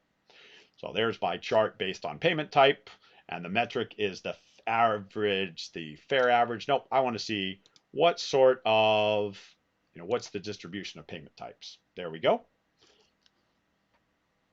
Now, they say a picture is worth 1,000 words. Hey, a chart or a graph's got to be worth like 200 or something like that. So there we go. But that's just one of the many ways. So BigQuery becomes the center point to everything you kind of do within Google. The data job is to land in BigQuery. And then the results come out. And as you saw, data comes out of BigQuery at a scale that can be enormous. This is why we have large banks, big businesses, and all that moving to Google because, well, take the Twitter example I gave you.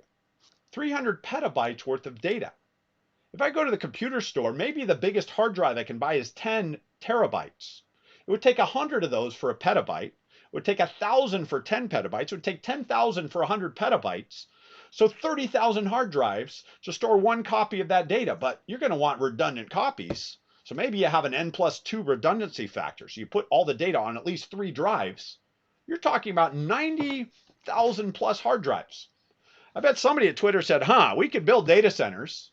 We could put 90,000 hard drives and all the stuff to do it, or we could just move it to Google and have Google pay Google to store that for us. Yeah, because the other part of BigQuery is the storage. So if we look at this, if we look at our tables, so for example, taxi trips, Google tells us this is 70 gigabytes. So how much do they charge to store that? 2 cents per gigabyte per month. 2 cents. And they're actually storing it in the US. Geo-redundantly, it's in at least 2 separate of Google's data center regions in the US right now. When you build your data set, you're deciding where am I going to put it. So if I go and I create a new data set, Google says, where do you want to put it? I could put it in the US, which is what we call multi-regional. So Google does the capacity management and just ensures your data is in 2 places. The same thing in EU. But we could also choose particular data centers if we have data sovereignty or other issues. So maybe I'm storing data about Indian customers and I'm supposed to keep it in India. I could put it in Mumbai. Maybe it's for Singapore customers. It's got to be kept in Singapore. Maybe I'm working in data that's Australia, so I'm putting in Australia, or maybe even Canada. I think Canada's on here. So up there in Montreal, yeah. So we could store it in a single region, or we could put it geographically distributed. So there's a lot behind this. As we said, this is just the beginning of our journey into BigQuery. But hopefully that gives you a little bit, because I know there was a number of questions that came up before lunch, that people were asking, well, how does this work? How does it do it? Well, a couple other pieces is BigQuery is hands off. You don't tell Google how to store the data behind the scenes, just tell them where to put it. They decide how big and how much parallelism should they do with that query. Because it's serverless from our perspective. We just pay the bill at the end. So this is one of those platforms that really makes Google kind of unique. And the other cloud providers are busy trying to catch up to, but Google is only making more and more improvements on this. We just keep getting more and more features to begin to work with this. Yeah, so when we start to look at utilizing Google Cloud Platform, we know BigQuery, serverless. It's a flexible pricing model. What do I mean by that? Well, you can pay for your queries as you go, which is great for small businesses and startups and things like that. When you're starting to spend more than $5,000 or $10,000 a month on BigQuery, you start to talk to Google about, hey, Google, can I ask for a fixed amount of BigQuery and pay you a flat rate every month? They say, yeah. We might have to give you lower performance, but you'll pay a flat rate, or you could go even larger and larger scale, what we call fixed rate pricing. Google handles the data encryption. Everything in Google is encrypted. And you can optionally add additional encryption capabilities, such as key management and things like that. Security, controlling access to the data. They have geospatial data types and things, and it's a foundation for business intelligence, AI, dashboarding, and all that sort of stuff. Now, this is that architecture we talked about. You saw me draw it earlier. We often have an application that might put data in, either batch loading our data from cloud storage or streaming our data in, and then processing it through an engine, a parallel processing engine like Dataflow, and writing it into BigQuery, and then leveraging our tools over here. Wow, that looks a lot like what I drew. I think I left off Google Sheets there. BigQuery is a very fast SQL engine, plus for managing the storage of your data sets. And you pay for the storage of your data, and you pay for your queries you execute. How does it work? Well, for those of you interested in a little bit more detail, Google runs what they call their petabit network. Now, what does that actually mean? They actually refer to it as their petabit bisectional network. Now, on my laptop, I like to carry around pictures of my kids. We'll see them a little later when we look at the Vision API. But I also like to carry around a picture of the Google Data Center. My kids, Google Data Center, they're both kind of fun. Let's chop this picture up for a minute. Because one of the things that Google is really known for is that, and this is usually the problem with on-premise systems, when you have an on-premise system and you need more computing, you got to buy more servers. When you need more storage, you buy more hard drives. But those hard drives have to be in servers. So sometimes to increase the amount of storage you have, you got to buy more servers. And sometimes when you need more computing power, you still got to buy more servers and you add more hard drives and stuff. The two are closely tied together. But in Google, this is the inside of a Google data center. Over here, these are the servers.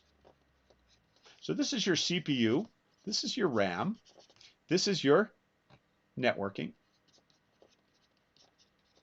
And over here, this is your storage. Okay? They have normal disks, they have disks, they have SSD disks. And you can scale your CPU compute. So if you need lots of computing power, but you just have a little bit of data, well, this scales as well.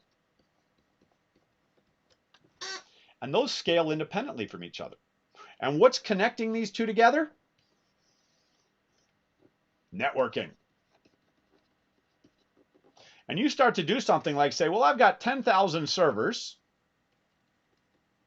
each with 10 gigabit worth of type interfaces. That's just kind of a generic term. So what do we got? We got 100,000 gigabits worth of capacity, which would be a terabit. Oh, wait, didn't I tell you there were 100,000 servers? 100,000 servers with 10 gigabits worth of bandwidth. We can call this the petabit bisectional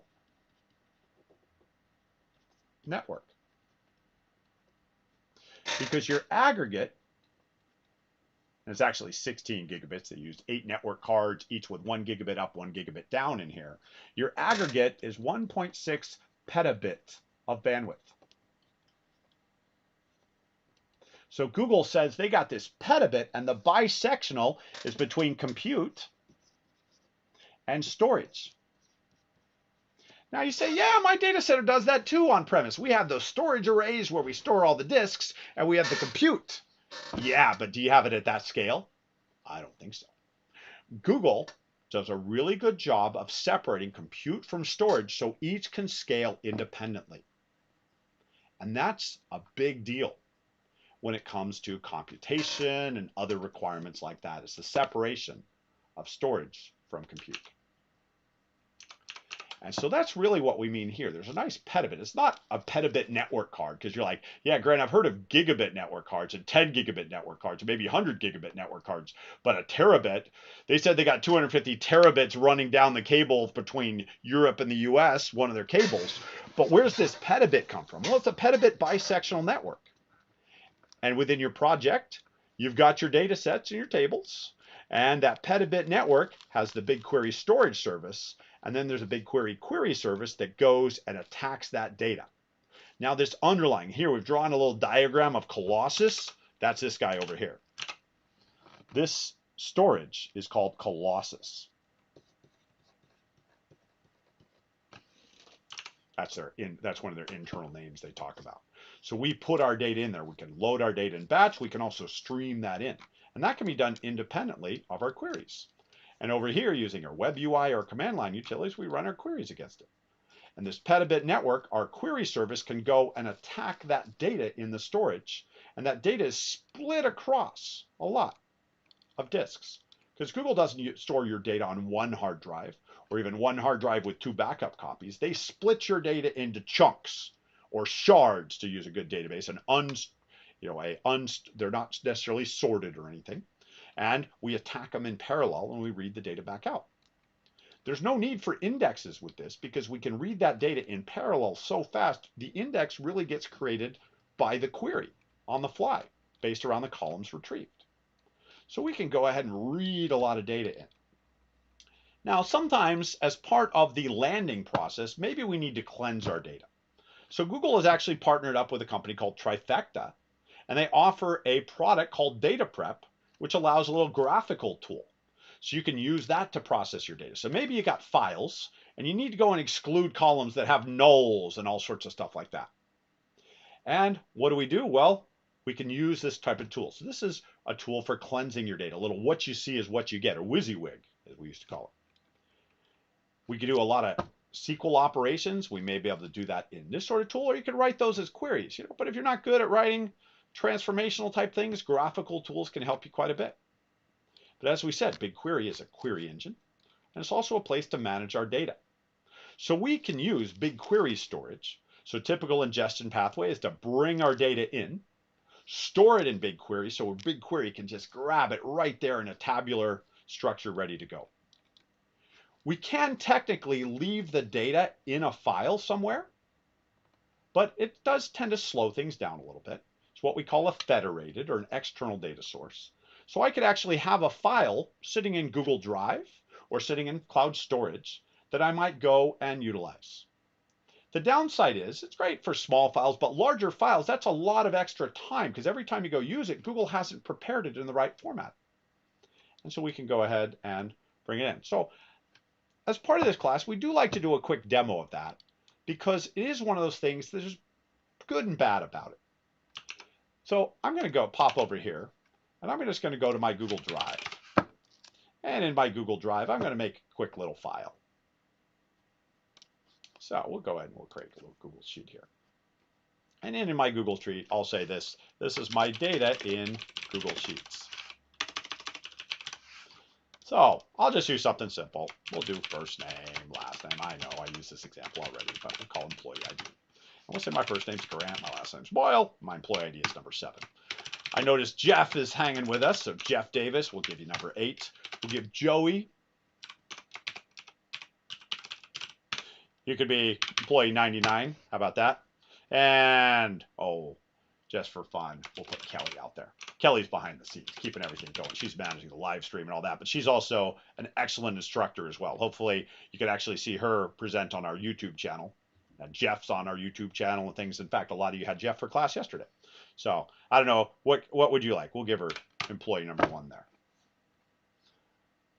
All right, so I've got this raw information. I'm going to grab that Google Sheet, and I'm going to go over to BigQuery. So I'm going to pop back to BigQuery. I've got it here somewhere. Let me just get.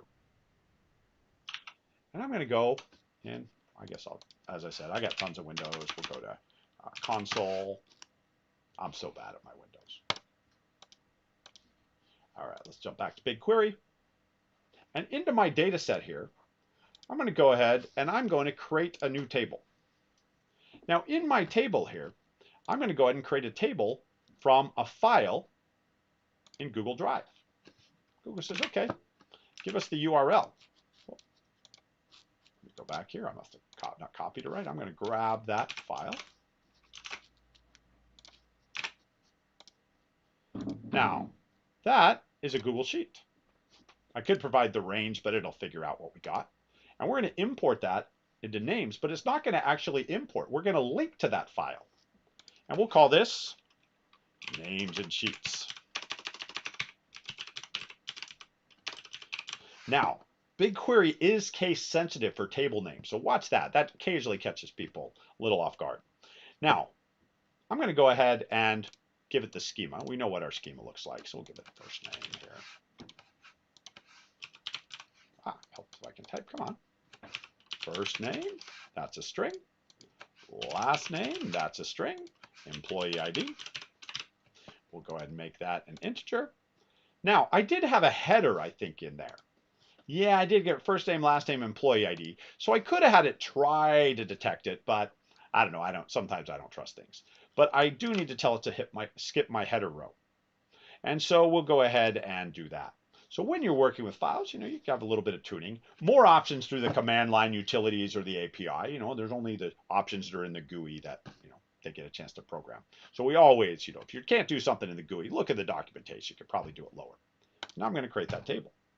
Now that table is sitting, it looks like a table, but it's actually, the file is living in my Google Docs. I don't get a preview from it. In order to know what's in there, I'm going to actually have to query that table. So let's do a select star. Now, I don't recommend ever doing a select star against a big table, a large quantity of data, because that's got to read every column. If I did that on my taxi cab data, there'd be 70 gigabytes. But this one here is ready to go. Let's go. Here we go. There's our results. Grant, Jeff, Joey, Kelly. All right. Now, anybody guess what I'm going to demo next? I'm going to jump over here. I'm going to go back to my Google Sheet, and I'm going to add somebody else. Let's see. I'm going to add my colleague, Pat. Maybe you'll get a chance to have a class with Pat at some point. And maybe we'll add my colleague, Doug Renstrom, and we'll give them 2 and 3. Oh, better put the boss in here. Dave Carey, founder of ROI. I guess he gets employee ID number. I don't know. We'll give him 100. Okay.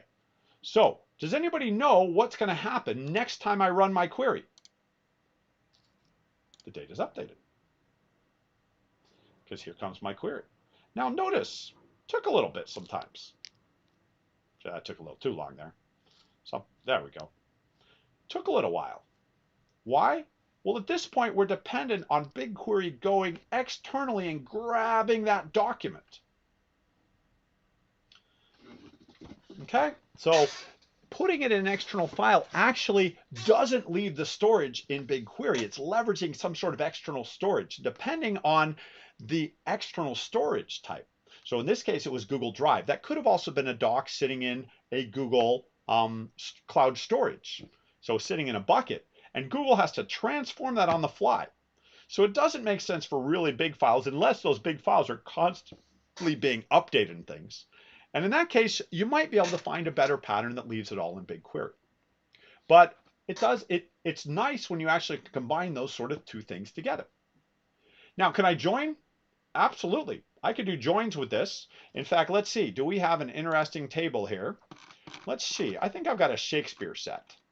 So let's see. I think in the samples, there's a set here called samples, and it has Shakespeare. So this is Shakespeare. Shakespeare words and our employees. Huh. So you know what? We're going to do something here. We're going to select the first name,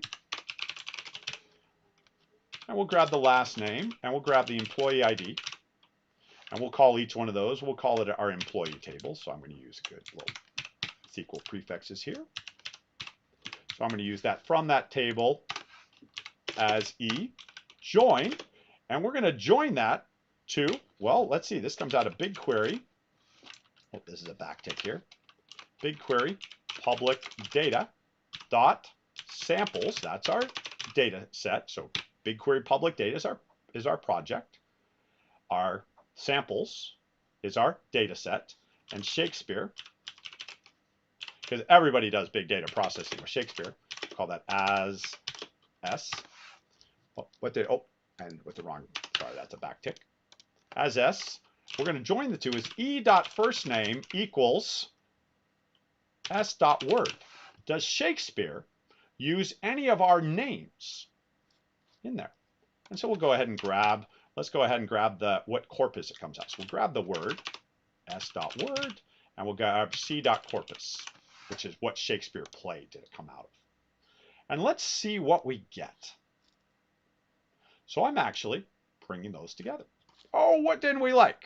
Project IDs, what did I mess up? Oh, it wasn't not BigQuery public data. BigQuery dash public data. Should have. Did I make a typo somewhere? You should have liked that, Google. What didn't you like? Didn't recognize that. BigQuery. Sorry, I'm just going to check. Oh, did I used underscores. I need dashes. Thank you.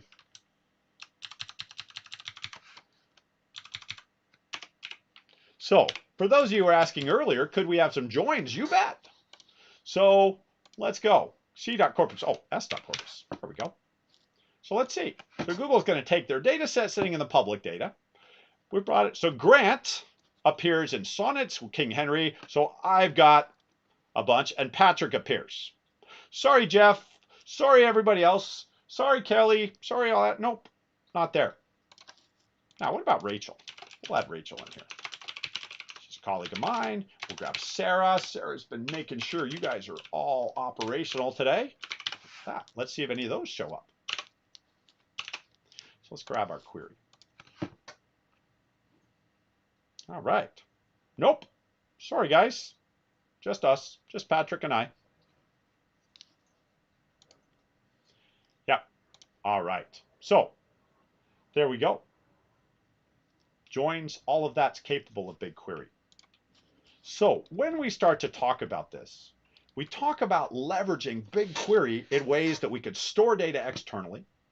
But again, that could allow you to create some neat dynamic tools, but things could break.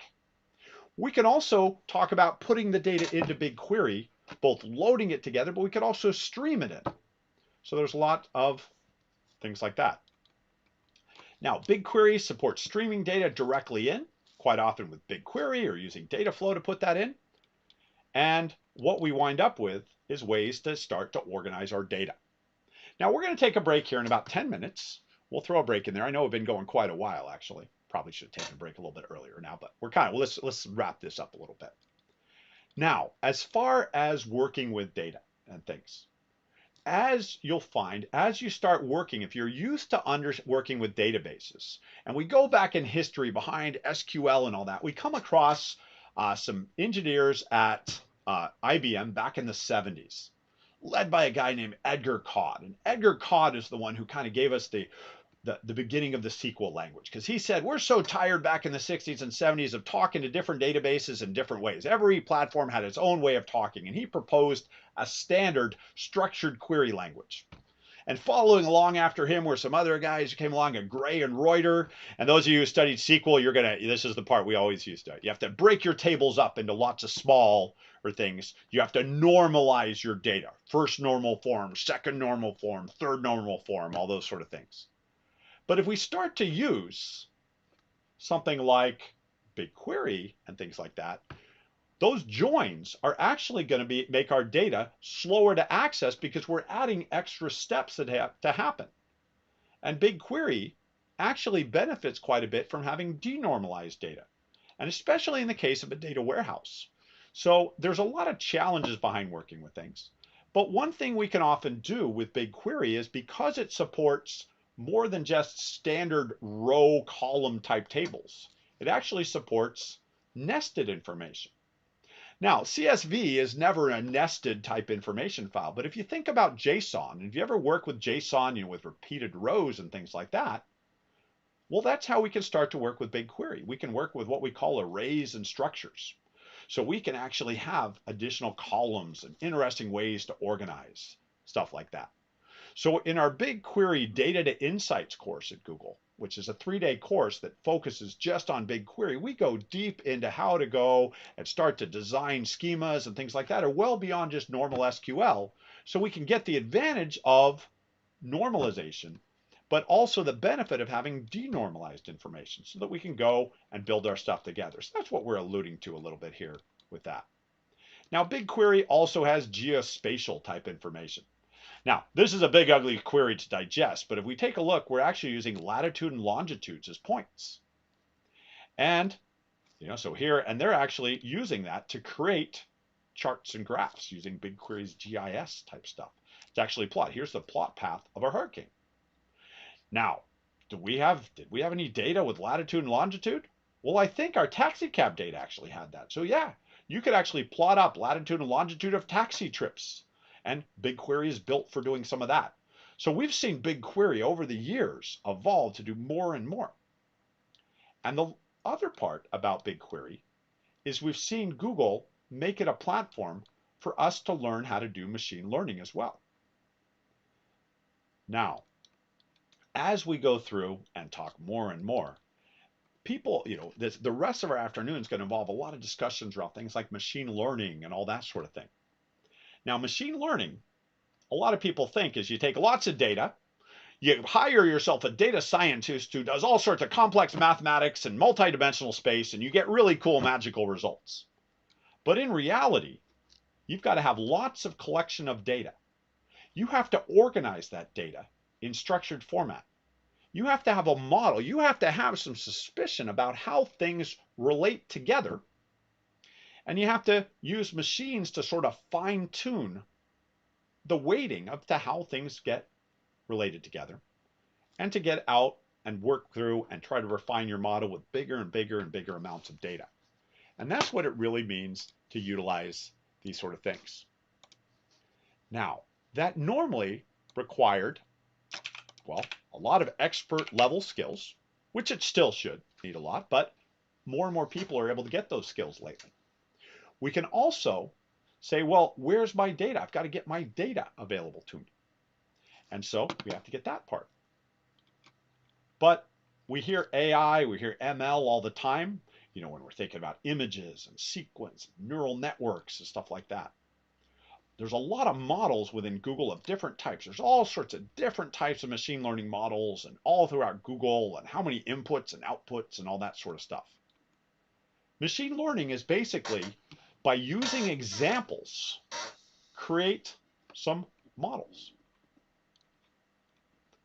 You might predict a long-term value of a customer with a machine learning model. So using your Google Analytic data.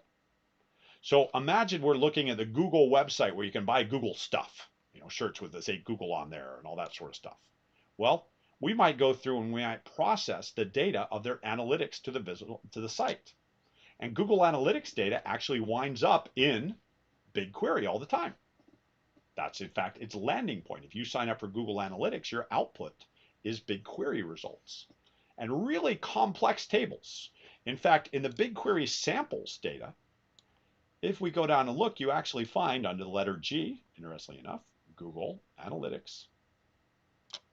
Here's some sample Google Analytic data. They've actually got a year worth of tables, each one in a separate table. And in here we find some very complex structure with nested. Now, if you say, wow, Grant, that looks kind of ugly. Well, we could do a preview here and we get an idea.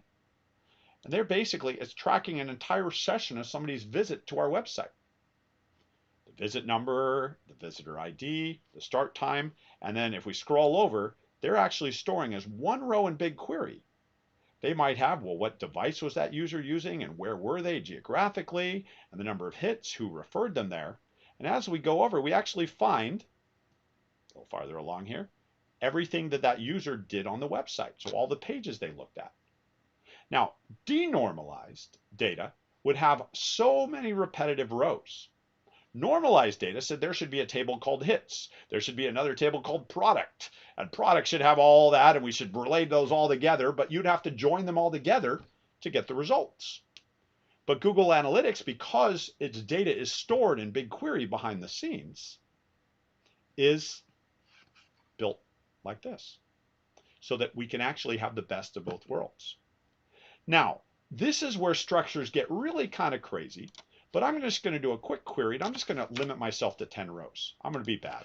I'm going to do a select star, and I'm going to grab the first 10 rows. Because what I'm interested in, let's get our query is running, because essentially, those of you who are developers, JSON develop Python, those sort of things, you've probably worked with JSON before, and your results, well, this is what it would look like in JSON. Complex rows are just nothing more than basically nesting with maybe some repetitive fields and things like that. So if the output of a lot of your internal coding is JSON, we can suck that data right into BigQuery as structures. And that's how a lot of data comes out now. So you're not actually constrained by your traditional SQL transactional database design where everything's broken into a lot of different tables. Instead, we bring it all together and we can represent that. And so one of the big tricky things in starting to use BigQuery, we start off, we import table and say, okay, yeah, this makes a lot of sense. But as we evolve further into our data warehousing model, we start to utilize it in more and more complex structures. And we start to see this nesting and everything. And it can be a bit of a learning curve. When you first start to do it, you're like, I got the hang of this. And then it's like we pull the ground out from underneath. You're like, oh, help, I'm falling. I'm not sure. This is crazy. All this going on. And it's like, okay, stop, regroup a little bit. Might be just like that first time you tried to program by example and look at things. Okay, I understand. It's like, whoa, what are they doing here in that code? Same sort of thing. But that's just a matter of learning something. And it takes time to learn how to use BigQuery. And there's different parts. The team will be working on different aspects. Your data engineers might be saying, how can I structure that better? How can I make it so we don't have to do joins and all that? And so by putting our data in these complex structures, we can actually grab the information. And then we can begin to have it in a format where we can extract out what we need to know. So let's say we're trying to build a model to predict, does a customer return to our website? Or do they come and did they complete a transaction? How many pages did they view or things like that? And so what happens is we, begin to work with that data. Machine learning, oftentimes, maybe I want to predict, like this example, I want to predict the long-term value of that customer. I'm trying to predict that. So maybe I'm going to use examples of that so that I could go and begin to build a model to do that. And so I feed in my features. What are my source columns? And what am I trying to predict at the end? And then when I have new data that I haven't seen yet, after that customer maybe completes a visit to our site, we see, hey, what's that customer worth in the long term? And there's lots of models for doing this sort of stuff. The gotcha is, how do I actually do that? Do I have to now find some VMs or find some coders or find some machine learning experts and things like that? Well, as you begin to work through machine learning, you start to say, okay, it's pretty straightforward. There's a lot of terms to it, and I can begin to maybe try some of it myself. We have to know different models, and this is maybe where we consult with the machine learning experts and things like that. But what we ultimately do is we start to say, well, I need tabular data. Obviously, I need inputs. So there's different ways to do things, and these quizzes you can play with a little bit later. We've got the answers there for you. But traditionally, machine learning took a lot of time and took a lot of energy and a lot of expertise. And it still can. To build really complex models, it can take days or months of computing time. But with Google, we can accelerate a lot of that with more and more things.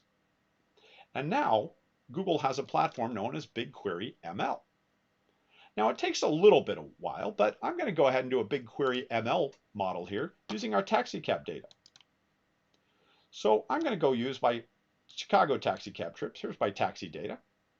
And I have a feeling if we were to try to build a machine learning model, I'm interested in predicting what is the taxicab fare. And let's not try to go too crazy. Maybe I want to say, let's predict the taxicab fare if you're picked up in a particular area of the city, what's called a census tract, and if you're dropped off in a particular area. So I want to predict fare, that's my label, and I think the input is probably the pickup and the drop off. And what else would be a good estimate of a taxicab fare? Picked up in this area of the city, dropped off in this area of the city. So what I would typically do, I'd do something like this. I would say I want to create a model, and we're going to throw this model into our own table.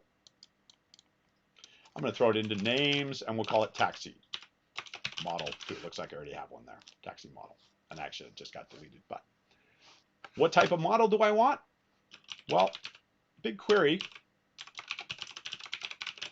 has a large number of models built in. I'm going to do some linear regression because I want to predict what's the fare. And that's going to be, well, what's my input? I'm going to select the fare. Maybe we'll call that, that's going to be our label. That's what we want to predict. Now I got this query written up, so I'm just going to paste in the rest. I'm not really that good to do it all out of my head. So I know Joey's laughing at me going, Grant, you were just typing that from a little demo you put together. Sure, of course.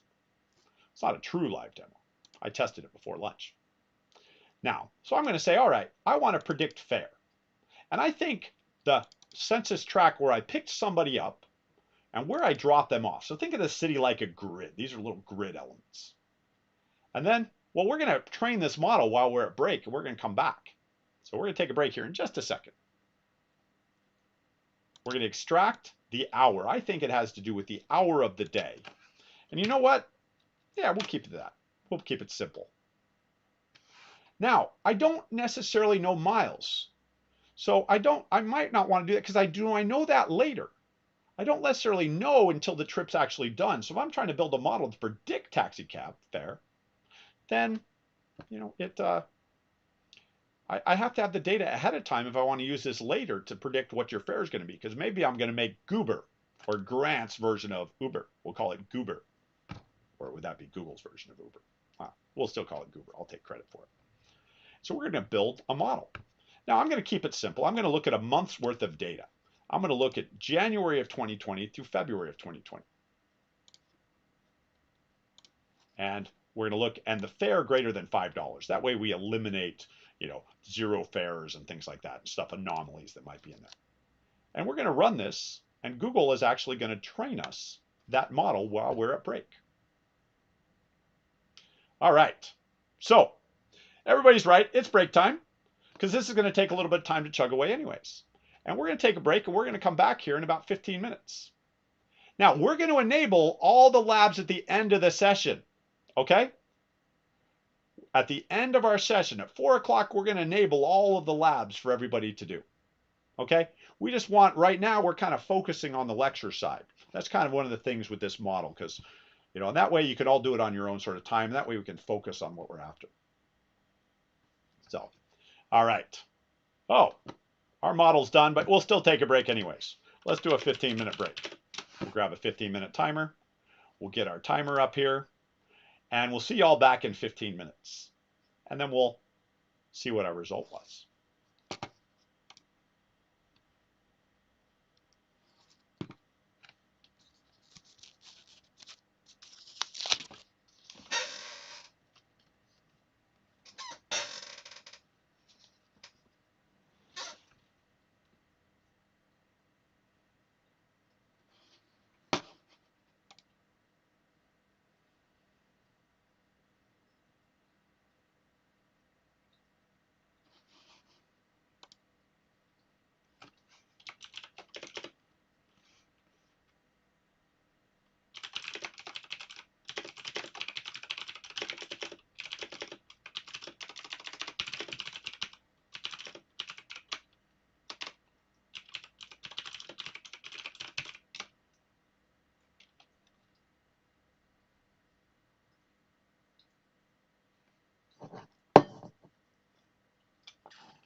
Oh, sorry.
All right.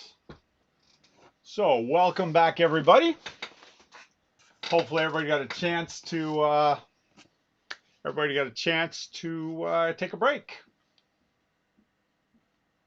All right. So this is one of those this area here, BigQuery ML, is one of these things because what we can do is we can go ahead and if we have columnar data and we think we have an idea about how the data relates together, we can actually go directly from our columns and go ahead and select out our columns and say, I think taxi cab fare. If I'm trying to build a simple model, maybe I only got a few million rows of data to kind of look at examples. I'm basically doing a figuring out what's the equation that relates the fare to the pickup location, the drop-off location, and maybe the hour of the day. Now, this is probably not going to give us a very good model, but I wanted a quick example to show you. Now, what type of model did I use? I used linear regression. So I actually basically went into almost four-dimensional space and tried to draw a line between pickup, drop-off, and the hour of the day to produce the fare amount. And the more inputs we have, the more features we put in, hopefully things will be we can get better and better results out of it. A model like Uber might be using probably is keeping weather and not just hour of the day of the week. Was it a vacation? Was it not a vacation day? All sorts of things. But this was just a simple model. And we actually trained it on a relatively small amount. I used a month worth of data. I used January 1st of 2020 to February 1st of 2020. And I looked at fares above $5, but maybe I didn't clean my data right. Maybe I've got some other things going on with my data. But now that we have a model, let me refresh my screen here because we'll go see. We actually now have a model right within our data set. It's called Taxi Model 2 here. Now our model here, we did a linear regression. Our loss type was mean squared loss. And we could go see what was our training data and what was the testing data. So they take our input and they iterate it through. Now there is so many options and other things we can do with that. In fact, if we were to go look in the documentation at BigQuery or BQML, we'll actually find in the documentation there was a create model statement. Now, this is where maybe your data scientists are going to say, yeah, this is pretty easy stuff. But then they might start to see, okay, you got linear regression, logistic regression, k-means. Oh, that's interesting. They'll let you do TensorFlow from here. Oh, look, they'll let us start to use the AutoML engine. They'll let us do some DNN classifiers and DNN regressors. So, okay, maybe this isn't so trivial. Stuff that normally, maybe I just want to see how it evaluates, see if it's got any potential, what's being proposed here. And we could actually go ahead and start to do some exploration against our data. So just being able to go run a command, and look, we've got a whole bunch of our options on there. Now, if you're not an ML person, this is all going to be like, this is going to look like Greek or hieroglyphics or something like that. But as your machine learning, they could actually teach a lot of stuff. You can also self-study on a lot of this. And what we did was we created a model. Now, what are we going to do after we create a model? Well, obviously, after we create a model, we should see how does the model work. It's not going to be that good. I'll warn you ahead of time. Now, what is that model? Well, that model right now is in BigQuery. The model could be, we could use the model. We could query the model if we wanted to, and it would give us a select. And now we're going to do, let's say, a prediction. We could actually try this model out, and we say, okay, what data do we want to put into it? So we're going to go ahead, and we will go ahead and do a quick prediction with this. Now, I'm going to go ahead and let's see. Let me go find my sample here. I ran this while you were all at break, so to make sure it was working. I'm going to go ahead and select star. So I'm going to grab the output that comes out of my model using my Model 2 prediction, and I'm going to put in sample data, and let's use February. So we made a model around January, so let's run it against the February data. And the February data, so we're going to say, well, feed in the fare is the label, the pickup, the drop off, and we're going to extract the hour because the same thing we built the model from, we're going to go ahead and run. We're going to use our Chicago data, but this time instead of we trained on January, we're going to run it against February. And let's see what we get. Now the output should come out as the columns that are made up in here. So we've got a predicted label. So that's what they predict the fare should be. Here was the label. Oh, we didn't do a good job of cleansing our data. There's a lot of rows that were the census tract and the drop-off were null. Now, we're only evaluating against 962,000 rows of data. Well, let's go ahead. Let's just see more of an average. Let's do it. We'll do a little bit with this. So let's go ahead and we'll go ahead and grab our predicted label and the label, and let's grab the averages of those. So we'll grab the average of our predicted label and our average of our label, and let's go ahead and do pickup census tract. So our area of the city we picked up from, and the drop-off census tract. Now we're going to need to do a group by that. So we're just writing a query, select that and those columns from where. So we better add ourselves a group by. So we're going to look at how good did we do. Now, did I tell you we were going to make a model and we're going to make $1 billion out of goober here? Or did I kind of say we're probably not going to be that great? Well, here we go. Let's see. We're going to group it by. So we're going to get the average of the pickups in one census tract going to another. So that should help us do that. And let's go ahead and grab a count. We'll go grab our count of our values. So we'll go our count of our predicted. Doesn't really matter what column I choose, but I'll just do that. And we'll go ahead and run. So here we go. We had 135 where that was our pickup, and we didn't have a drop off. So those are probably not good there. But here we go. We had 3,200 from pick up at this location and drop off this location. The predicted value is we should charge $13, and the actual fare was only $8.93. Hey, we're making money. This one here, 563 examples picked up here, dropped off here. $11 is our predictive model, $6. Looks like we're on the high side, but we also didn't make a great model. We probably should have got rid of the nulls before we built our model. We should have cleaned up our data. In fact, if we go back here earlier, we kind of talked about, what ML really is. ML is really, you're supposed to collect your data, organize your data, and we probably should have looked at our data a lot more than just kind of throw it into a model. Create our model where we just chose a linear model using those as our inputs. Maybe we should have done a neural net. Maybe we should have looked at some of the other. Maybe we should have done more study. But what's the amazing part is that's just a matter of me changing around my code here. Trying different models, experimenting, testing, iterating through my data. And we're not spending hours or days yet. Maybe once we refine it further, we might try to make a more complicated model. Maybe we'll exclude a bunch of our data. Say, hey, we're only interested in looking from pickups from the airport or pickups from downtown going out to the burbs. Maybe not from random suburb A to random suburb B. Maybe I need to scope my model. Maybe I don't need to try to get the best model ever. Maybe I should use it for some reasonable, scenarios. If I've only got examples where I've picked up at this location, dropped off this location once, then it's not too good. In fact, let's go back here and let's look at what was our other column, was our hour. And let's do a grouping around that. So let's see what we get. If we look at the hours, maybe we're pretty good at certain hours of the day, but we also don't have a whole lot of data we're looking at. Those are our 0 hours. Look at that. We got 35,000 different collections in there. Yeah, we're still looking, okay, we're not bad. If we were to maybe look at some percentage, how far off we're for the actual fare we charge somebody. But look, we don't have very many great examples.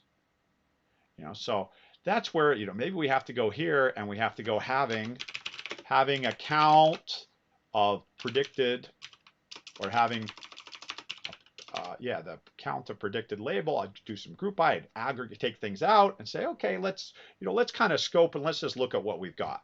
So that was our count of predicted label is greater than 5. Maybe we'll get lucky. So do we have very many that have more than 5 samples for that particular hour of the day? Whoa, look at that. 7 and 11, some of the ones that we have, we're not too bad. It looks like we're off on that. We'd have to pull up our census map, maybe plot that stuff up, but we could definitely, we've got to start. And that's what it means to use BQML. It's pretty amazing, actually.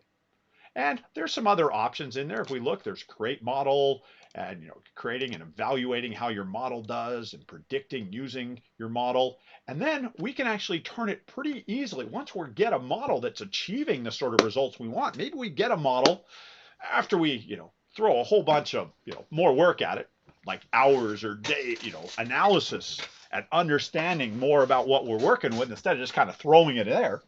Maybe we can get a model that's accurate to 90%. And maybe we're ready to operationalize that. And that's where we can start to take it farther. Now, everybody always asks, hey, Grant, what happens if you actually export that model? What do you get? Well, it's not going to be human readable. It's not a simple equation for, x times 2.31, times this input by 7.38 and stuff. It will be a model. It's going to drop it into a bucket here for me so I can move it to other platforms, but it's not human readable. Okay, it's going to be a big binary blob of data sort of thing. It's built as a model platform, but we can often deploy those in Java or Python locally or at edge devices or directly with it, call it with BigQuery if we're doing batch. We can do tons of things with it. So that's what it really kind of means to work with this stuff. So BQML is one of these really innovative things that Google's done to help us basically start to make it so we don't have to use pre-built APIs, which we'll talk about a little bit later. And we also don't have to go deep into hardcore TensorFlow. So TensorFlow, you often see this logo. It's like a T and an F combined. TensorFlow is an open source machine learning platform for Java, for Python, for JavaScript, and others. And basically, it these days is used by data scientists around the world to build machine learning. But there's elements of it in BQML so that we can both, start to see. So we've still got the really powerful tools when you want to get deep within that information, deep in there. But to get started, oftentimes you're like, I've got my data in tables. Why can't I just start to propose some, experiment with some models and quickly and easily see how are we doing with that information? So yeah, TensorFlow came out of Google about 6 or 7 years ago. Google internally was building their ML tools. They got them to a point that they were using them actively, and they said, you know what, we should turn this over to the open source world. It didn't go to Apache because Apache has some other machine learning libraries, like you'll find Spark ML and things like that. But so it got open source as TensorFlow, and now it has an enormous following, and it's a library to help you do really complex machine learning. It's an API that you've got for, currently on TensorFlow 2.4.1, and it's just been evolving very rapidly with basically a gigantic object class to get us doing ML. But that made it very difficult to actually begin because you really have to dive into it. Here with BQML, we can begin to do a lot of things earlier on. Now we also see here that Google says, hey, they've also got a whole bunch of pre-built APIs. So the rest of this slide deck is just kind of a walkthrough what I did. I did a little more complex one. I kind of had some fun with it. But basically, we're using BQ. We're treating it and going through and creating some ML. We can write machine learning models directly from SQL. We can experiment and iterate where the data lives. We're not having to export it and iterate through it with massive computing to process. We can build simple forecasting and classification models, and we can even start to take a look and adjust some of the configuration behind the scenes. So there's plenty of it. This is like a cheat sheet of the various commands. But the best way to learn this one, for those of you who this is an area you'd like to experiment with, at the end of our session today, we're going to open up the predicting visitor purchases with classification models. So those of you who think you'd like to play with this some more, we've actually got, using the Google Analytics sample, you're going to walk through and build a classification model around BQML. Now, we've got about 45 minutes left, and we've got some other highlights I want to do because I want to talk about a couple of the other areas of ML that we can do within Google. But BQML is one of those really magical things, and it's pretty amazing what you can do. So what's the other parts? Well, let's take a quick peek. So our module 4 really talks about leveraging and processing data through data flow. So if you're like, yeah, ML isn't really my, my purview, Grant, I'm interested more in the flow of that data through. So if you remember, right after lunch, we started to talk about the pipeline sort of idea, the process where I might take either data sitting in a file structure or sitting in a messages and process that through data flow, maybe into BigQuery and land it into Data Studio. Because one of our big problems, we have a lot of variety of data coming in. And so often we have to change, we have to update that data to actually get it to go somewhere. We oftentimes have volumes of data that might be gigabytes, but it might be scaling. If we built the ideal solution, if we built a game-changing, the world-changing environment, well, then we need to be ready to scale. Every one of us wants to build a application that's got 1 billion users, right? Especially when you figure out how to monetize them. Everybody wants 1 billion users. But how do I make sure that I can actually handle that? I work a lot in the finance area. I work with a lot of Google's large finance customers doing trading for them and stuff. And I quite often propose to them, I say, hey, if all of a sudden you were told that you needed to handle 1 billion customers in your current systems, what would you do? And everyone I talked to said, our mainframes aren't going to handle it. Mainframes? We don't find mainframes inside of Google. Google is all about horizontal scalability. Add more units of computing and just divide and conquer, distribute that. So you have volumes of data that just blow minds away. You have the velocity. Are you getting data in batch? Or are you getting in streaming? Message-oriented architectures are everywhere. This is what we talked about a little bit before lunch, or a little bit after lunch. You get messages processed through a system as messages come off devices. You finish a level on Candy Crush. Candy Crush doesn't wait till tomorrow morning to batch load your data to update a leaderboard. Well, I don't think Candy Crush has a leaderboard, but let's say it's the latest, online game platform. They want to update that leaderboard as soon as you finish a race or complete a level or do something. They go ahead and update that. So we use PubSub to flow our messages through. And as you saw me discuss earlier, PubSub, we feed into Dataflow and we put it out to BigQuery, or maybe we write to Cloud Storage to bring it into BigQuery, or maybe we directly use the files from Cloud Storage, or maybe we just directly use the data from Tabular. The serverless big data pipeline, because I don't have to go and define and build VMs and install software and all that. All these products I can just leverage, I can call. So PubSub is like a messaging system. Think of it as text messaging for programs. An HR system or something like that drops into a topic, and all the applications that need to get a copy of that message can get it. So it can be one-to-many type distribution. And so we can do quite a lot of things going on, and we can orchestrate that. Oftentimes we have to solve problems. We need our pipeline, and we need the implementation. So we got the idea. Well, I need to take it from this and move it to this. So we need to go and solve that. Will my code work on the batch data I have now? How much do I have to change it to work in the future for streaming? Does the SDK do what I need it to do? Does the whatever platform I'm using have what I'm after? So Google solved this, remember, by saying, well, we're going to let these pipelines run in Java or Python. So if you can write it in Java or you can write it in Python, you can do whatever transformation you need. And so Google created Beam. They said, hey, how do I go from batch to stream? Well, just where's your input coming from? How do I worry about what I've got? Well, if Python or Java can do it, I ought to be able to program. And can I start with templates? And exactly, Google has a lot of pre-built templates to run, where you could take messages coming from PubSub and feed them into BigQuery. You could take files in GCS and load them in. And Dataflow is a parallel processing engine. Now, the streaming pipeline idea is that it gives us a programming model for writing parallelizable loops and an SDK for doing those, and ways to run that both locally and on cloud, and not just Google's cloud. We can run it on a variety of platforms. So what we've got is we've got our code, and we've got these libraries to work with, and how we go through and work with that, whether it be Java, Python, Go, and then the underlying technologies. Now this is a high level sort of pseudocode here of what we're actually looking like. Now remember, I told you data flow is like a parallelizable loop. So we take the input, as our pipeline. We're saying, okay, I want to read all the files that are sitting in GCS. So I've got a directory full of files and I want to process those. So what do you want to do? Well, the first thing, I want to parallelize that option and I want to filter my data.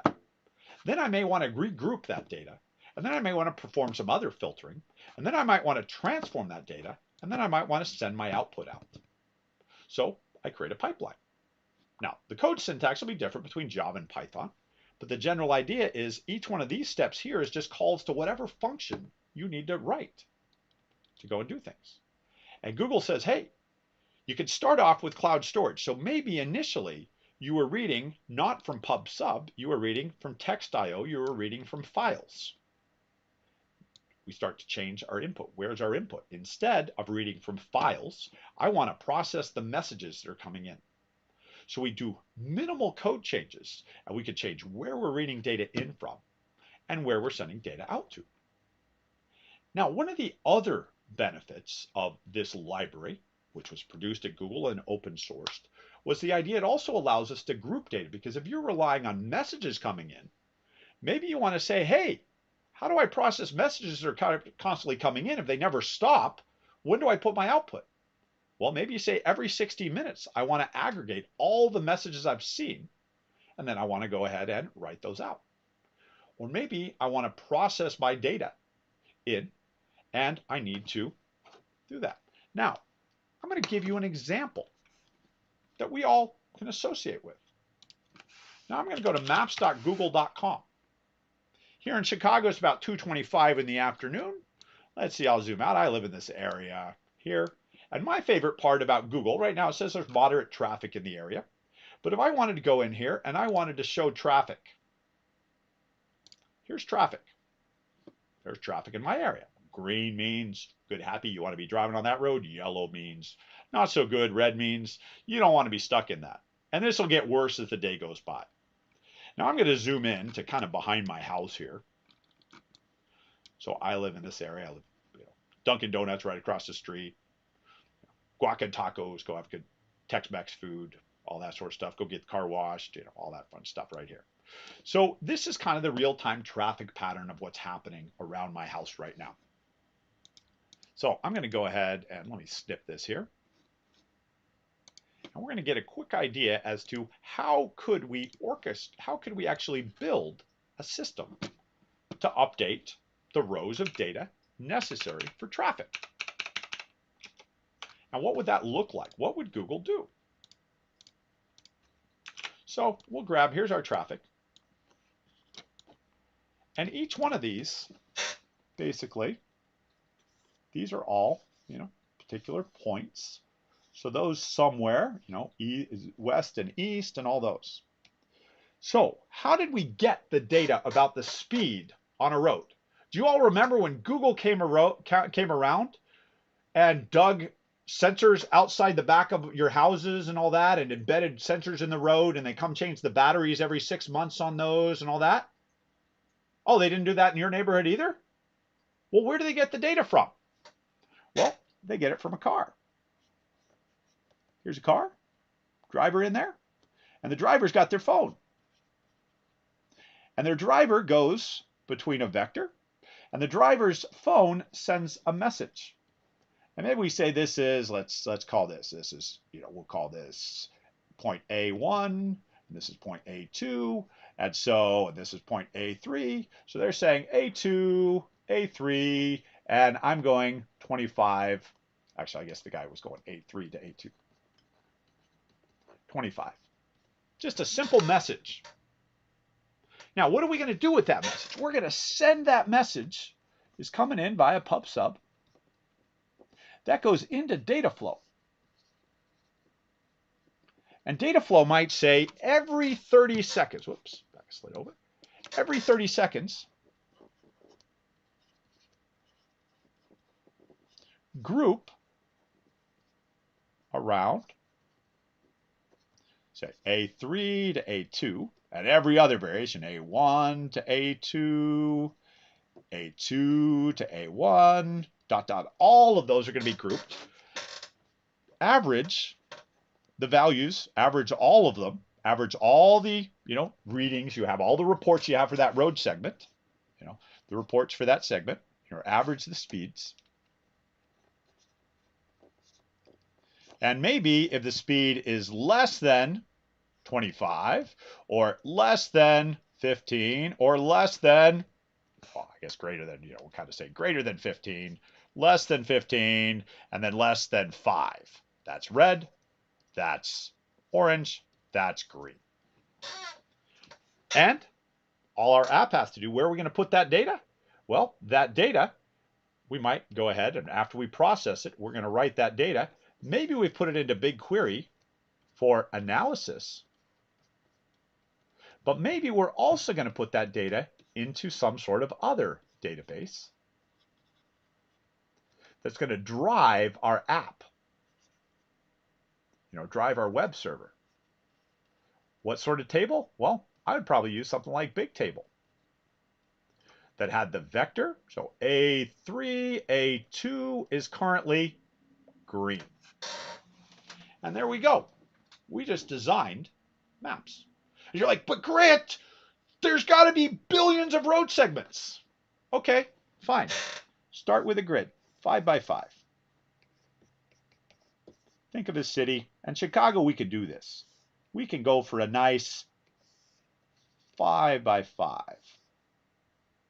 You're like 4 by 4. No, A and 1, 2, 3, 4, 5, and A, B, C, D, E.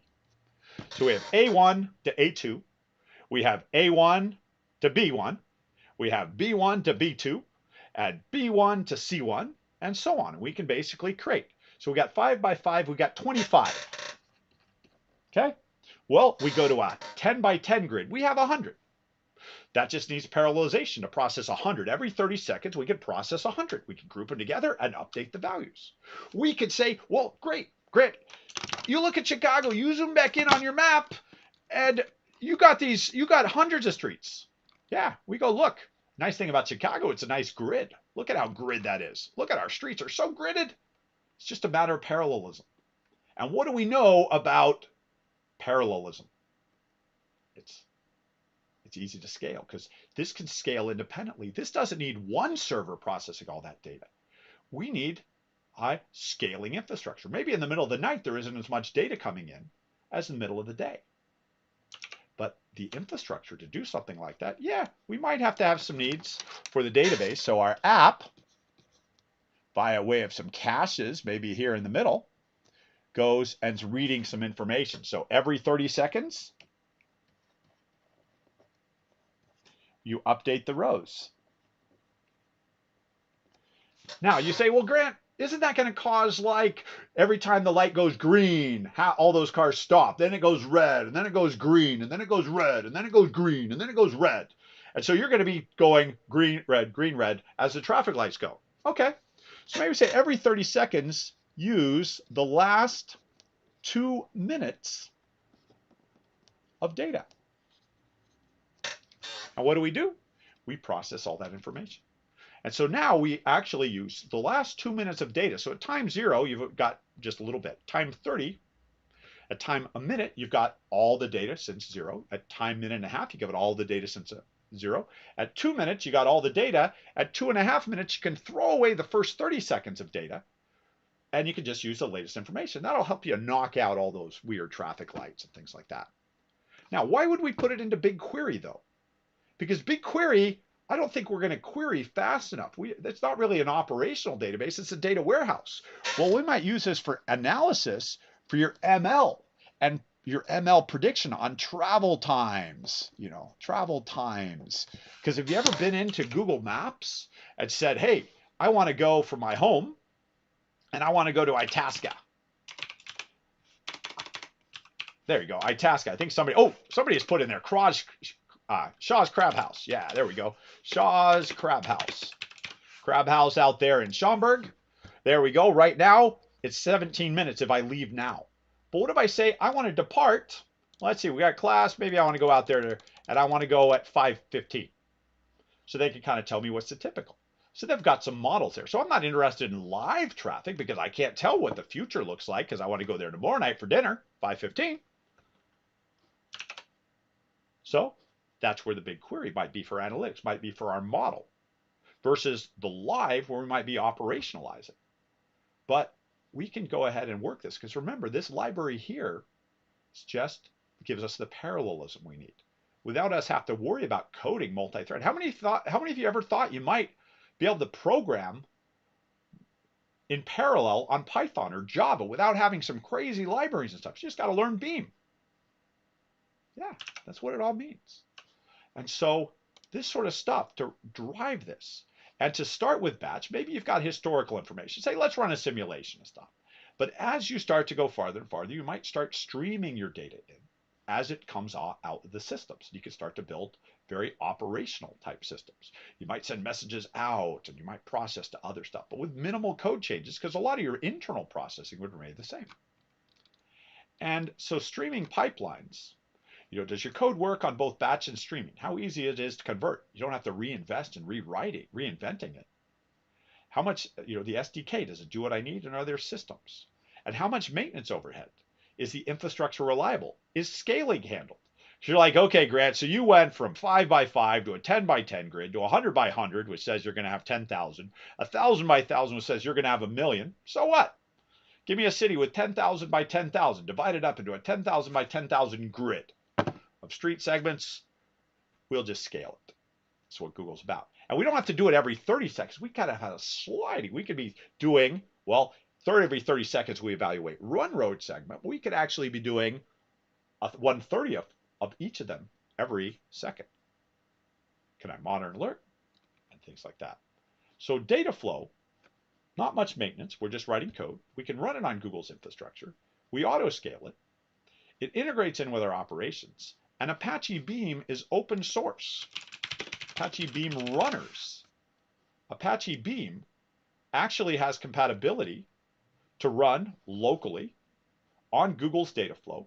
You can actually run it on Spark. You can run it on IBM streams, as well as many other platforms, in addition to running it locally. So Dataflow, actually, your investment is not trapping you into one infrastructure because we typically develop locally against small sets of data. It's when we need to run at scale that we move things up to Google. And then we start to group and grab things together. All right. Now, why do we like serverless technologies? Because we don't have to worry about a lot of the day-to-day. We can focus on the programming. And so you might have, you submit the job to Dataflow executes it, and behind the scenes, the computation and everything else gets taken care of for you. We could do serverless, fully managed processing. The batch and streaming are just small variations along with the auto scaling to scale up and down. We're using an open source platform, and it can scale to millions of operations. And then where do we put the data? Well, remember, we saw Data Studio sits on the other side. So we dump data perhaps into BigQuery and build dashboards or more operational type systems. You saw our dashboard earlier. I was able to build dashboards. I didn't build one this complicated, but you could go build dashboards to represent your data that you've processed. And Data Studio does that for us. And so we can go ahead and utilize and work with our data, and we can use it to unify a lot of our data coming out of things. So there's a lot going on in this sort of stack. And if this is the area that you're going to be working on, so you're not about the ML side of things, you're really about building the pipelines. Well, we've got a lab here for you that's going to let you create a streaming data pipeline with a real-time dashboard. And so you're actually going to do a little bit of Data Studio, a little bit of Dataflow, and put the data out. So it's going to have you create a streaming data pipeline that goes in and drops stuff in. Now, one more section, and then we'll turn on the labs, and we'll let you have the rest of the day, and also all day tomorrow to go give the labs that you find of most interest will be available to you. Now, Google, as we said, some of this is programming, and not everybody's up for programming. Some of it is really hardcore, low-level development. Some of it's kind of, okay, I'm good with SQL. I know SQL. I'm ready to use SQL. And we can start to branch out and utilize SQL for doing things. But what if I want to start to do some ML, but I'm not a developer? I want to use my samples, and I've got things that aren't tabular. They're code, or they're images, they're sound, they're audio. Well, Google has a lot of use cases for real-world ML that's not based around tabular data. Okay? here's some satellite views. I think this one was Airbus. Satellite views to identify from aerial photos or satellite type imagery, are we looking at clouds or are we looking at snow on mountains?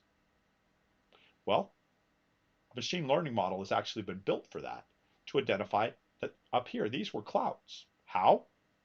Well, it's an image. It's a bunch of pixels. And by machine learning, by giving it lots of examples, they're able to do that. Empty or full? Okay, so if I showed you a bunch of pictures of ships, and we're trying to determine, is that ship full or empty? Now, how would you tell?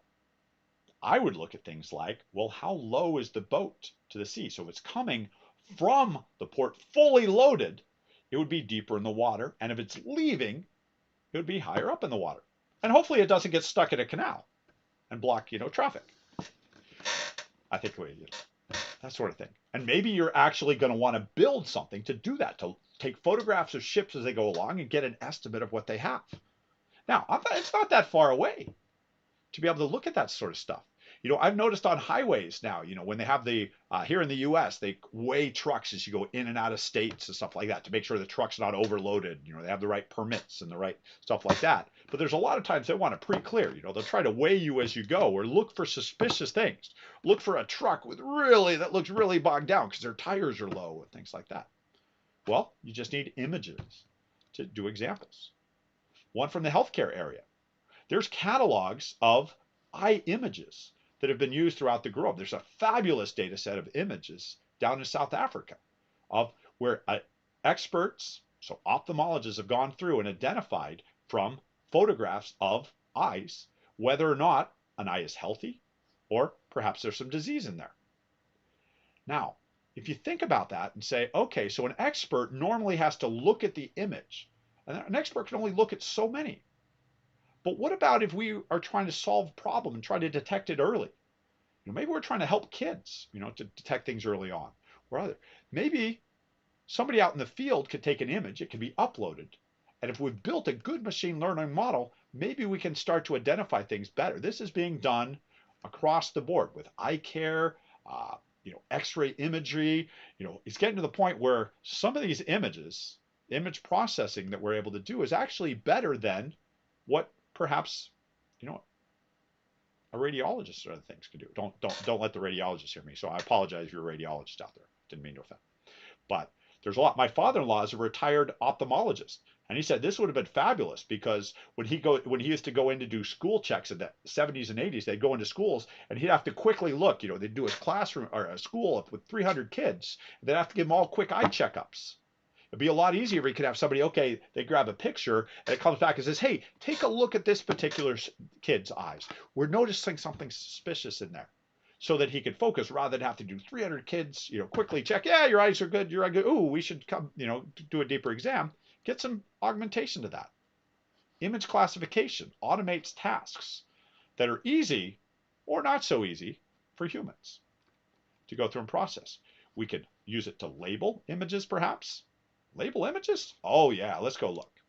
So Google's got the Vision API. If we look up the Google Vision API, and Google's got pre-built machine learning models for a variety of different things. Let's see if it comes up for me here.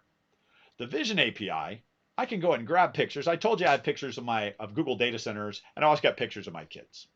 So let's throw out a picture. Here's a picture of, we'll throw out a picture of my daughter and me.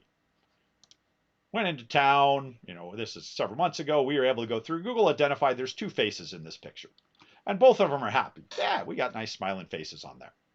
Objects in there, I'm wearing glasses. Okay, I could actually use that as sort of a, thing. I could detect if somebody have glasses or not.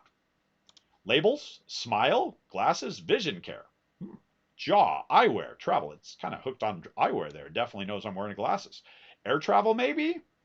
We were on a train, so not great there. White collar worker, my collar's somewhat white there. Okay. Public transportation, we were on a public train going from the suburbs of Chicago, downtown Chicago. Cool. Not family car, but I could see how it could pick that up. Maybe my car is that, got a lot of room in there and it sees stuff out the window. some properties, some crop hints. Maybe I was going to crop it, some areas I might work with. And then safe search. Yeah, they said there's no adult content, no spoofing, no medical, no violence, no racy in this image. But the developers are going to be happy because they submit what they want to an API and they get back. So they send the request saying, hey, will you look for all of this in the image? And then Google comes back with a blob of JSON data that would go great into BigQuery, because remember, BigQuery likes JSON. We could suck that into BigQuery and we could go look at hundreds or thousands or millions of photographs and classify what we've got. Now let's do another one, because if I don't show you a picture of my son, he'll be upset. So let's see. Got a picture here of my son. He's 8. I think this picture was from when he was 6 or 7. But it goes through Google's crunching. They found joy. They also found he's wearing a hat. That's actually interesting. I think I could find an application for this. At the DMV, you're not supposed to wear a hat. But occasionally people get through, when they get their picture for their driver's license, they're wearing a hat. What if I said when the DMV operator takes the picture, we run detection, and it comes back, if it says hat, headwear, well, we go through and find out, is that allowable headwear? Because there are certain types of headwear you're allowed to have, but it could then trigger a manual review. But otherwise, we could stop that picture from automatically winding up. So very likely that we've got that. Object, person, top, sun hat. Hair, head, lips, it found all this sort of stuff. It found, let's see, a toddler potentially, a child. They identified the color perhaps, and maybe baby toddler. And yeah, so these are oftentimes the accuracy of that. You'll have to dive deeper in to find out what that value actually means. I don't remember off the top of my head exactly where we're at with that. Whoa, a different tab is showing up here. Text. They found text in this image. Where did they find text? His shirt has pictures of sharks, and it's labeled the sharks. And so it's found that text. Didn't do great, but that's kind of curved. It found poor beaks. Not quite. But it found tiger shark and dusky shark in there. And that data is all in the JSON blob. So, in fact, if we look to see, we asked in there for them to give us, I think OCR was in this list. Let's see, did I scroll by it? Object, landmark, face, logo, label, document text detection. So they detected text in that document. Now this is a Google Vision API. And we can use this on a pay-as-you-go basis, because just like everything else in the cloud, we use this. Google has, well, to use the Vision API, we basically start to use this by price per 1,000 units. So 1,000 photographs we process. If we want label or text detection, it's $1.50 per 1,000 images. You start getting a really large volume, 60 cents per 1,000. And your first 1,000 are free every month. Sort of units. You got to take a look, see what a unit exactly means. That's sort of their billable unit on this. But charges are incurred per image for files with multiple pages. Each page gets treated as a different image. Okay. But yeah, you can go through and process. And there's all sorts of things. They can do face detection and label and landmark detection and logo. To detect, is your logo being used on something that it probably shouldn't be? So these are what we refer to as the pre-built APIs. And there's a lot of them that can help us. But not all of them are going to be great against your data. Now, ML is being used all sorts of places to do stuff. And image is probably one of those areas that's, one, a bit of a mystery, but two, just amazing when it does. If you want to have some of your fun with your kids tonight, go play Quick Draw. If you go to Quick Draw, just look up Google Quick Draw, you can actually they'll give you a picture and they'll say draw it. So like if I go to Google Quick Draw,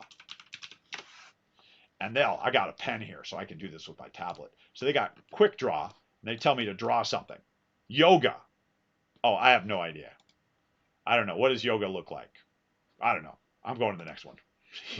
Tooth. Okay, a tooth. I'm going to draw a face. I'm going to draw a mouth.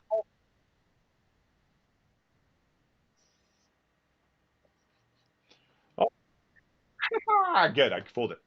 All right, next one. A beard. Okay, so a beard. Another face. Goatee, you're close. Oh, Google, you're not. What's that? Nope. All right. But have fun with your kids. A key. All right. I'm going to draw a key.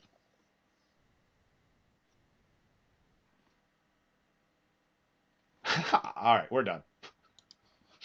All right, but quick draw. How did they do that? Well, Google started training machine learning models to learn things. So have fun. Try that out with your kids. Tell them what you learned at school today. Now, how does it do on unstructured? A photograph is an unstructured data, but I might need to turn it into structured data. Is a picture of a cat? How do you find a cat in a picture? Do you look for the eyes? Do you look for the ears? Do you look for the nose? Do you try to build something to detect that? No.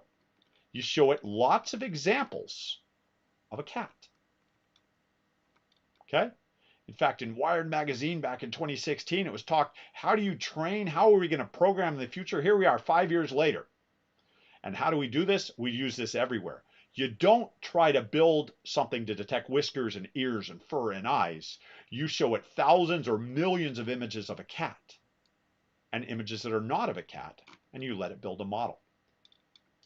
After processing 10,000 millions, 10 million images back in 2012, Google was not the computing scale that we could have today. And so they was pretty tough. But you can still kind of see, okay, there's certain patterns come out after processing the images, so it gets there.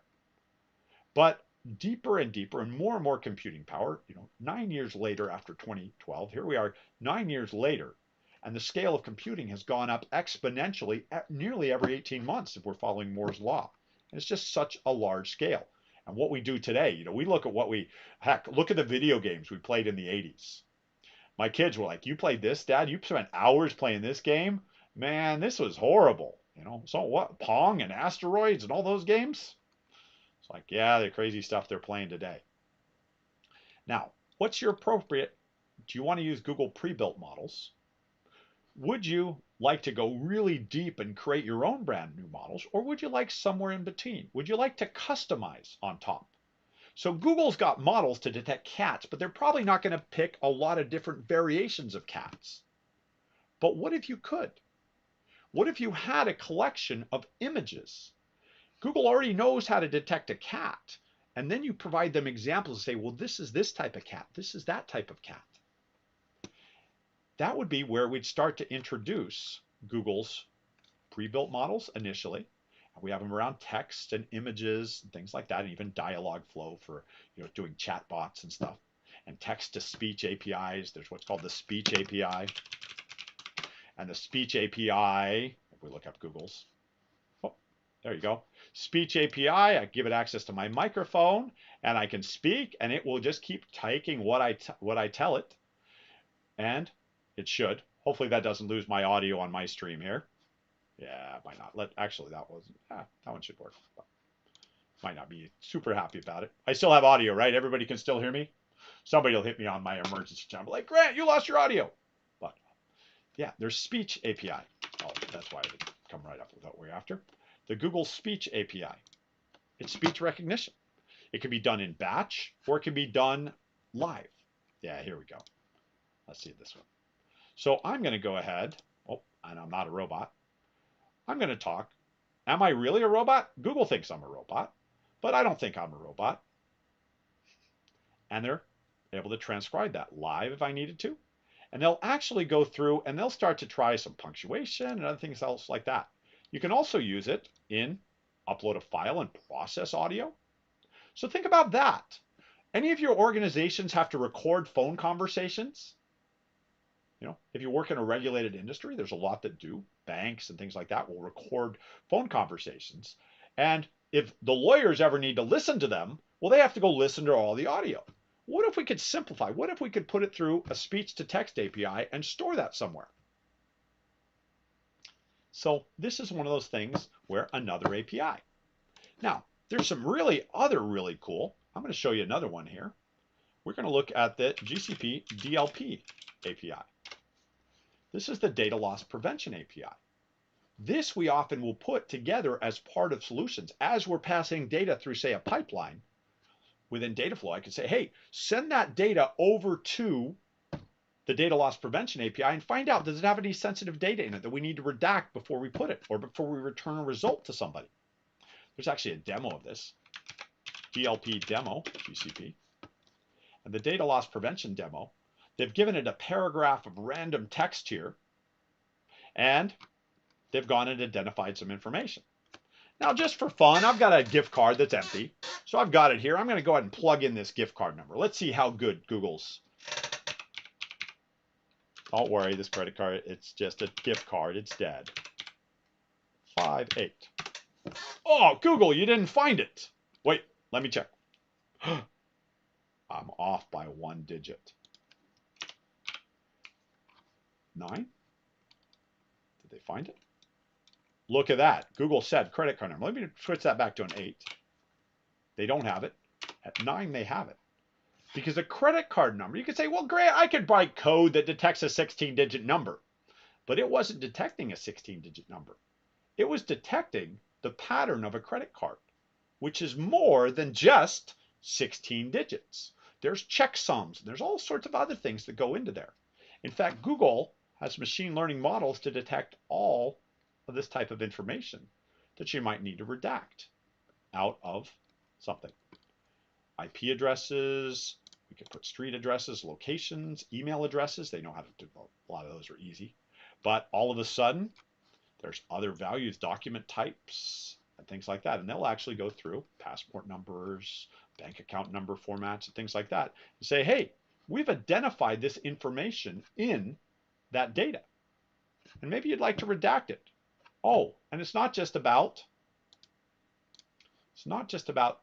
text. It can also be done in images. So Google has de-identification of PII, large scale, automating, looking at data and identifying what it is. Now, they show us a lot of patterns. Maybe we have data in BigQuery. Maybe we have data in cloud storage. Maybe we want to put it through the DLP to either find what we're after, or publish what we're after, or redact what we're after.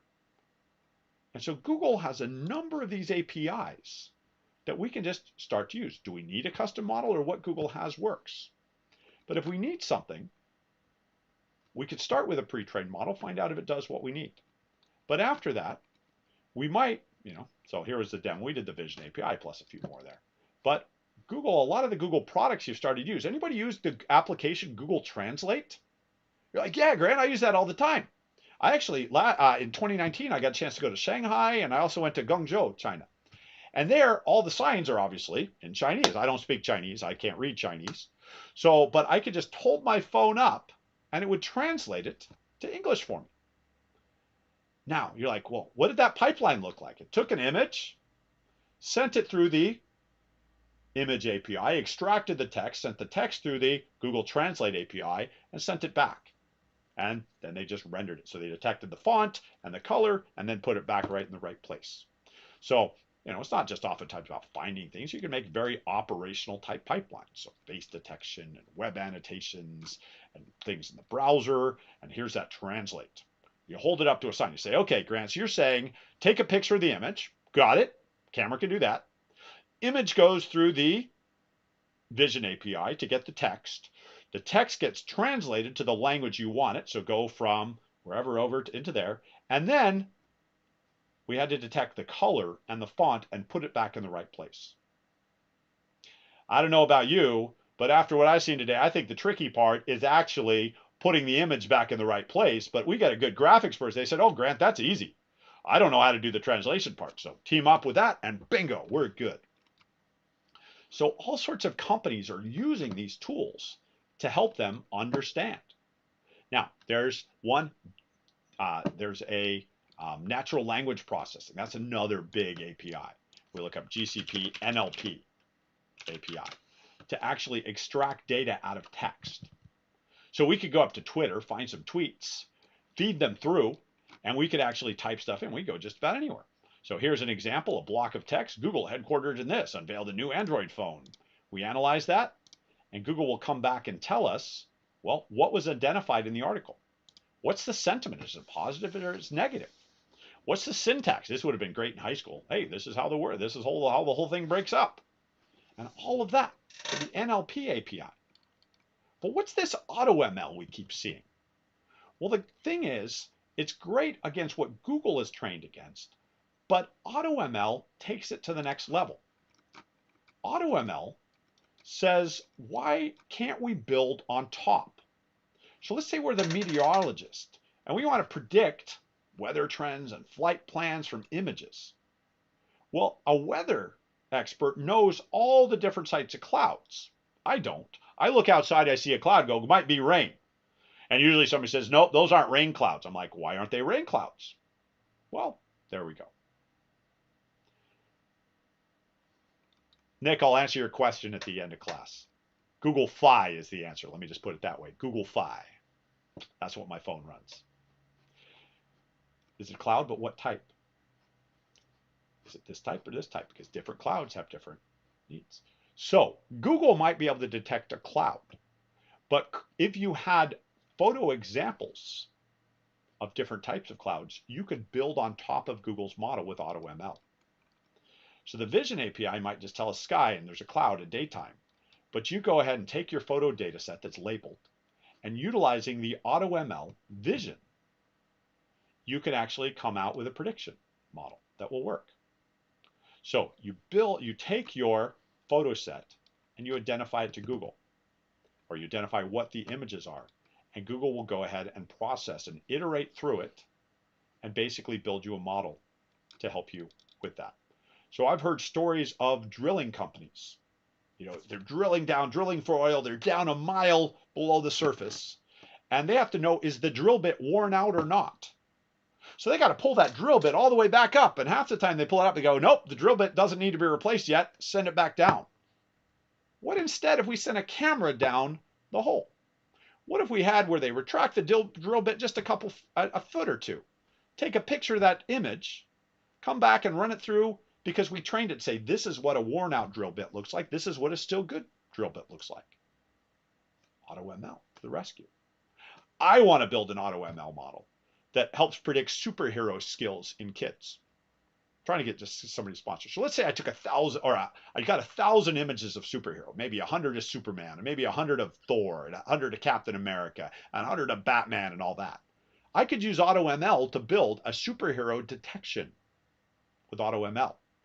And then I figure I'll throw pictures of my kids at it. And, it could come back and say, maybe my son shows signs of superheroes that can fly.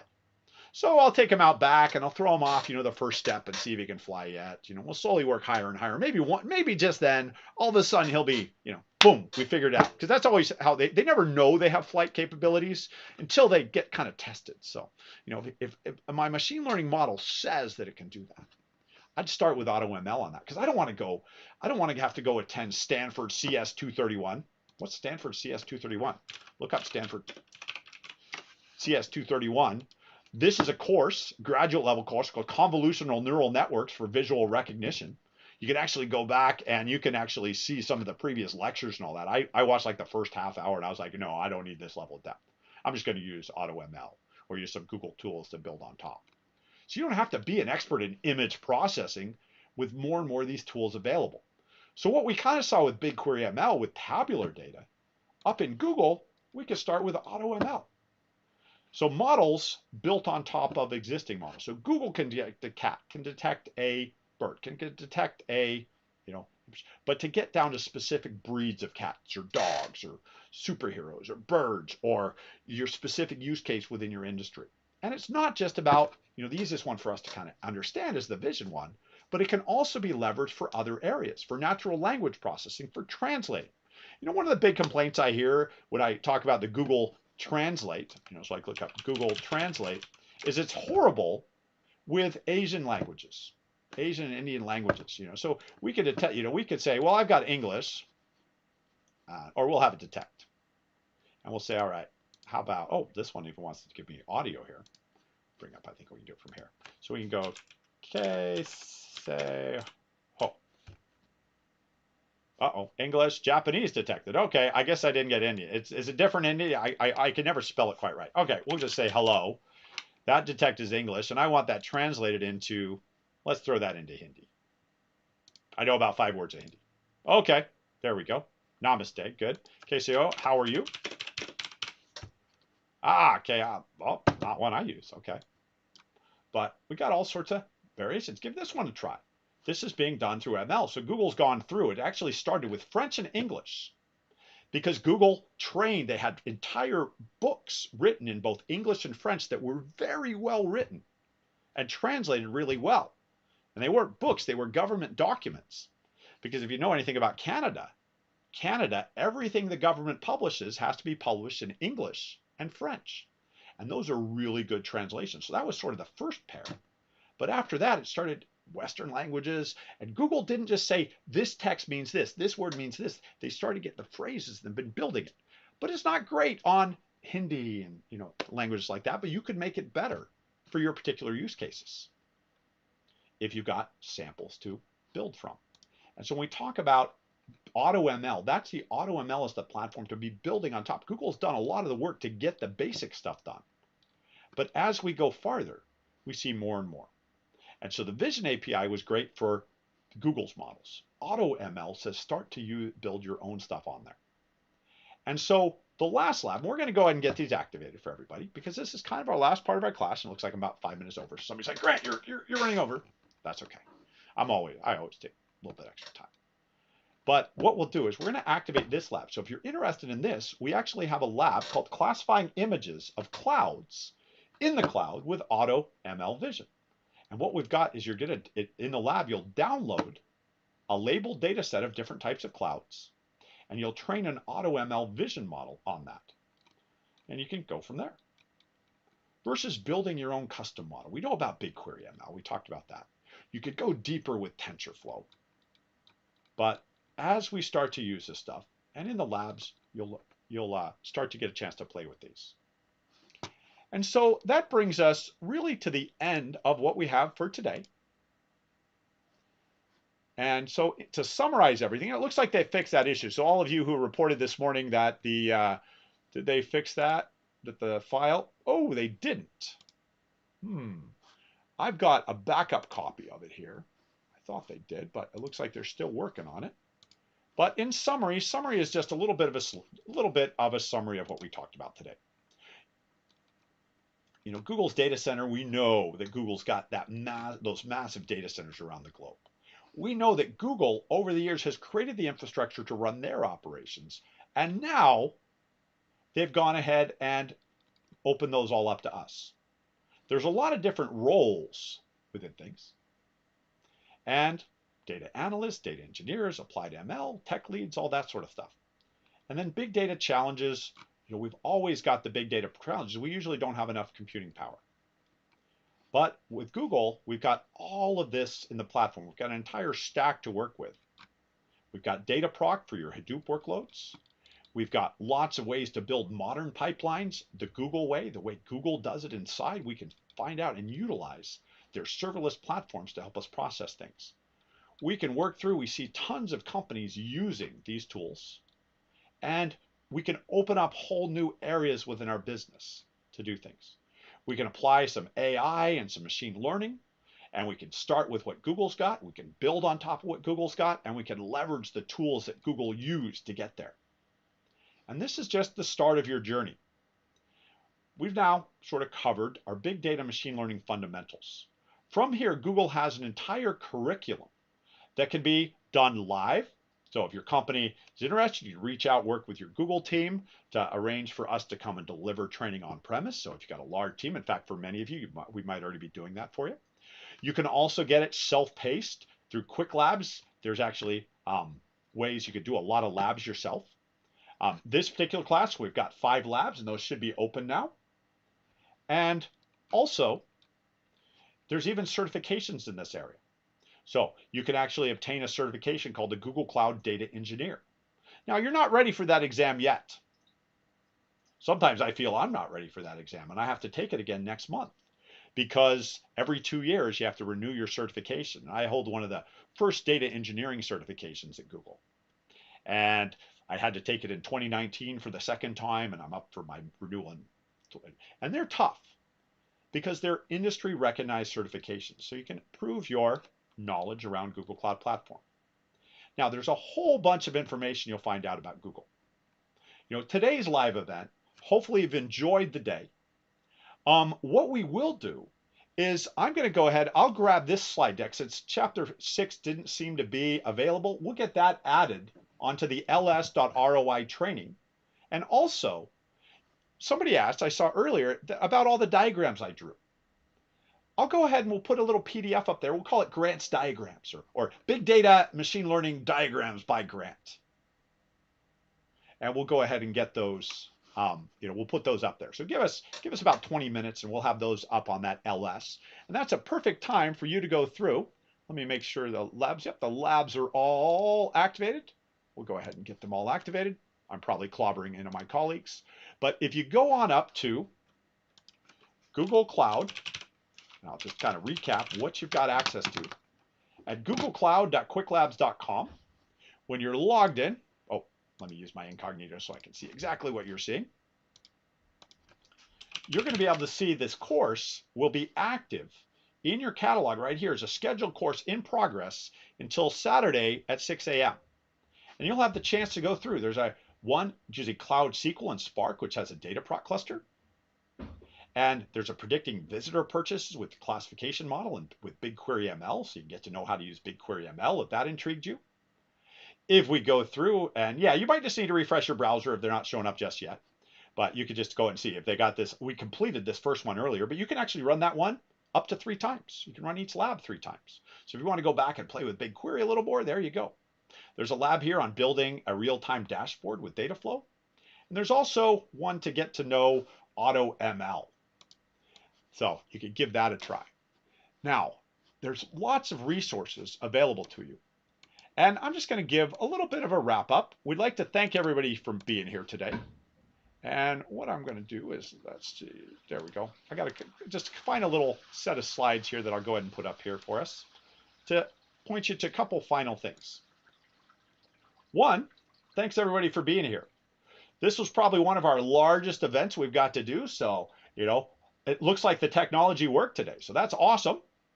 Thanks for staying with us. The largest online streamed lab-oriented class we've ever run. So everybody pat yourself on the back. When you're in the Quick Labs environment, what we'd love to do is get some feedback, because your instructor team, Grant, Joseph, Sarah, Kelly, we'd love it if you could give us some feedback. And so the feedback over here is there's a course evaluation you can take. Now, the labs, as we see, as they've been set up by Google for you, they're open from Thursday, April 29th, 6 a.m. Eastern Time to 6 a.m. Saturday. Usually what they're able to do is do the day of the course plus the day after, so that you can get a chance to go try the labs. Okay, but at some point, I'd love it if you would all just take a little bit of time. You can open up that link, and that link will take you to a survey letting us know how we do. And I can actually go ahead and paste that right in chat. So as long as you're logged into Quick Labs, that link is actually the link to our survey for our class. And so you can go ahead and complete that if you wouldn't mind doing that for us. That would be great. Because as you could guess, there's probably some machine learning behind the scenes. All right. So that's our course for you today, post-course. The lab access will be open. And actually, this slide just did get updated, but you're open till 6 a.m. Saturday morning. And you can try each lab 3 times. Now, get into your account. Just use that Quick Labs. All the labs are now enabled for our course. And you can keep on learning. Visit us at ls.roitraining.com. You can connect with us. We've got a form right there up in the corner to let you connect and get on our list, where we'd love you to participate some more. Also, we've been actually releasing on our, we've been releasing on LinkedIn and YouTube. We actually have a variety of videos. We actually spent the entire month of March. Every day we released a new video on things about Google. So in fact, if you're watching the YouTube, from the YouTube broadcast, probably down there, I know it's probably recommending this one to you, or one like this.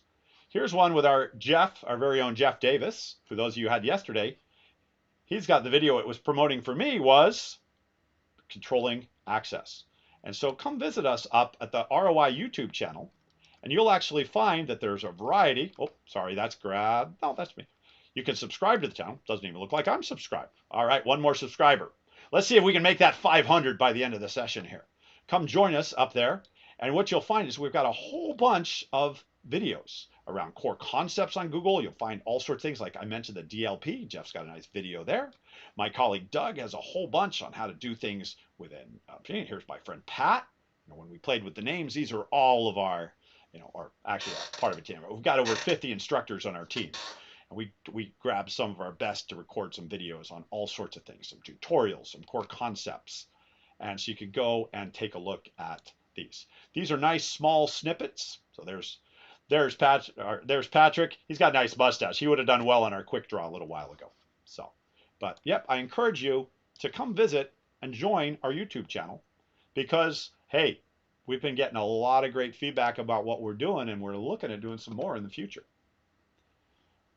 And that's what I got for you.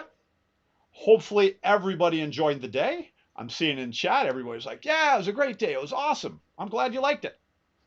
And hopefully we'll see you for some other training in the future. And as I said, we'll put a link up on the site that will have to my lovely diagrams. They're Grant Originals. So, my lovely drawings, but I find them really effective to draw them. That way we don't have to absorb gigantic diagrams with lots of things. We can kind of build it up and see how it all works.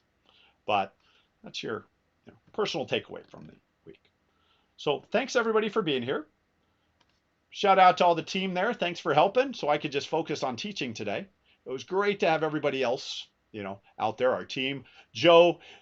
Joey, you get big kudos back there. I know you must not have taken your fingers off the keyboard all day. So, all right. And for those of you putting nice comments out there, make sure you do the survey then too. All right. So hopefully we'll see you all again. Have a great rest of your week and an awesome weekend because it's almost Friday.